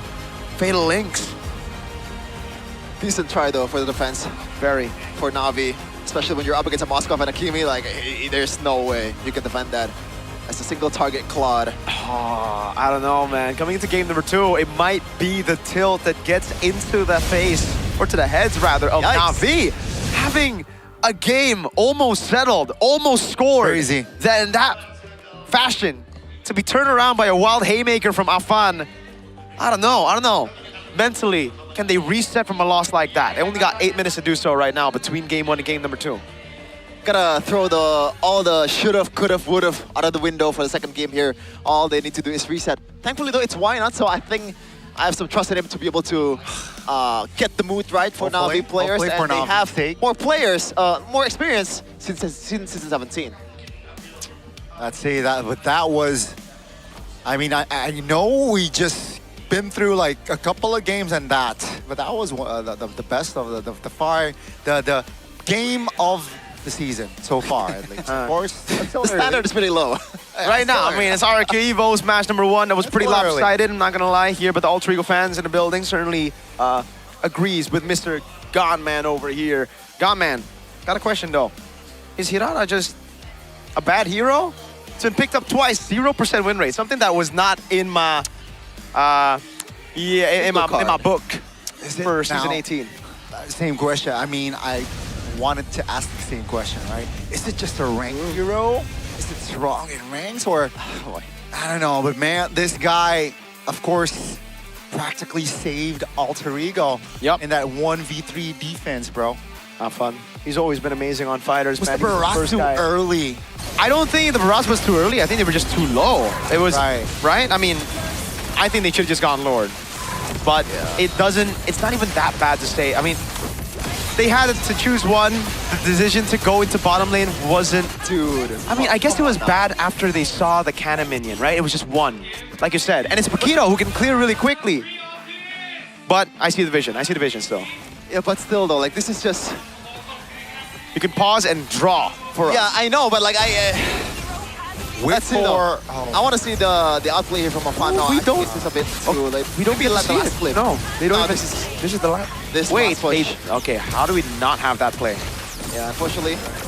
Is this the play? No. Yeah. This is the final one. Was the final push? I guess. Oh yeah, this is a masterclass for Afan most of the time with the zoning with the item swap as well, but that final push, man, like you'd be lying if you're not tempted to go for the end. You have a cannon, there's only a single enemy on the other side, and you have a chomping Barats. Yeah, you have a crowd control. You have all the cards that you need to actually end the game, and unfortunately things just went south. You can't really blame them. Yeah. At the end of the day, I think a lot of the errors as well were just forced away from Na'Vi. Even that base turret in the bottom lane being taken, that ended up being the lane where the Lord pushed in for them to just get the game. It was all these small little wins, forced errors from Alter Ego that forced Na'Vi into that position, right? You can't really blame Na'Vi for being in that position. They had to make decisions over, those turrets, over those structures. They had to make sacrifices in the late game. There was nothing that was given for free. Shout out to Afan there with the single secure towards GZ. I think that gives them a lot of leeway to actually... Wait, they have the clip. Why don't we have the clip? They're talking about that clip. Oh. Is it 2? Is it 1? Oh, it is 1. Okay. Shevin. My bad, chat. And yeah, play it again. And then pause. Pause. Backward. Backward again. Backward again. Backward again. Backward again. I want to see Karz's chomp into the death. There you go. Here. Yeah. So, he takes the turret from mid as well. Oh, no wonder. This turret, brother. Yes. You should have That changes It just everything. I think it would have been still a good play if they were... I don't know, though. How long could he have... He would have been able to withstand 2 turret shots then. From the base as well. They would have ended, I think. Look at how much damage they did. 2 turret shots in here. Yeah, that's why. If he didn't get shot by the mid turret, he would have just taken 2 turret shots from the base to die. And you can just and pretty much chomp it out to here. Exactly. And it's an auto stun. That should be a burst stun towards the Paquito. So that's a big mistake from Kars, I think. Unfortunate. And to be fair, when you're playing a Barrage, sometimes you forget that your, not outframe, what you call it?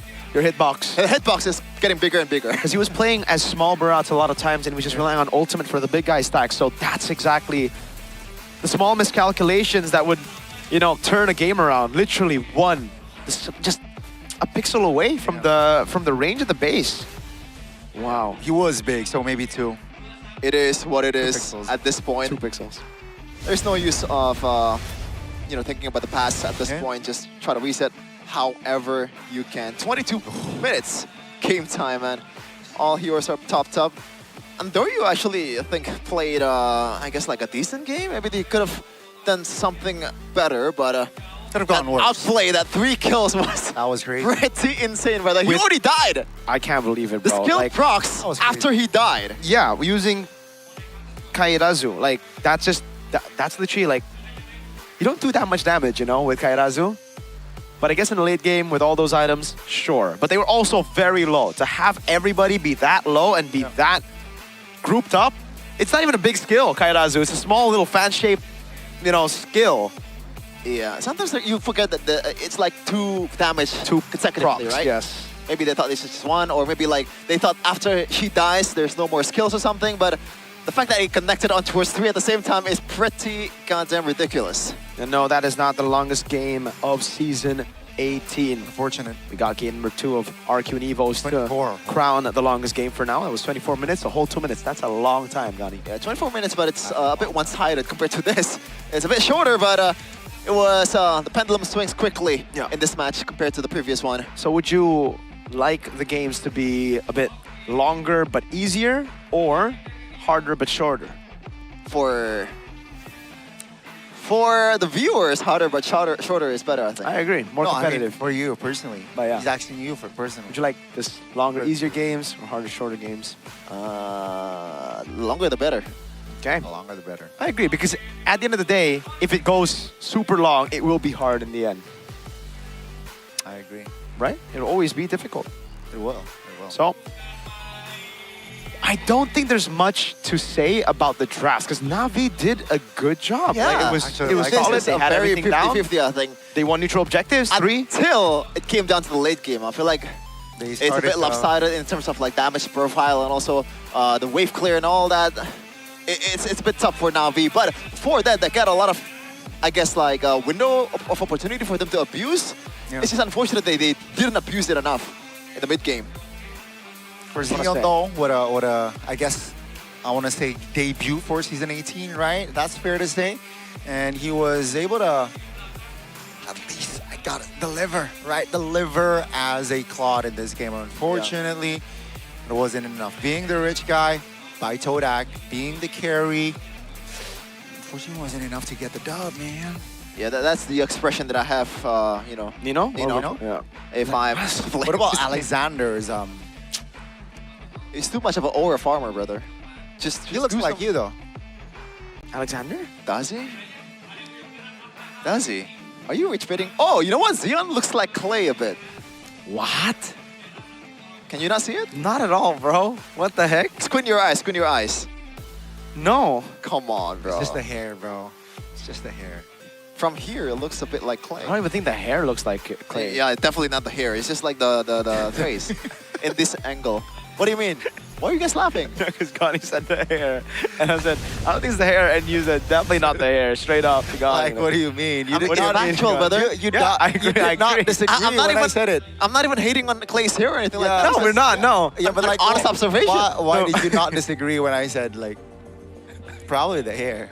Yeah, you waited for me You to say waited it. for And you're you- like, for definitely him to- not the hair. It's like a slight little dish to Gani. Like, dude, you're just... You don't know I'm what not even you're trying to talking diss, about. brother. I'm not even trying to diss, okay? Yeah, I know, but it's Yeah, just, I know. it's funny. But it's funny. All right? It's funny, Okay, Sheffield. okay. You know what else is funny?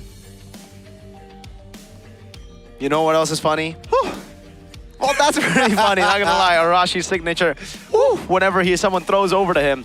But I was gonna say the GT Watch is a very, very funny, entertaining addition to MPL because you get to see the heart rates, and sometimes you do go and you start questioning or you start laughing with your friends because you're like, dang, dude, this is drafts. Why the heck is Alexander feeling it already? 155 BPM, or usually it's Shogun. But if you guys have ever wondered why or what your heart rate is when you're pushing rank, you guys don't need to wonder anymore. You can literally just find out by looking at your GT Watch. Now, I want a GT Watch here on broadcast as well. You guys can get so many benefits here, including the AI health monitor. That monitors your health 24/7. That's crazy. Yeah. Gani has an Infinix GT Watch, actually. So the GT Watch, you use it for running as well, right, Gani? Yep. It tracks your steps. Yeah. Again, AI 24/7, right? AI. Sleep, recovery, Sleep recovery. just daily activities, and of course, it knows when to for you to take a break. Oh, so does it tell you to sleep? Tell you to sleep? Yeah, like sleepy time. I mean, you can set it it's up. not gonna force you to sleep. Like, I don't think it can, no, but like, you know, it could be like, oh, time to sleep. It's time to sleep, Chefin. so you wanna say yes to that, like a good boy? I have in my Infinix phone to tell me to sleep. Uh-huh. Oh, okay. And By the I way, guys, call you can- my Infinix phone Hirara, so yes, Why I'll are be a good you boy for waving- Infinix phone. because it's August, brother. Independence vibes. That's true. This is our Independence Month.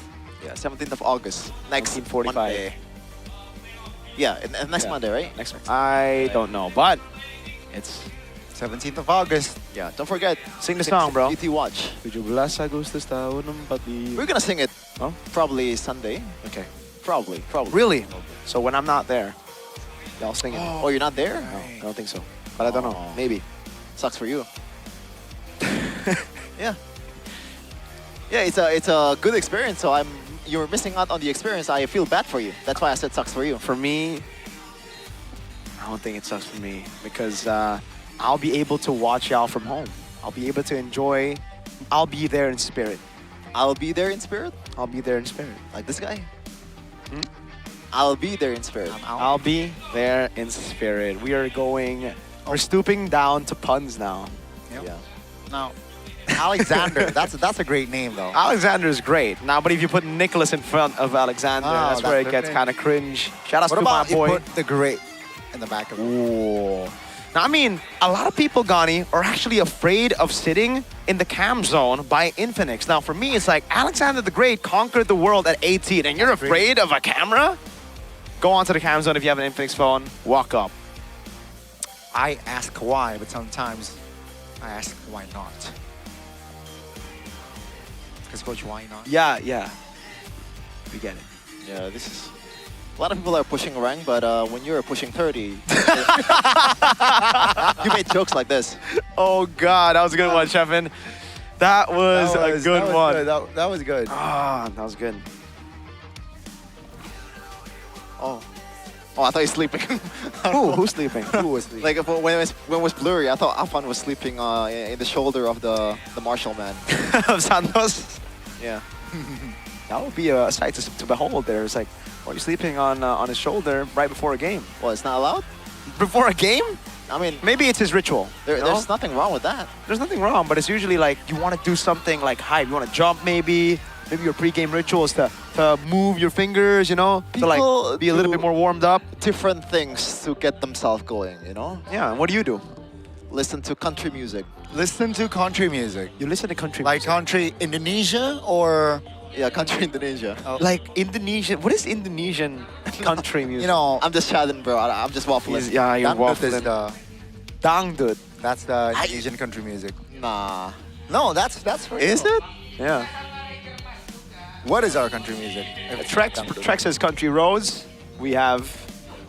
Country road. No, that's Trex. Take me home. That's a song, yes. To the place. Yep. I belong. Damn. West Virginia? West Solo, bro. I was looking for a pun, but I didn't find it. Oh, God. Maybe because I'm not 30 yet. But you literally made a pun earlier, so you're getting close. You're getting close. That's the symptoms, brother. You're gonna get there. You're gonna get there. You're gonna learn to appreciate those jokes. What? Every time I'm in the town room and we're just, waiting for the break and Wawa is there, bro. Sometimes I don't even see it coming. This guy is just, he's got a billion dad jokes ready to go, ready to fire at everybody. It's like a shotgun. Just boom. Those dad jokes. I mean, shotgun takes a while to reload, right? Yeah, like so maybe like an SMG or something. Gotta ask Omawa takes a while. We're talking about this topic, man. Arashi. Yeah, we're talking about like this topic. We gotta ask Arashi. He's the go-to guy. Store? Yeah, he's the military man. If he wears camo, none of us can see him. Yeah. Maybe you should wear camo once in a while when there's casting. Then nobody would be able to see him. At least people can hear him. Who the hell is talking right now? Is there a ghost? That'll be a fun little watch. Spot the Arashi. Spot the Arash. Spot the Bryden. It's like find Waldo. It's like where's Waldo, except you just can't see him because he's in camo. Maybe you can see his face because I don't think he's gonna camo his face. Ooh, why not though? Why not We have a makeup artist. We have a makeup artist. What? You do? His face. Why not? Why not? Thinking about what he needs to do next in the drafts for game number 2. And here we are. Hey. Drafting phase for game number 2. Random map draw. Gani, make a wild guess. You know what? I'm thinking of Flying Clouds, brother. You got it. Damn. Spot on. Flying Clouds is the map. Gani is rigging these map draws. Are you not like 13? I just predicted. No, not really. I've seen it a few billion times. Fanny Marcel and Uranus gets banned out. Alter Ego banned out the Freya and the Atlas. What hero would you want to see that has been banned out? Like in this match? In MPL, that's been banned out completely, that you want to see. I want to see a Fanny. Ah, but Fanny has been, it has been banned out this one. Yeah. Fanny. What was banned in the first match? Not Atlas, that's for sure. Right. They banned out Melissa. Oh. It was Navi with the ban on Melissa on red side. Right. Now Alter Ego, do they do the same? Or Zeon get his hands on the Melissa? I think it's a Melissa. Wow, they banned Esmeralda. Folks, are we going to see a Melissa first pick again? Should be, so. no? It like, should be. Akiro is still open, Bellaric and Valentina is still open, but Melissa triumphs over all of them. That safety is not easy to replicate in the gold lane. I think Melissa is 1-1. I agree. Should be the Melissa. But the thing about Barats, because the Uranus and the Esmeralda have been banned out, that means the Barat's going to be free for Alter Ego.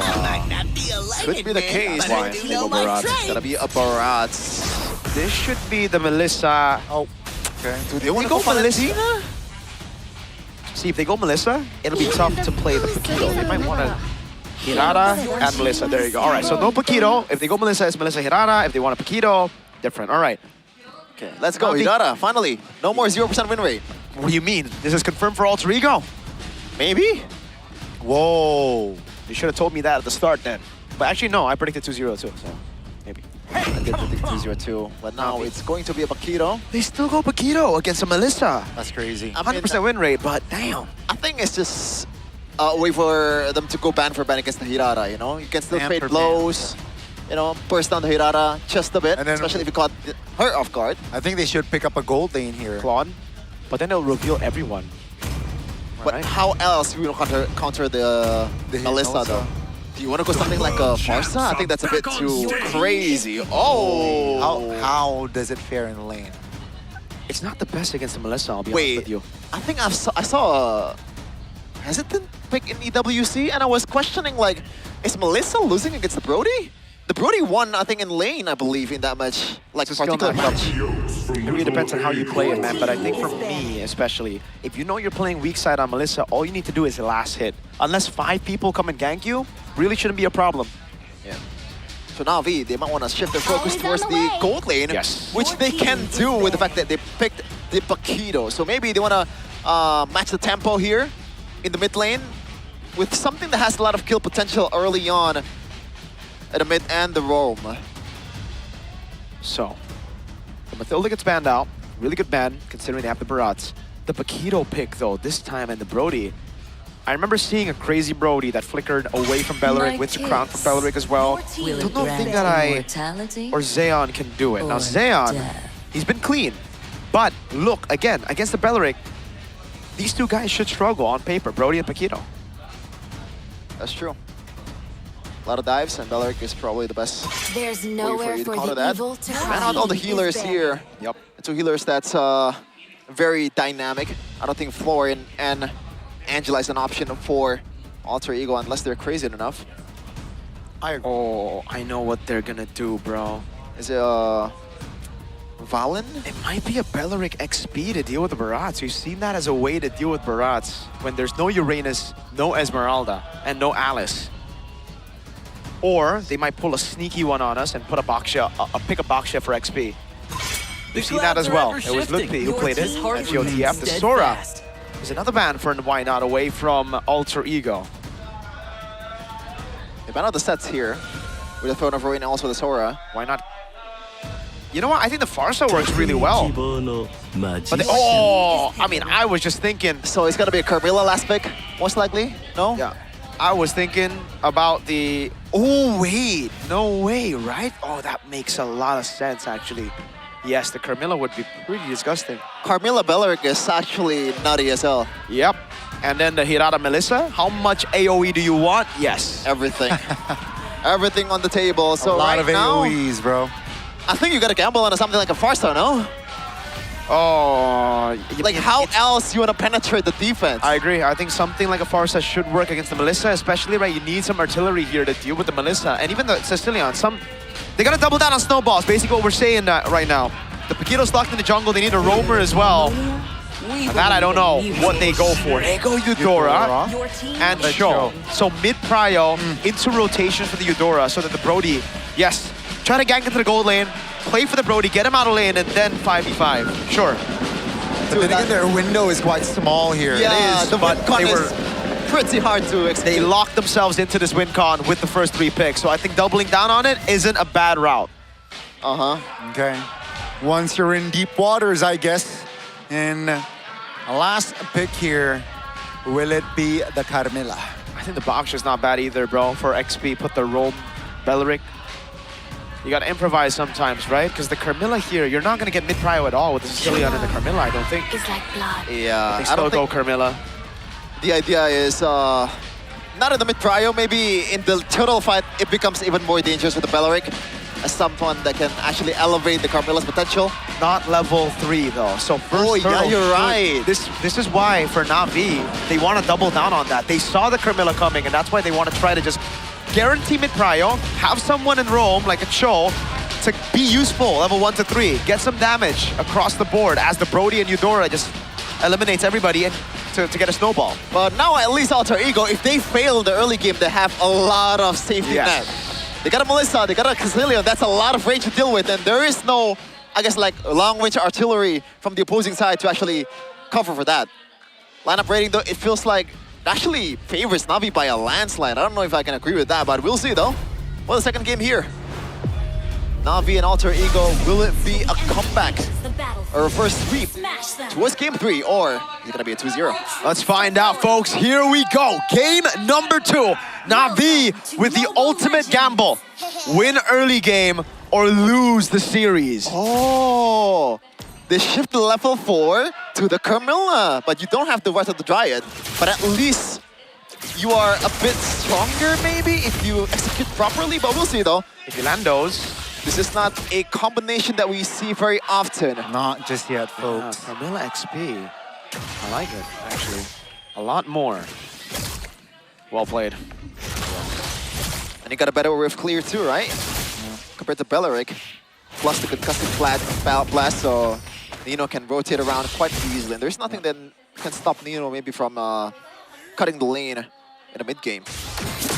Definitely, that's going to be a priority for the side of Nino. They're getting the clear, getting the rotations early as possible. And now it's going to be more trickier here. It's going to get trickier for the side of Na'Vi, where if they lose out on that early game, if they lose out on that first hurdle, it's going to be tough for them to find an equalizer. Yep.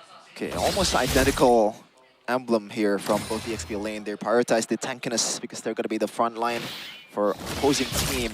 Looks like Dalvin is going to opt towards the Bargain Hunter to catch up to the items of his teams, because he knows that he's not going to be the most dangerous mage out there in the early game. Has to proc the items, has to proc the stacks, and that's why he's freezing the lane here to make lives a bit easier. And Apro knows something smelling in the water. Something's fishy. Great awareness. Look at this matchup. Ooh. This is how it's supposed to play out. Oh, great taunt.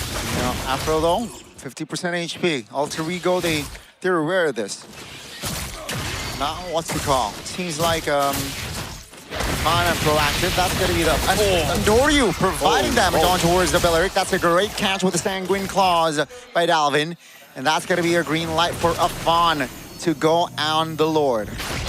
Or Turtle. Not advantage though. Yeah. I think they have advantage. I think they have a way to actually burst Nino down. Powers can just chomp him. See here, that's going to be the zone attempt by Afro. Immobilization, that's going to be a turtle for Andoryu. That's a stun from the side of Na'Vi, but seems like with the catch there, the passive of Sicilian and Carmilla, the lovers, it is all A-okay. No first blood here in the first turtle.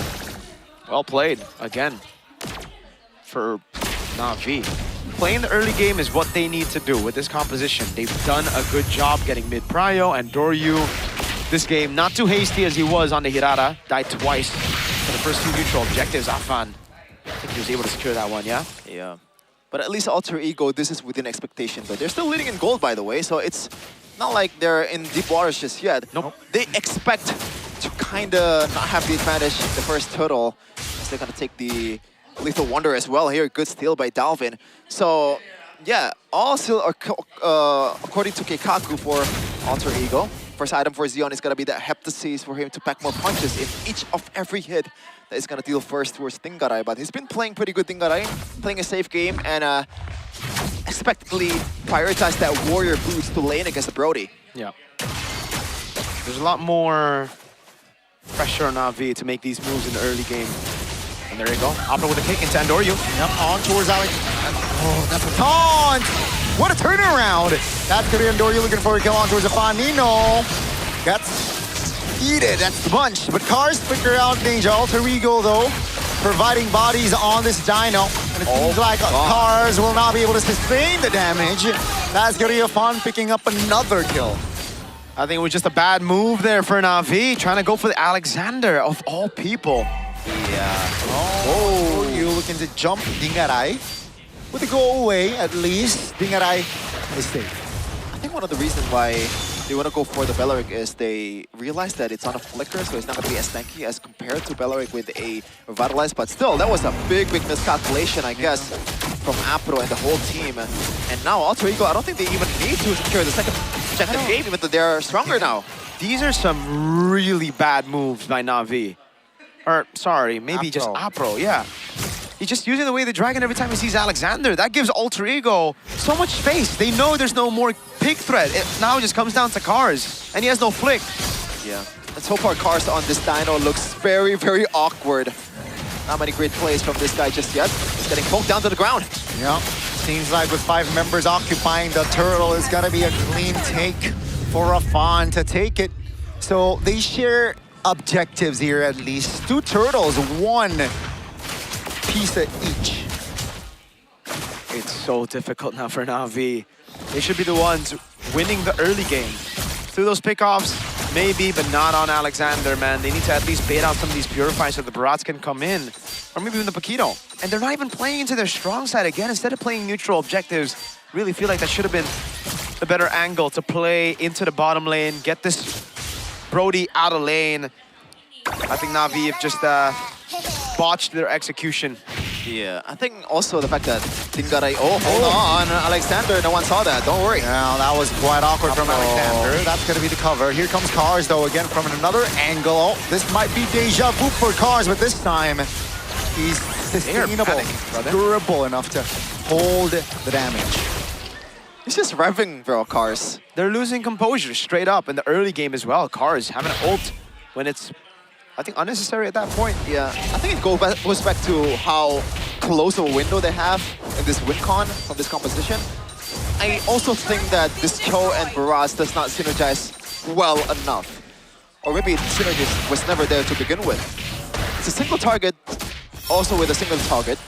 So combining it is pretty hard. GZ though has to flicker away. That's another resources burn, and they exhaust that from 20 miles away. Dalvin execute that one from the Yucatan. It's so easy for Alter Ego to bait these skills. Meanwhile, for Na'Vi, they literally have to throw bodies to bait even a single Purifier at this point of the game. Cars getting poked. Oh, that's gonna be the Munch. Daytona's welcome on towards 1. Here comes the damage though. Cars, pops flicker. Alexander now, where Dragon receives. Zeon finds the connection, but Nino and friends is able to take the damage under the turret as Afan finds a kill under tier 2.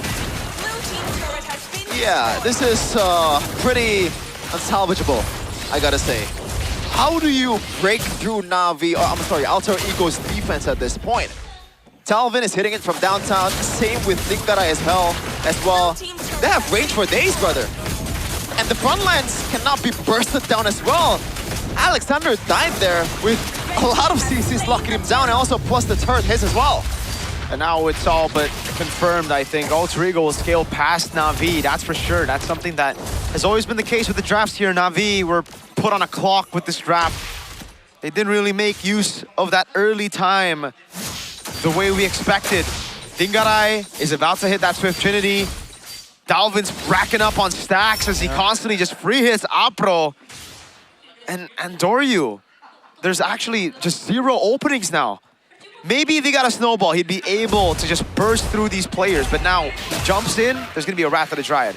If he somehow baits the Wrath of the Dryad, there'll be a Curse of Blood. If somehow he still gets past all of that, there's a go away.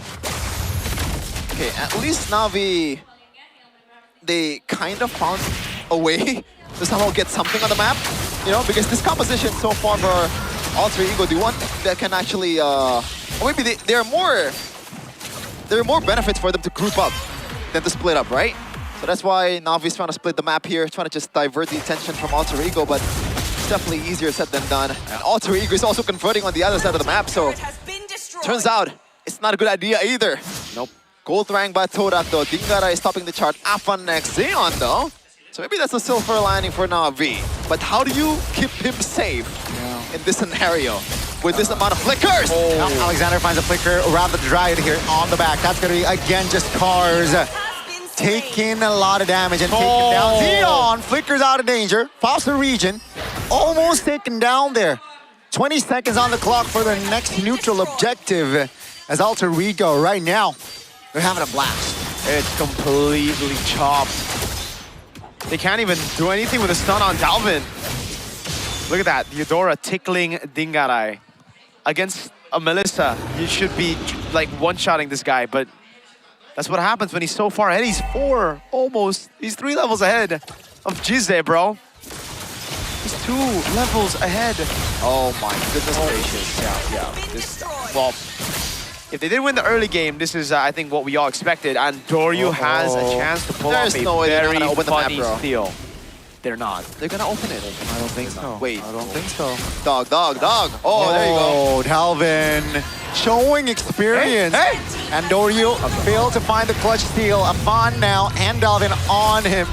As Doryu using the Cyclone Eye, but Afan and Dalvin will find that kill with the Lord marching in the mid lane. It's a 5v4, not looking too good here for Na'Vi. I'm just gonna be a bit nitpick here because Alter Ego is already winning by a landslide. They shouldn't have risked that one. Yep, shouldn't have been that close. They should have opened up all their bushes, but a win's a win. And I think Alter Ego are very happy. They got Holy Shield Nito! Oh, that's gonna be guarantee taken down. Oh, that's a taunt! And the Melissa! It's just free hitting Brody. As good Afro flickering to safety. Afan now looking for the back line. Force Jize to pop the flicker.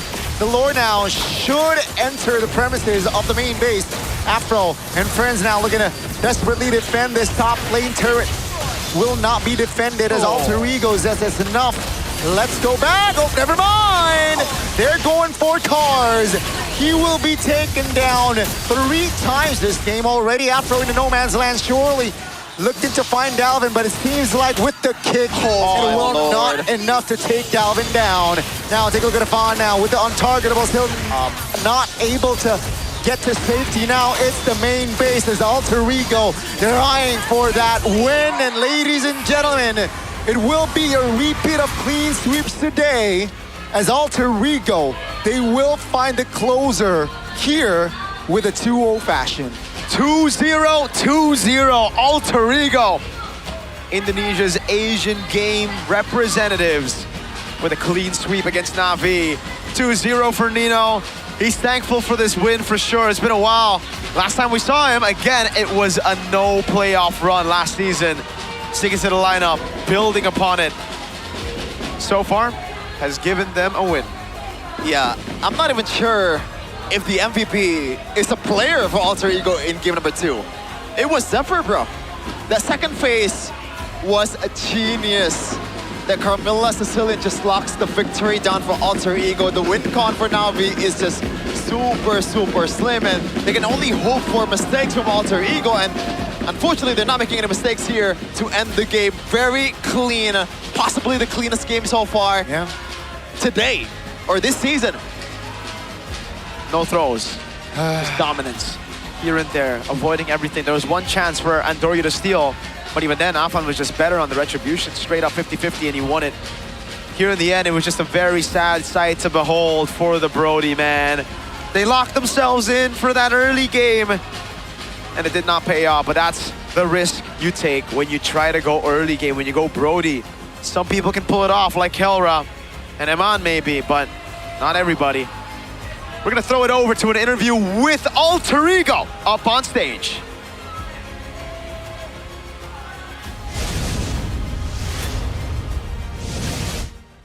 Performa Alter Ego dengan roster terbaru mereka, line up terbaru.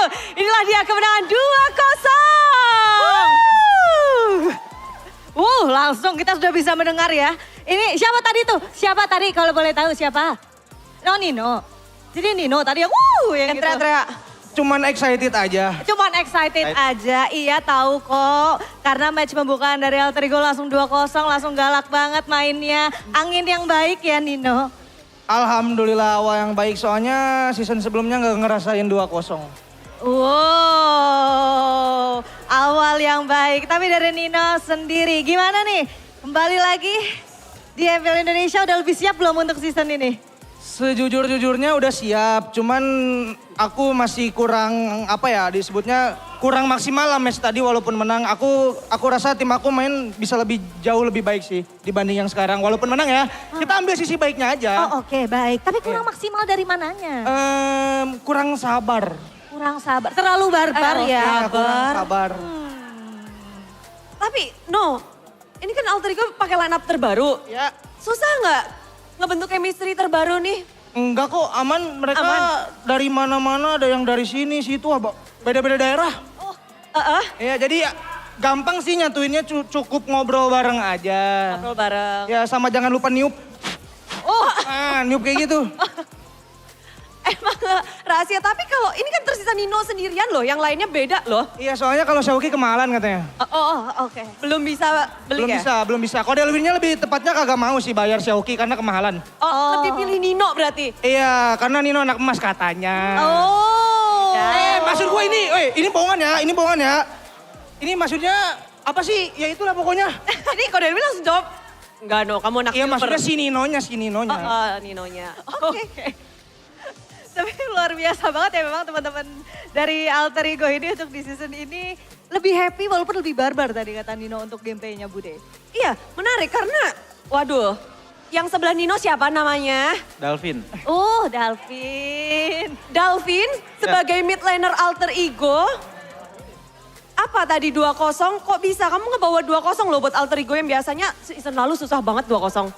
Sebenarnya kita di MPL season 18 ini bawain mindset yang baru aja sih. Sama tergantung Nino. Pokoknya Nino dari hotel udah bilang kita menang 2-0, ya udah.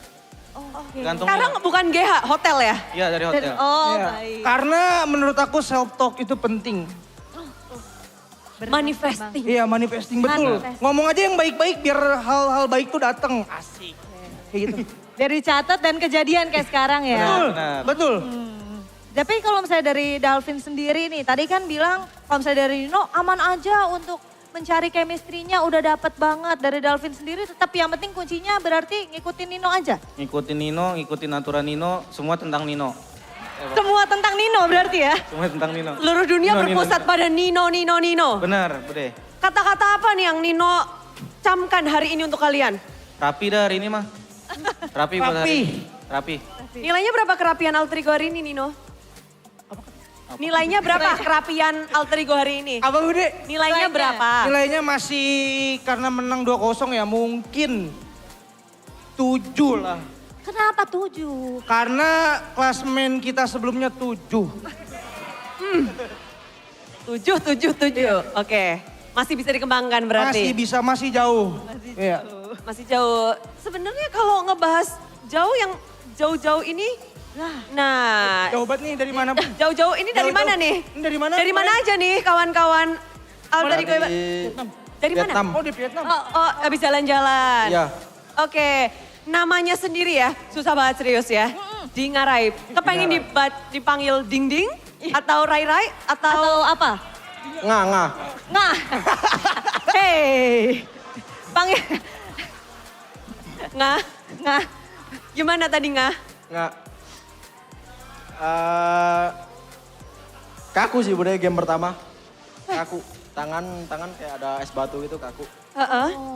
Sampai bikin gamenya lama banget tuh game 1. Iya, mekanik isu. Mekanik isu. Emang nggak ini bisa aja ya memang ya Bude ya. Tapi dari Nggak sendiri gimana sih?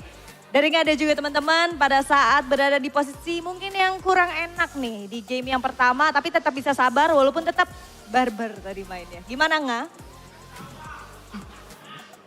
Kita belajar dari Nino, harus sabar dan percaya kalau keajaiban itu ada. Oh berat. Berat ini mainnya udah keajaiban ini Bude. Iya. Tapi keajaiban Melisa yang kamu bawa apa tadi? 2 game fokusnya beda atau sama? Beda Bude, yang game kedua fokusnya buat manasin tangan biar gak kaku. Yang pertama kedinginan, yang kedua udah kepanasan? Panasan. Oke. Tadi diajarin Nino juga Bude soalnya sebelum game 2. Gini Wak cara main, gini Nggak cara main Melisa yang benar gitu. Buset, Nino tuh ya udah yang mid-nya disuruh rapi, gold lane-nya disuruh diajarin cara pakai Melisa. Dulu kan aku main. Oh iya. Dulu aku main. Savage Bude. Udah. Iya Savage ya. Oh. Mengenang masa indah Nino. Jangan, itu kala itu aja. Sekarang udah beda, udah megang barat, Uranus kayak gitu. Udah banyak ya No? Iya. Tapi hero-nya unik-unik banget loh. Mungkin di sini Alex Sander. Wow. Alex Sander sekarang Iya, namanya. benar. Kenapa ditambah dikompletin namanya? Iya sih, soalnya kan yang lain pada ganti nama juga kan. FOMO aja. Kecuali Nino nggak diajak. Iya, Nino kemahalan Bude. Oke, oh ya, Shoki kemahalan. Jadi memang karena Shoki kemahalan ya, tapi kalau misalnya dari Alexander, jadi manggilnya sekarang harus Alexander gitu. Iya, panjang. Harus panjang ya, Harus sopan. gak boleh Nggak boleh disingkat-singkat. dipotong-potong. Oke, noted gak boleh dipotong-potong Bude. Iya. Tapi kalau misalnya dari Alexander sendiri nih, melihat sudah mendapatkan kemenangan di match awal kalian. Gimana sih pandangan kalian untuk teman-teman Alter Ego di season kali ini? Mungkin pandangannya lebih jauh dari season kemarin kali ya, soalnya prepare kita juga hasilnya bagus gitu. Jauhnya ke atas apa ke bawah nih? Ke atas dong, gak usah ditanya. Gak usah ditanya. Tapi Alexander, kita banyak bertanya-tanya loh. Kayaknya di match kali ini kalian ngebawain juga dua game itu unik-unik hero-nya. Udah mulai berani bereksplor. Kamu juga pakai tadi 2 hero yang berbeda juga. Ngebawain suasana baru kah Alexander? Disuruh Nino sih sebenarnya kita picknya. Jadi ya nurut aja, biar main Bude gitu. Daripada Ivan yang main, kan aku mau main juga. Oh, oke. Oh, baik No, siap No. Siap, oke. Alex sekarang jadi starting line up kepengen main terus berarti ya? Bener. Ada pesaing, Alex mode serius? Aku enakin Nino aja sih. Oh, kuncinya ada di tamu No, jadi No. Nanti pijetin ya? Gitu, No. Oke, dan yang terakhir, ini juga. Hello. Hello, Avan. Yes, Yes, I found you. Weh. I'm fine. I'm fine. Benar. Dari Avan sendiri, Van, mainnya galak banget sih Van. Ada apa Van?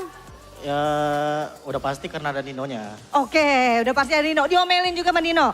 Oke, terus apa lagi selain itu Van? Emang gak ada saya sih, emang galak. Oh emang galak aja. Iya. Tapi kegalakanmu itu bisa dikeluarin, Pak, sebenarnya lebih enak assassin atau hero fighter tank gitu sih sekarang untuk jungle sendiri? Untuk sosok Avan loh. Kalau aku sih enak semua sih. Keren. Emang Cool. beda. Perspektif sendiri. Iya. Oh, Semuanya enak, semuanya bisa. Ya, semuanya enak, semuanya bisa. bisa. Tapi ini yang cukup berbeda ya. Di season ini Bude, Alter Ego tuh bener-bener membawa semangat yang baru yang bener-bener luar biasa. Terlihat dari jawabannya semuanya harapan. Tapi ini koreksi kalau misalnya aku salah ya. Emang katanya di nomor jersinya itu ada artinya? No. Kalau dari aku ya, aku 10 karena dulu aku main bola aja sih, aku suka nomor 10. Biasa nomor 10 kan bagus mainnya ya. Ya semoga aja bagus di Mobile Legends. Oh gitu. Kalau Avan? Kalau aku tanggal lahir aku 27. Oh, ada artinya masing-masing Bude. Alexander. Aku juga tanggal lahir sama. Tanggal lahir. Tanggal apaan lu? 20. Langsung dikasih bukti langsung. Di ngarai. Kalau di ngarai, Dengarai. Nomor punggung artinya apa tuh? Gak apa-apa, serius, jujur, kasih tahu. Nomor jadian. Tanggal jadian. Nomor berapa lo? 13. Tanggal 13, bukan nomor ke-13 kok ya. Betul. 13, so sweet. Terakhir. Dalvin. Aku ngikutin Yamal. Habis juara Oh, dunia. idol. Ya, semoga nular. Oh, semoga nular. Amin. Langsung pada amin kan? Amin. Ini awal yang baik untuk Alter Ego dan kita udah mendengarkan dari arti-arti harapan-harapan juga dari Alter Ego. Saatnya Alter Chance berpesta untuk kemenangan pertama dari Alter Ego. 2-0.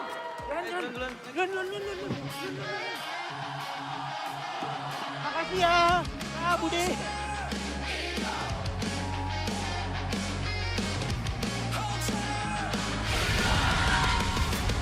We got the brains behind Alter Ego here. We're missing six, but we got Coach Zephyr with us for an exclusive interview on the English desk. Coach Zephyr, thank you. Congratulations on the win, 2-0. Thank you. Clean performance. I'll dap you up as well, man. Thank you. First question for me is, how does it feel? I think a lot of relief coming into the season with a win, unlike last season, starting it off with a loss. Yeah, actually, I'm kind of anxious at first because usually when we are in the first stage, it's like always like shaking. Right. Yeah, that's why maybe we can see like the first game is like not really that good, that well compared to game 2. Yep. Yeah, but I'm still happy because we are win. Yeah. I mean, a convincing win, right? Yeah, Too convincing win, old-fashioned. yes. But personally, Coach Zephyr, how do you rate Na'Vi in their debut season 18? Will they do better if you compare season 17? Or, I think Na'Vi's in the same tier this season. Not much improvement. Where do you put Na'Vi? Actually, I kind of understand about the thought about changing the players and then like staying the like cast and one under you because I think they cannot change all. I think. Yeah. But I think the idea is great because maybe it's become more fresh about the team, right?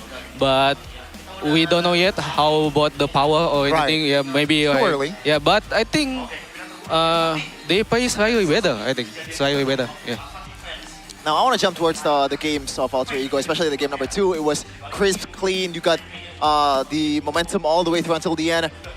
If there's anything you can nitpick from the performance of your boys, like what would it be? Nitpick. So like the criticism that you have towards the performance. Tiny game number 2. details, perhaps. Oh. What could have been better? Maybe from the rotation from the Afan, I think. The Yazuke, yeah, I think From can game be, 2? yeah, game 2 I think can do more better. Yeah. Okay. Wow. Now I want to dive into the drafts, Coach. We saw the Valentina flex all the way to the end. Was that surprising to you as well? And what did you tell the boys before the game started after seeing that Valentina flex to Rome? Yeah, I think I'm surprised because that's why I just feel like this Apo guy is gonna play like a lot of weird hero. Right. That's why I just ban like the Kaja in the first game, I think. Because I think they have something, like, but yeah, they have something though. They have like Valentina home, yeah. That's true. Almost got you as well. Almost. Got We you. just get lucky because of the last push, the Bahats died. Yeah. A fun defense, 1v3. Yes. But definitely boosted your morale, right, after game 1. Game 2, you were cruising, I gotta say, draft-wise and performance-wise. Now, Alter Ego, I asked earlier, it was Coach Aldo, I gotta ask you, what's your target this season? Sure, it's just day 1, but I want to hear it, early. First, I want to go to playoff first. Okay. Because I want to cut my hair. Okay, that's true. Yeah, I'm not cutting my hair right now. Okay. Yeah, I need to be like curly right now because it's too long. Yeah. And then second, I think I just want we feel the joyful of the competition. I think last season we not joy at all. Yeah, we are so much stressed because of the Oster Timnas announcement and everything, it's like the pressure. so much pressure and then like how we are used to it. I think we wanna like at least we wanna play like our best. I think we don't want to play like last time, season 17. Step by step, take it slow, don't feel the pressure. Now, I think a lot of people, including me, and I think everybody here predicted Alter Ego. We expect Alter Ego to be a powerhouse this season with the meta. Do you think this meta is very good for you? Yes, I think because the meta is, I think it is the tempo is faster than before. I think like if you watch the Turkey and Right. then even the Onyx, I think Onyx plays so fast, but I don't know how BTL win, you know, because all the 4 game is like us, you know, like us early game. I mean, us early game, but I think the game should be faster right now. Yeah. Okay, so that should benefit Alter Ego as well. Yeah. Okay. Before season 18, I think you guys won AFK Masters Cup, beating First of Time and also Aura Gaming PH. Like, how much does that play a role in boosting the morale of the team? Aduh, sorry. Oh, Can you repeat? Ada yang ngomong ya. Okay. So you won AFK Masters Cup. How much does that boost the morale of your team coming into the season? Yeah, it's how to say? I think I think it's really boosting us because the tournament we might think like only 4 team blah blah blah blah, but we don't care because before that is like we are suffering so much. You know, trophy still trophy. Yeah, suffering so much, and then it's like when then we are reborn. I think we are reborn, and I think I'm really happy. I think that's one is like the first step. I think then the second step may be like this MPL for me. That's great, man. What do you think about Afan right now? Is he doing well? He's had 2 back-to-back performances, MVP as well. What do you think about your boy? I'm happy because it's Assassin. Yeah, last time I keep picking like Baxia and then like Kalmila, you know, like Kalmila and then Akai and then and now we can even see the difference when he play like Pakuito or And how difficult is that, coach, when you have a player who's just so good on assassins, maybe his comfort pick is on assassins, when the utility meta comes around? Like, how do you as a coach prepare him to play utility?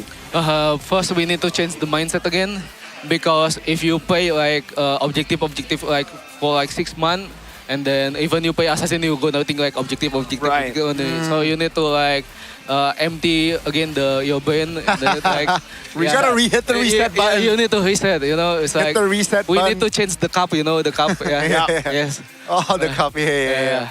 But man, again, exciting season. Hope all the best for Alter Ego. A very strong start. But I think that's all for today, at least. Hopefully we can talk more. Yes. This season. If you win, we'll be here. Yeah, we'll see you more often. We'll see you more often for sure. Thank you so much, Zephyr, Thank you, for thank your you. time. Really Thank appreciate you. it, man. Thank you, sir. See ya. Thank you so much, Bye-bye. Zephyr. That was Coach Zephyr of Alter Ego, our Asian Games Indonesia representative. He is our boy, literally, because we're going to have to support them later, you know? He had to take the very strange way out. Could have taken an easy way, but hey, Zephyr likes it more difficult.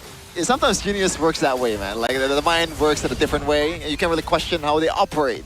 As long as you operate well in the Lanaton, also in the drafting phase, you can't really question the weirdness that comes with it outside of the Lanaton. But how do you operate? You're a Lanaton. Kevin. What? I operate like a normal person, not like you, Gani. You're not normal, Gani. I can't defend that. You know, I can't argue against that. Now, 11 minutes was the game time. Officially, the fastest game of the season. I want to look at David's item though. This is quite interesting. You have Demon Shoes. Normally you want to go for Clock of Destiny or Elegant Gem just to proc the healing, the mana regen that you get every time you up your level, but this is a different approach, I guess. So maybe they realize they need Dalvin to be online much faster than usually is for other Sicilians out there, because he is one of the 2 or like 3 main damage dealers of Alter Ego. They are very utility-based with the Carmilla and also Belleric as well. And that's why they went that route. And that was a really good game coming in from Alter Ego. I guess the only nitpick that Coach Sever said to us, I think he also said it before this segment begins, that they forgot to mention that Afan or Yazuka should have rotated towards the gold lane more often than the Turtle Pit. But it turns out it works out as well in the Turtle Pit because Na'Vi was not able to convert or execute the right way. Turtle 2 onwards, right? But Turtle 1 was just taken by Na'Vi. Unfortunately for Na'Vi, they then continued to just get steamroll. No, they were literally like hypnotized to go for the tree. April only had one. That's true. Person in his eyes, and it was Tree Man Alexander. Alexander the tree. I would imagine that was still. That was still? Do you think it's still from game 1? Maybe he's vegan. There's only... Maybe he's vegan. Maybe he doesn't want to get... Wow, you're right. I mean, damn. Look at those choices. Carmilla, Hirara, Melissa, and then you choose to go for the tree. Maybe he is just vegan. All those baddies. Yep.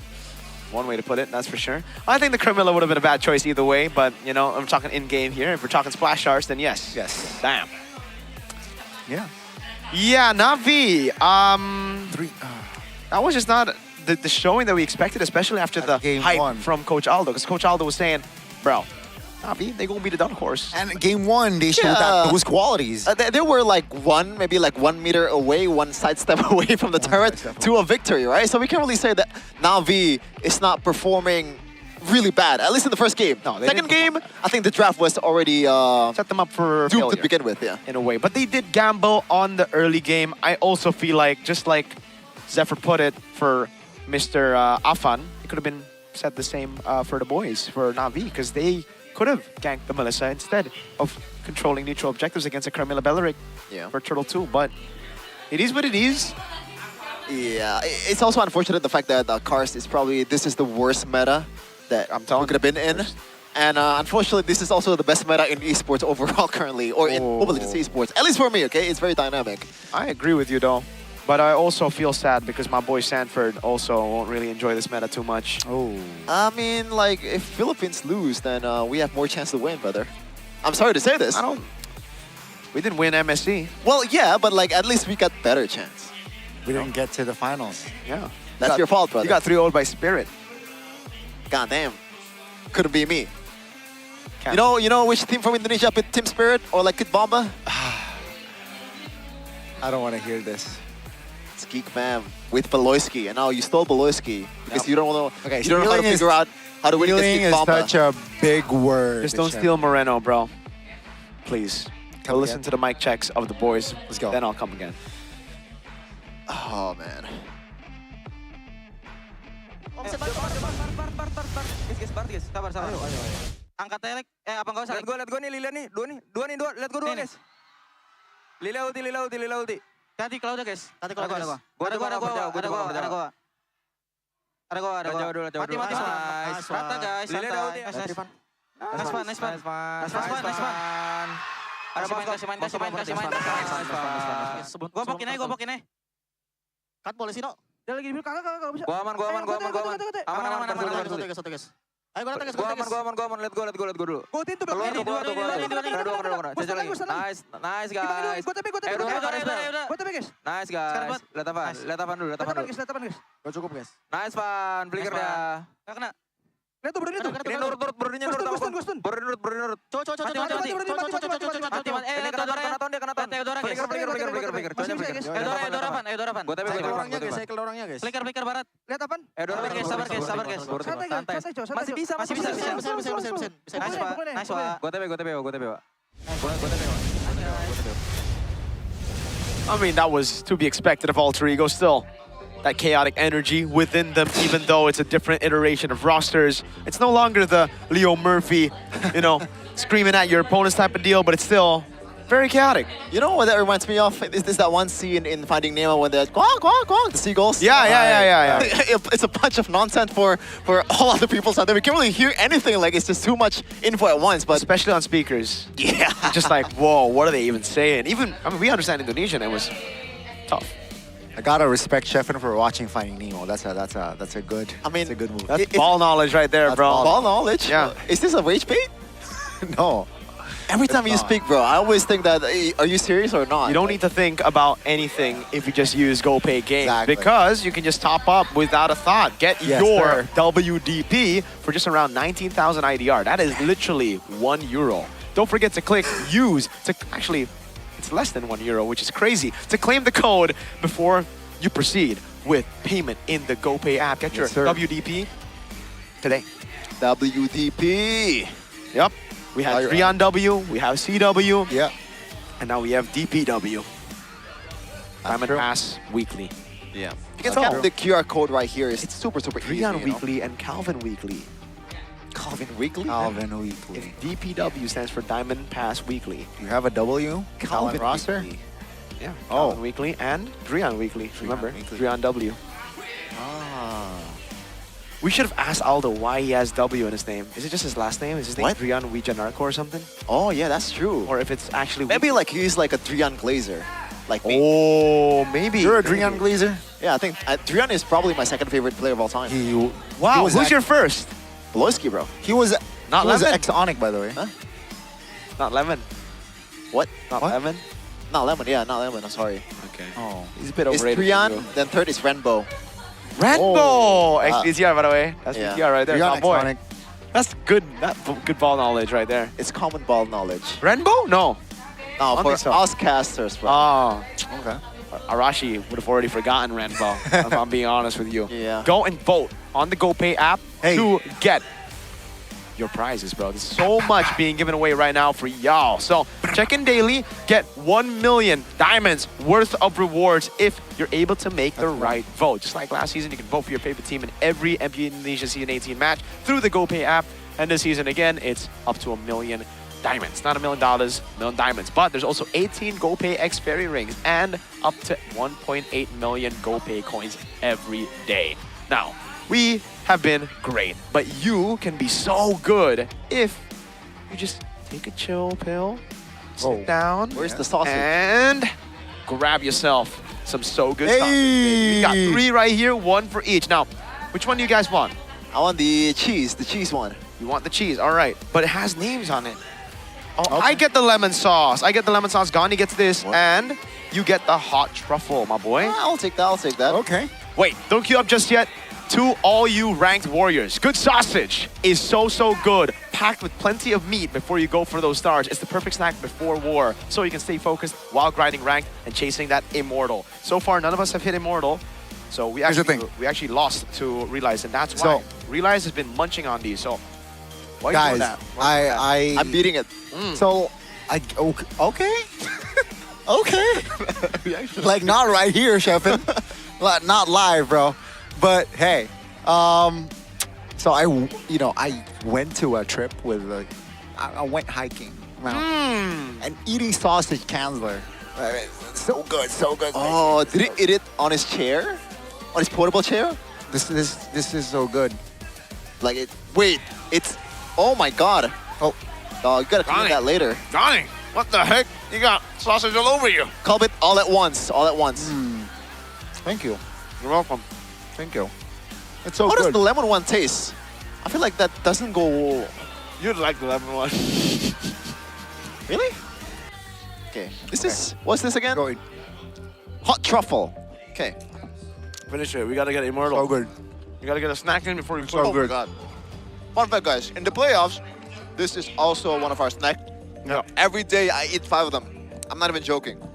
Even when I'm not casting. Yeah, he's not joking. He actually, I think he was the guy who finished all of our So Good stash. So, hey, so good. We love you, man. Next time, though, I don't want lemon sauce anymore, all right? Because I've already tried lemon sauce now. I want some of that whole hot truffle. I want the cheese ones. These are good, bro. Yeah, it's actually good. I think the spicy ones are a bit better because I got the Indonesian tongue. So, Indonesian flavors. Love that spice. I'm just gonna let them enjoy because they're eating so good sausage while sitting on Todak chair, bro. Like, this is literally, this is the life right here. Sitting on a Todak throne. But you don't know what the Todak throne is, bro. It's a gaming chair that doesn't just bring style. Look at this. There's an exclusive MPL brand as well. If you look at the back right now, I'm gonna twist around. Boom, you see that? MPL. It delivers when it comes to performance. There's this official MPL edition that you guys can get. Scan the QR code down below, and you guys can buy www.todak.id to check out the full catalog because there's a lot more than just the Todak throne. Because outside, I believe they got the pins here, also made by Todak, in the Todak booth. Yeah. It's not just about performance, merch. It's about Chairs. style becoming part of your identity. And I got this one at home too. That's crazy. Sending all of us one at home. You got it? You got it already? Haven't, no, but we will have it soon. I'm gonna get it last, bro. It's okay. For real? As long as you Probably, get it. like, I'm like 500 kilometers away.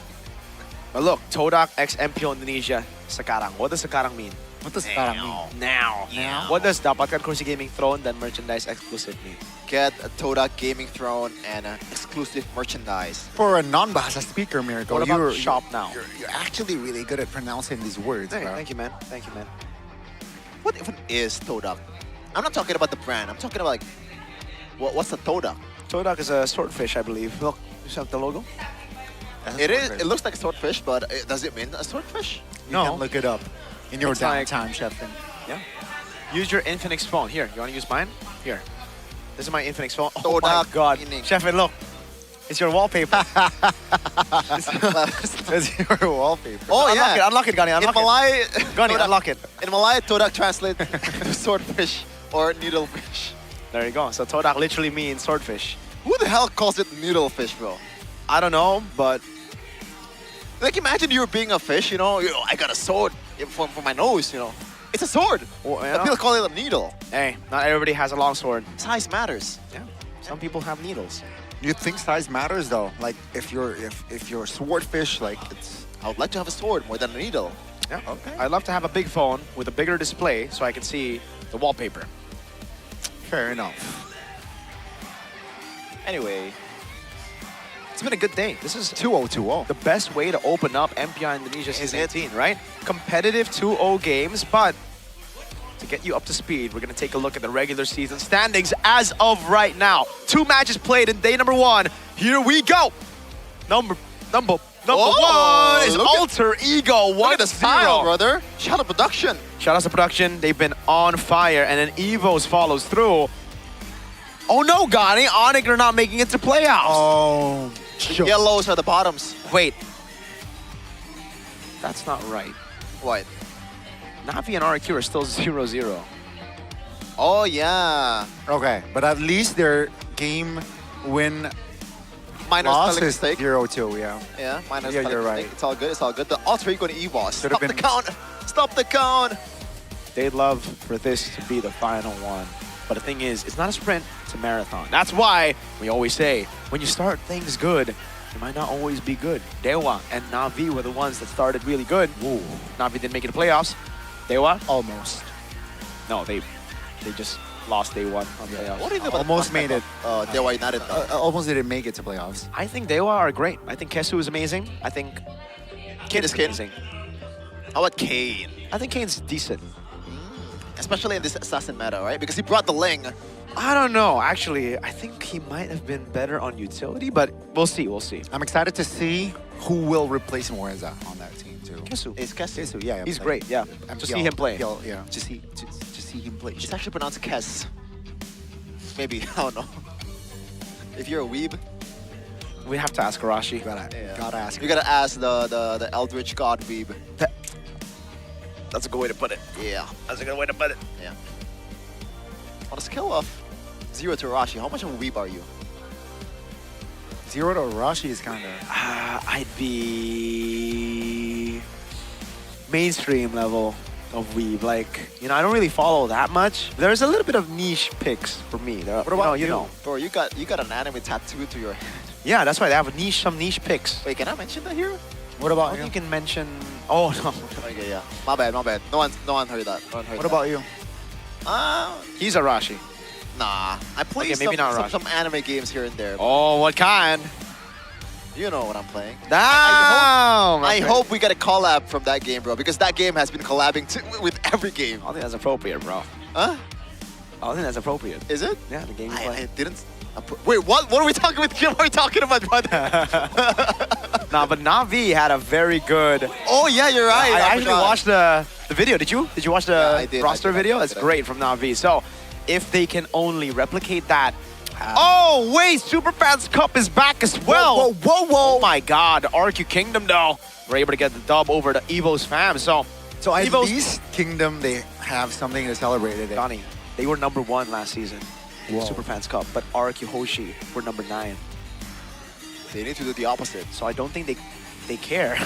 By the way, like, what do you think about the name Bigatron Troopers as opposed to Bigot Troopers? Yeah, I think they screwed up there. Troopers.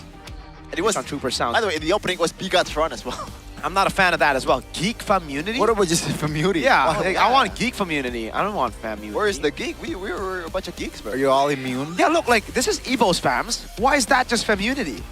I'm not even sure, brother. Are you a Community or are you Geek Community? I'm a geek community. Apparently, we got new caster coming out as a geek fan. Really? Yeah. Well, we'll find out how much of a Geek fan he or she is as we look at tomorrow's schedule, because Geek Fam will be able to get a chance to play tomorrow. Who are they going to go up against? It's Geek versus TLID, a rematch of that playoff run. Daewon versus RRQ. Oh, if RRQ goes 0-2 in the first week, that'll be crazy. And EVOs take on a Na'Vi, who just lost earlier today. Do you feel a sense of deja vu?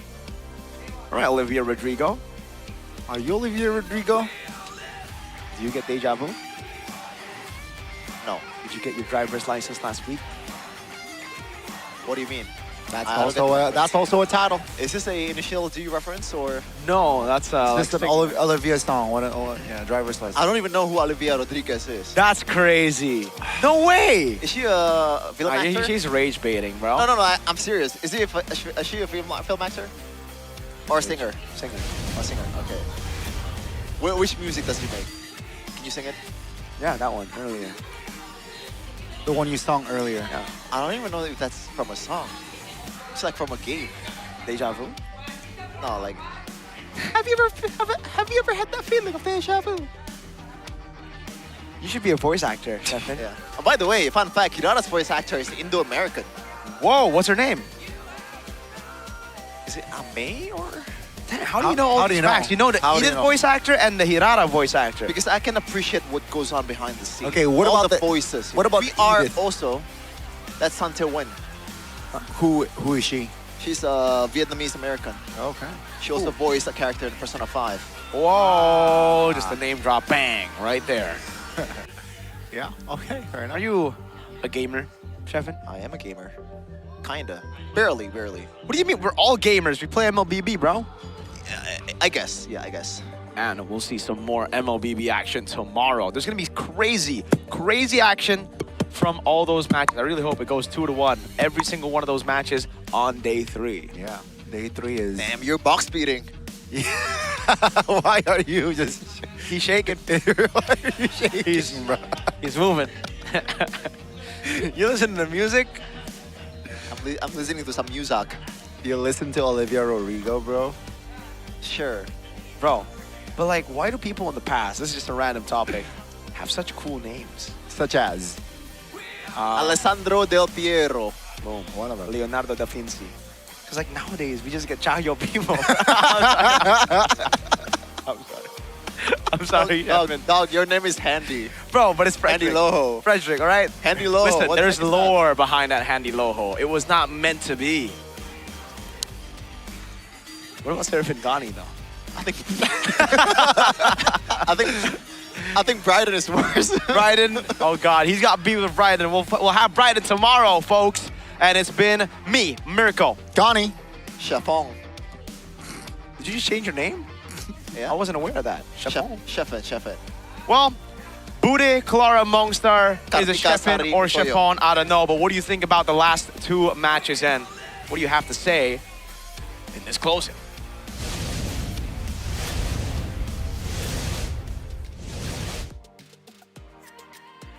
Hari ini di hari yang pertama kita sudah menyaksikan 2 match yang luar biasa sekali. Di mana 2-0 dari masing-masing tim berhasil dikantongi. Dan membuat aku semakin penasaran banget Bude. Bagaimana besok bakal berjalan ya kira-kira? Bener banget Sabila, karena semua tim seperti sudah mempersiapkan sesuatu. Ada yang berganti nama, ada yang berganti formasi, dan juga mereka merombak banyak sekali. Jadi di season 18 ini kita akan melihat gebrakan apa lagi yang akan dibawa di esok hari. Namun hari ini tentu begitu meriah di hari pembukaan. Dan tentu saja semua itu berkat dukungan para superfans dan juga para sponsor dan partner. Karena MPL Indonesia season 18 powered by Munton, supported by PBSI, presented by Official Gaming Phone Infinix, dan Official e-wallet GoPay. Official Gaming Chair ada Todak, serta untuk partner ini sports kita ada Aqua, So Good, dan juga Good Time. Wah hari ini kita ngelihat adanya 2 match 2-0 semua Sabila. Betul, dan apakah besok masih sama 2-0 atau bahkan nih kita akan melihat adanya match-match perlawanan. Jadi kita juga pengen ingetin ya, buat teman-teman semua jangan lupa buat yang udah punya tiket langsung datang aja ke sini. Dan kalau misalnya belum bisa nonton ke MPL Arena nggak apa-apa. Kita seru-seruan lewat online gak masalah Bude. Nobar-nobar bareng, jangan lupa absen juga yang lagi nonton dan dukung tim favorit kalian. Karena baru ada 4 tim yang beradu esok hari, akan ada 3 match yang berlangsung di malam minggu, malam yang kita tunggu. Akhir kata, Bude dan juga Sabila mengucapkan terima kasih and see you tomorrow di MPL Indonesia Season 18. We on this!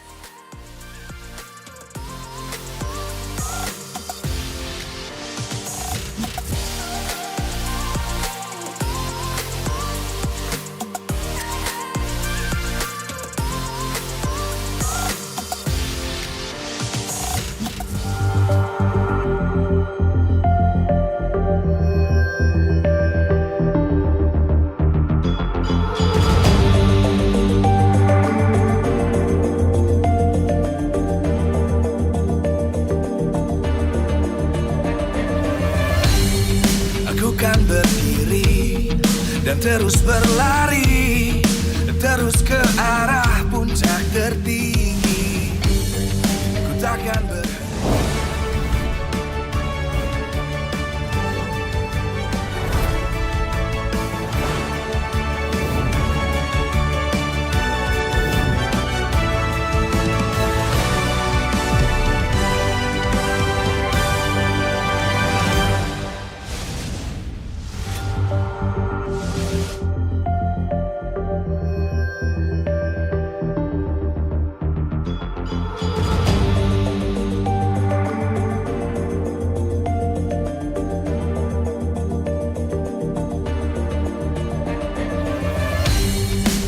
Kan berdiri dan terus berlari, terus ke arah puncak tertinggi. Ku takkan berhenti, hanya sampai di sini. Kemenangan abadi menanti. You know we won't miss if we unite our focus. And if you haven't noticed, we all live. Nyalakan apimu, hadapi semua tantangan, hadang semua serangan, jatuh bukan halangan, bakar semangatmu, janganlah engkau menyerah, kita akan buat sejarah. We all this, we won't miss, we all this, we won't miss. Saatnya beraksi, jalani ambisi, aku kan menyawakan hari ini. You know we won't miss if we unite our focus. And if you haven't noticed, we all live. Nyalakan apimu, hadapi semua tantangan, hadang semua serangan, jatuh bukan halangan, bakar semangatmu, janganlah engkau menyerah, kita akan buat sejarah. We all this, we won't miss, we all this, we won't miss, we all this.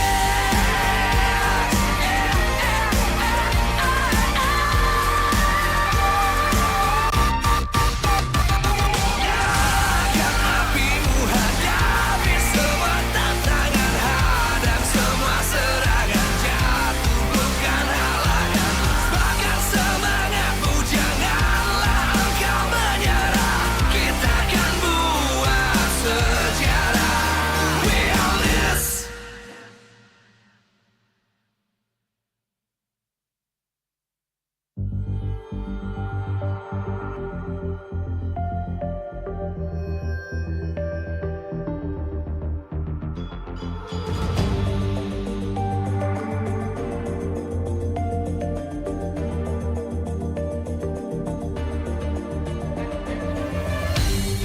Aku kan berdiri dan terus berlari, terus ke arah puncak tertinggi.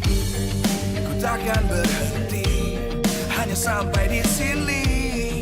Kemenangan abadi menanti. You know we won't miss if we unite our focus. And if you haven't noticed, we all live. Nyalakan apimu, hadapi semua tantangan, hadang semua serangan, jatuh bukan halangan.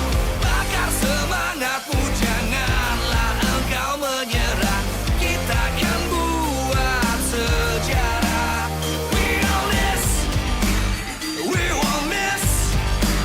We all this, we won't miss. Saatnya beraksi, jalani ambisi, aku kan menyawa